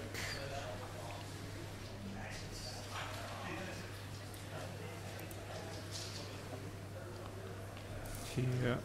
here, and then, well, Rafa will have to find a checkmate. Checkmate in one move. That's quite good, isn't it? Well, Queen F6 and there's also mate. He'll have a choice of mates. Yeah. So this one, Queen F6. Yeah, it's just mate in one. Yeah, it's just mate in one, whatever. Oh dear. Is there any other? Should we go back after he's played H2, D7 check? Well, King E7's the only move.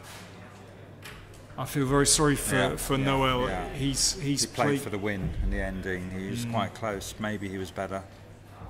Probably needed a lot of accuracy. But as we said, the pawns were blockaded. But tactics, there was some wonderful tactics. This D7 move we saw in that. Yeah. And yeah, as you say, he was playing for them because he had that opportunity to give back the exchange right at the start of this endgame, and which was just a draw straight away. So he was playing for the win, but looks like he might have pushed too hard. Well, I mean, it looks like it is winning. It's simply winning for white. D7 check. That's the position on the board. Noel has just played H2, and he's getting up from the board. He's still got 7 moves to make, but he knows the situation is hopeless, and Rafael Vaganyan has 42 minutes just to dot the I's and cross the T's, get the fine details right.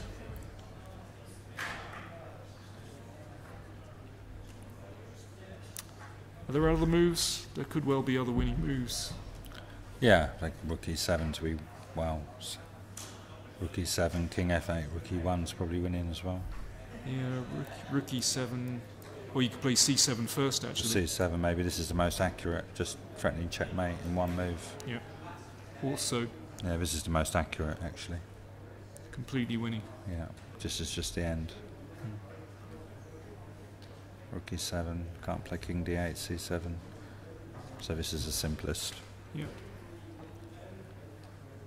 So 2, yeah, well, yeah, I mean, the other one was hardly very complex. No, but yeah, this is...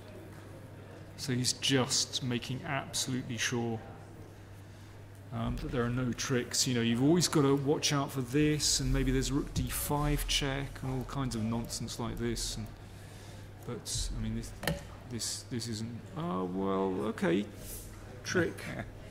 Because takes, now we've got a queen. Okay. That's not so good. So if we play here, then there's Rook takes.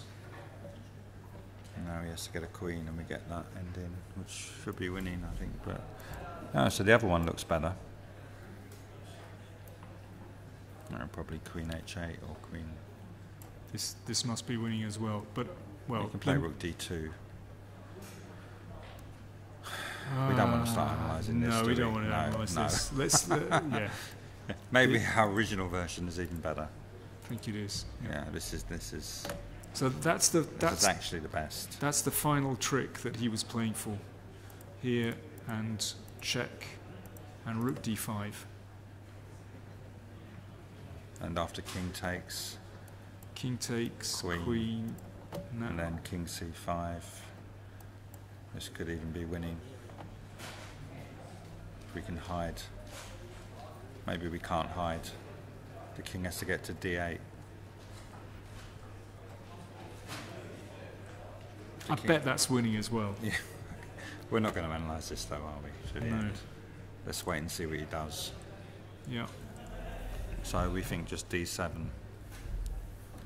is the simplest. It does look very straightforward, so quick recap. Oh, we need to check this one again. Okay. Oh. And now queen.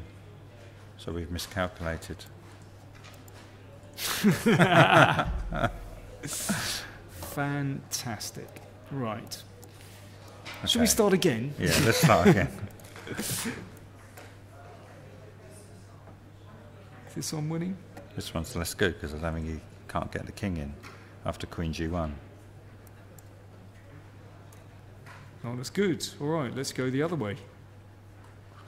So this is why Rafa's using his 42 minutes. Yeah. It's not quite as there's even let's say. So let's see this But one. there's another moves possible as well. There's other moves. We could start with rook a8. Well, maybe we should stick one at a time. I agree. Should we have a think first? Okay. We're playing blitz chess.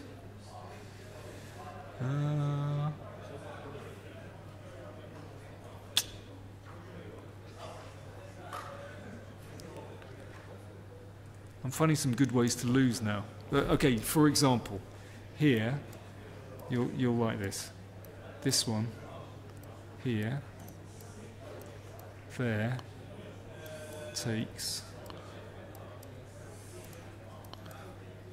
And now c7, d7.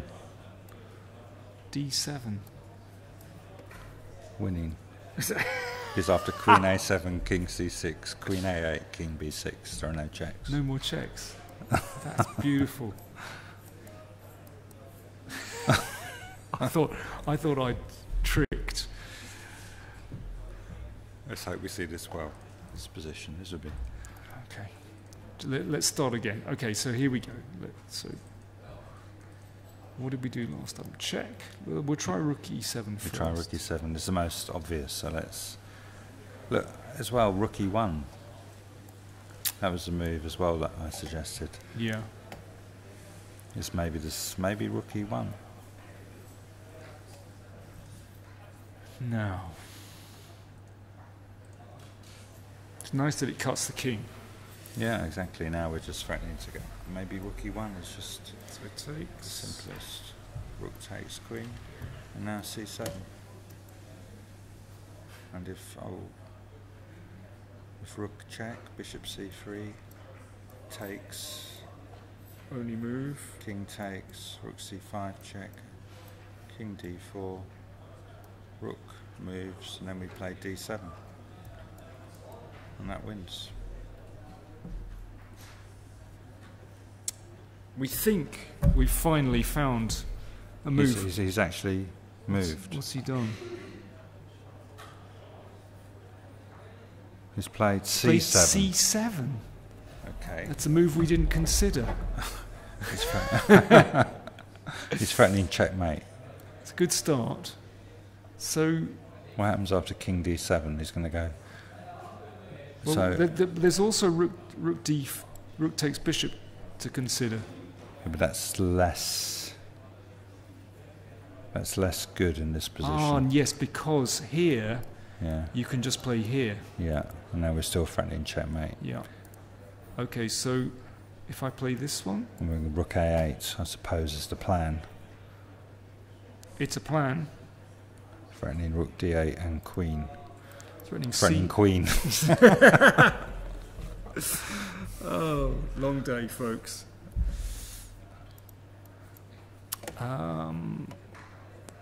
In which case, there might not be a defence. So, He's got 29 seconds.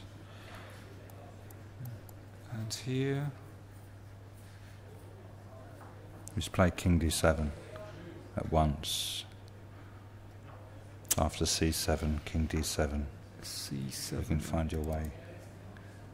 C7, King D7. Yeah. Yeah, we think this is. Now we just think rook a8. He's played Rook A8. He's played rook a8. That's on the board. That's probably it. We think He's it's game sitting over. back like the game's over. Yeah. That's taking his glasses off, rubbing his body. It looks like game over. The old body rub.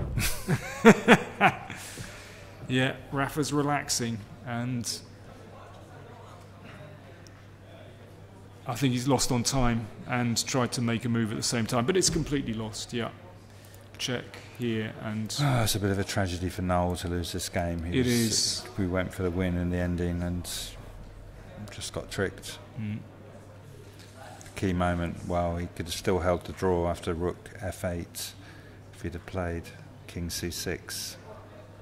but very, very difficult, really Yeah, tricky. Got decisions to make, and But isn't it interesting? I just want to remind you that in this position, not even 10 moves ago, after rook h7, we were saying Yeah, black's winning. Yeah. There we go. That turned around very, very quickly. So the key... We thought was a good move. We recommended it. The point was, of course, rook a5, bishop c3 seemed to be a draw as well. And rook f4. This was the maneuver that we missed, encircling the king. And it's just in time. We assumed that maybe the h-pawn would be quick enough, but it's not. And this is enough to draw, but then Noel unfortunately made a mistake after that, and it's gone. Wow, that's extraordinary. Let's just cut back to Hari Krishna against Ifan. That's the position on the board. It went queen takes e5. Sorry, quick recap. e5, queen c2, So, queen e3. so she decided the rook ending wasn't quite good enough. Yeah. Yeah. Well, I don't know. Do you want to have a quick word? Raphael, do you want to? We're being joined by Raphael Vaganyan for a few thoughts on this game.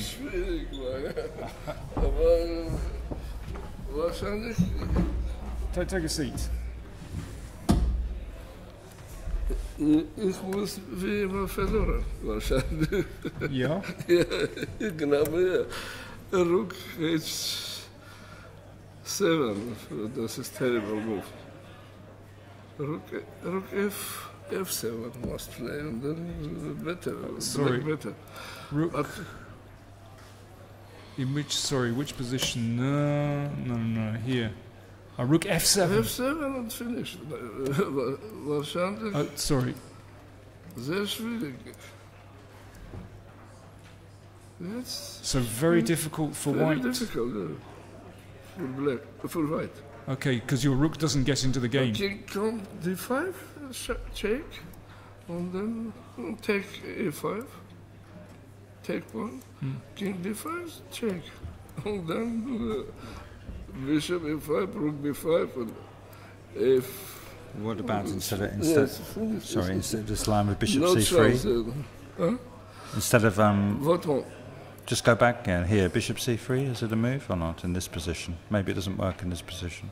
And if rook a4, king d5. Yeah. First play a6, yeah. After, First a6, not take. A6, Okay. yes. Oh, And then, in first a6, yes. There's a chance, yeah. Oh, yeah. The king Yeah. d5 will check. Yeah. and difficult. But I have better position all game. Yeah. Fantastic game. Okay, your opening is And very then nice. I play very bad. I play king f2, bad move. King f2. We didn't here. like bishop takes c6. We thought Here, maybe here. just king takes f1 Here was also better. white better. Yeah. Huh?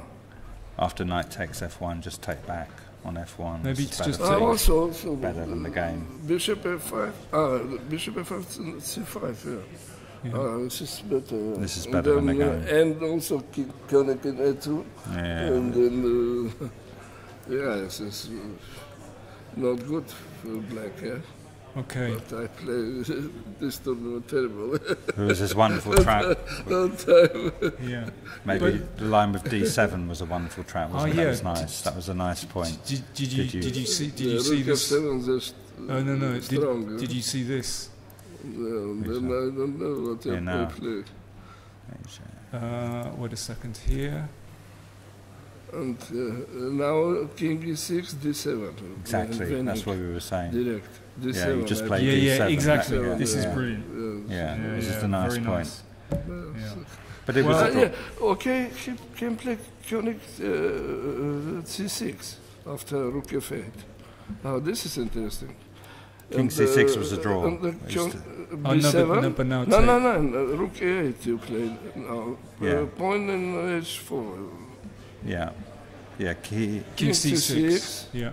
On the rook e8, king b7. and now rook Yeah. e8, Rook king e8 is draw, c6 but draw. I can, Draw. but no, maybe I can rook a7. Rook A7. Yeah. Oh my god. Yeah. Interesting. Okay. C6. Okay, king back. Bishop B6.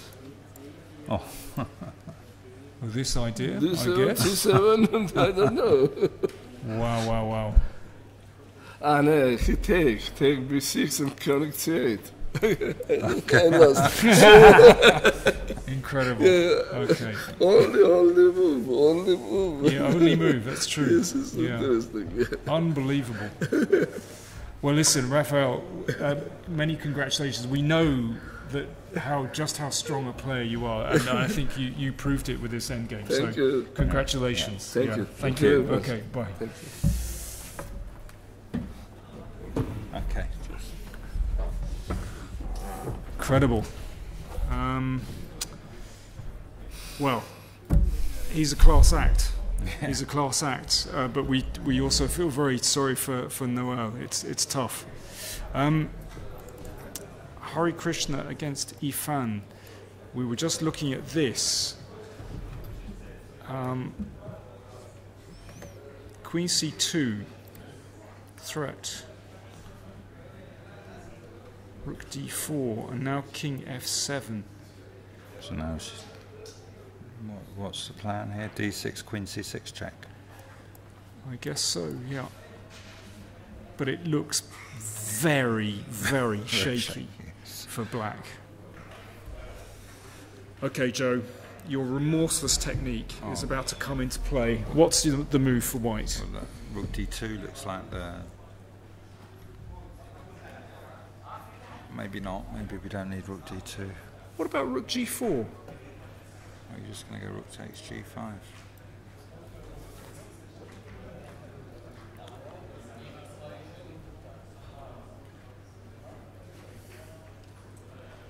Problem.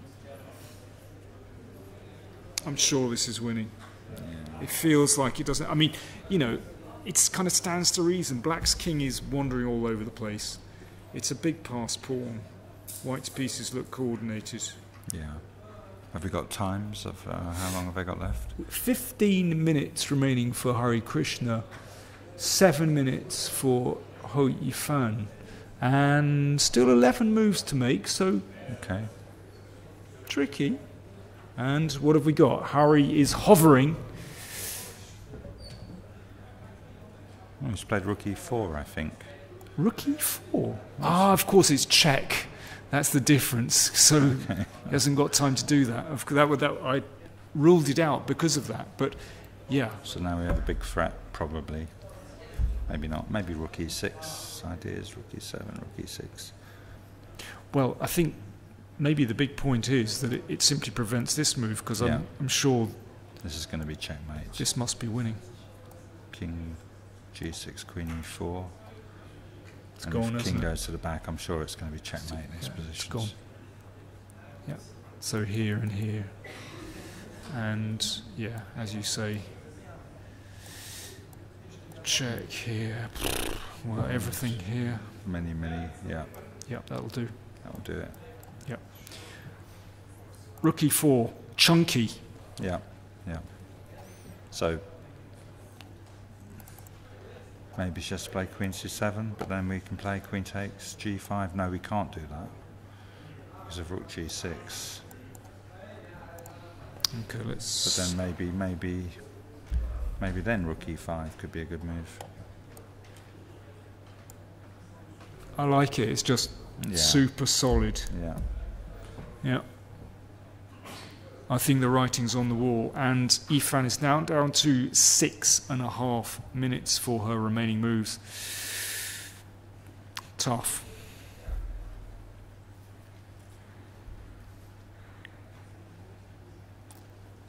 But I think we're seeing in this game what a class act Pentala Hari Krishna is.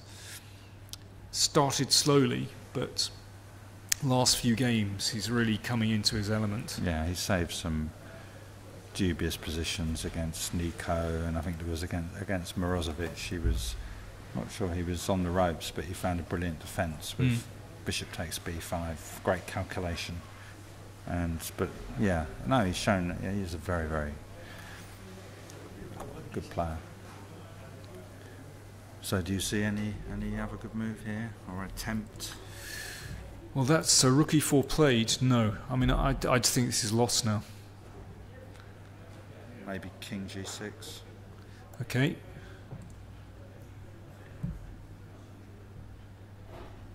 I'm just worried about even the queen ending is as bad as anything, isn't it? Because yeah, but I like rook e5. I think it's so, you know, white is dominating here. Rook f5.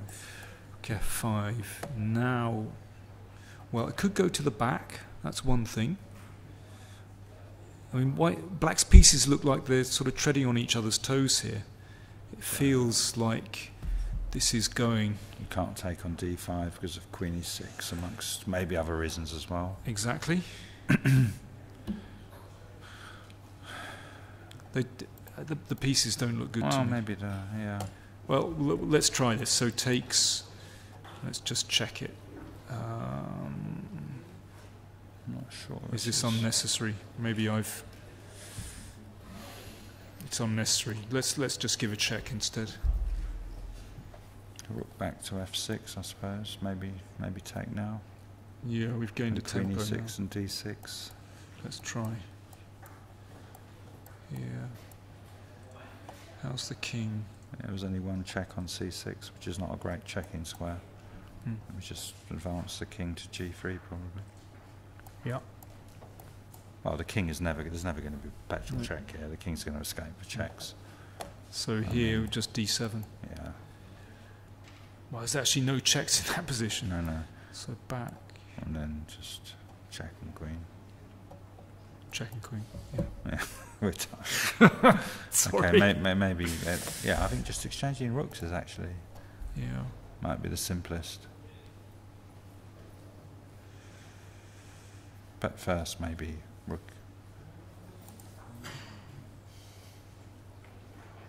Yeah, I like to do it with let's see what tempi. she's played. She's played queen back. What's she played? Queen c7, queen c8. Okay. She's played queen So c8. just a quick recap. We've got queen c8 here. So that prevents rook e5 ideas because she's got queen g4 check. So that's the plan. And why can't I take this? Rook g6, rook e7. e7 check. Boom. There's going to be no stalemate tricks.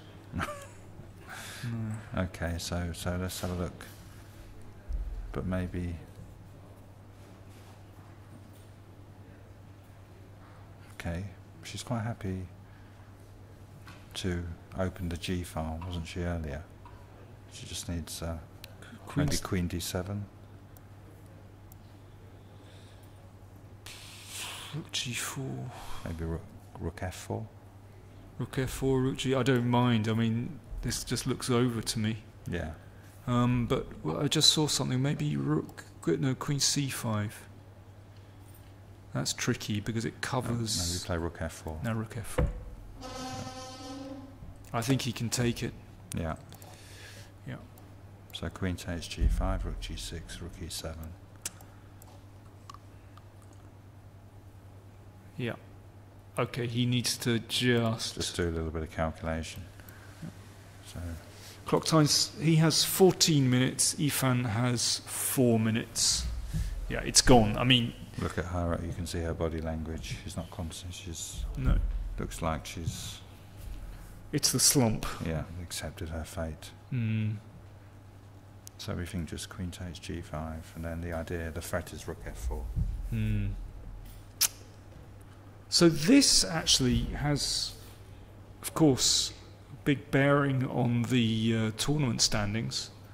Ifan will be knocked down a bit, assuming she loses, and Hari Krishna continues his rise up the ranks. He'll move into second place, I think, outright. And Hu Yifan will drop back to level with Gallagher. Yeah. Well, we may as well hang on and just wait for the end. There's another big game tonight, actually, isn't there, Joe? Will you tell me all about it, Dan? we're talking football. It's the European Championship for women. And quarterfinals, England are playing France. Okay. I'm looking forward to it. Good. Hopefully you'll get to see some of it. Maybe this game will drag on for another hour and a half. Okay, we can see the very important line at the bottom there is if Pentala Harikrishna wins, if he wins. We've chalked it up already, which is probably, we're probably going to jinx it for him. Well, obviously Veganyan's gone up with Navarra. But assuming he wins, then Bakro's still in the lead with 4.5. Ruslan Ponomaryov and Pentala Harikrishna on 4 points. So it's beginning to string out a little bit.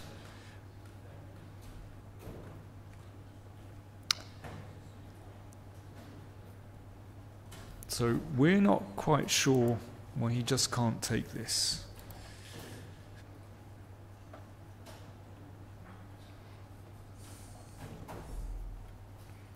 But he does have a little bit of time. So he's just going to make absolutely sure there's no tricks. See, this is the moment when we start to look for other moves as well. What about a check instead? I have a feeling that might be quite good. Yeah. Maybe King F8. Yeah, then Queen E4, this rook here, which is a bit annoying. I don't like this. No, I don't prefer. don't like this. Let's just take the pawn, do a little bit of calculation, and can't go rook G6. We can play either rook F4 or rook G4 next move. We're 2 pawns up. We've got an attack. What's not to like? Yeah.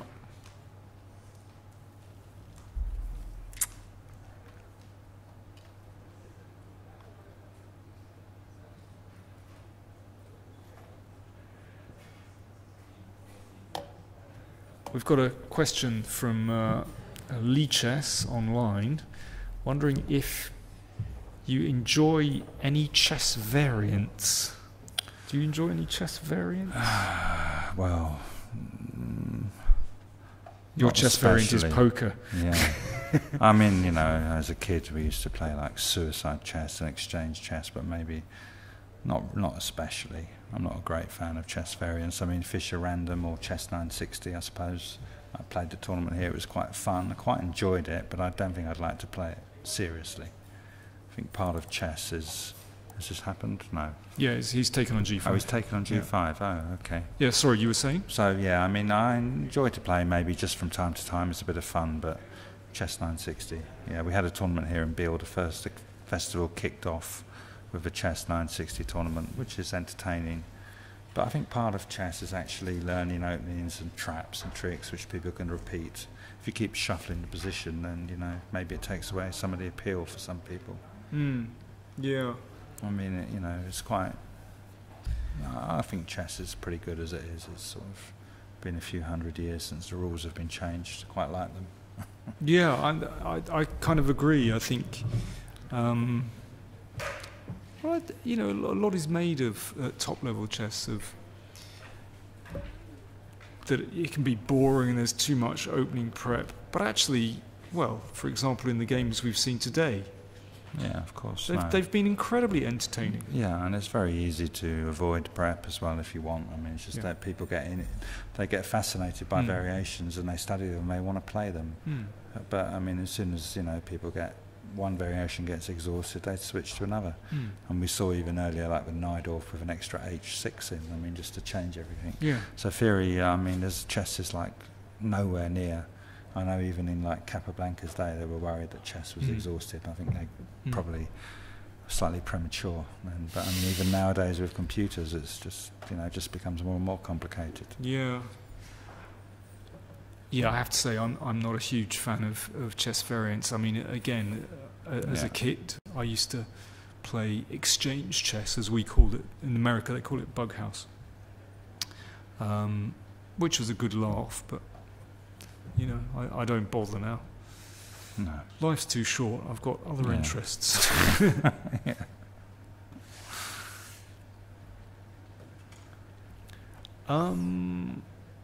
She's played Queen C5. Queen C5, yeah. So we're expecting maybe Rook F4.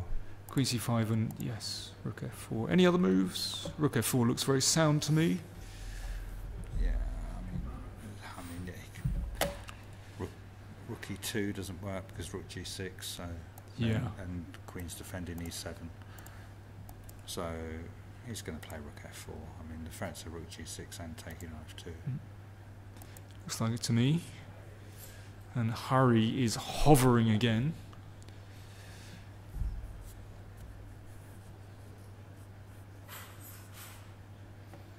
She might just resign after Rook F4. You think she's going to want to... Rook F4 played, I can see on the board. I think she's ready to resign. Oh no, I beg your pardon. He's played Queen H5 check. Oh, maybe that's even stronger. Which, yeah... Just giving checkmate, probably. Well, there's check. And Rook G4. And he's heading towards the king and pawn ending. Okay, even better. Yeah. Queen H5 is decisive, I think. Because if king here, then rook check. Yeah, this is resigns, isn't it? The king is... King F8. It's gone, hasn't it? Yeah, check. King up. And check. Got it. Okay, the rook's gone. Oops. Because here, check, here. I think Rook G4 was that stronger? Oh wow! I think Am I trying to make a hash of it? Cleaner. Cleaner. Yeah, I think go back 3 moves. I'm battling on. I'm not giving up. Okay, go on. What was your move?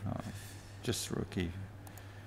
What did you play here? Rook G4. Check. King. I play rook E4. Wow. She's resigned. Yeah. Well, listen. I think this was. Yeah. I think this is mate somehow. Okay.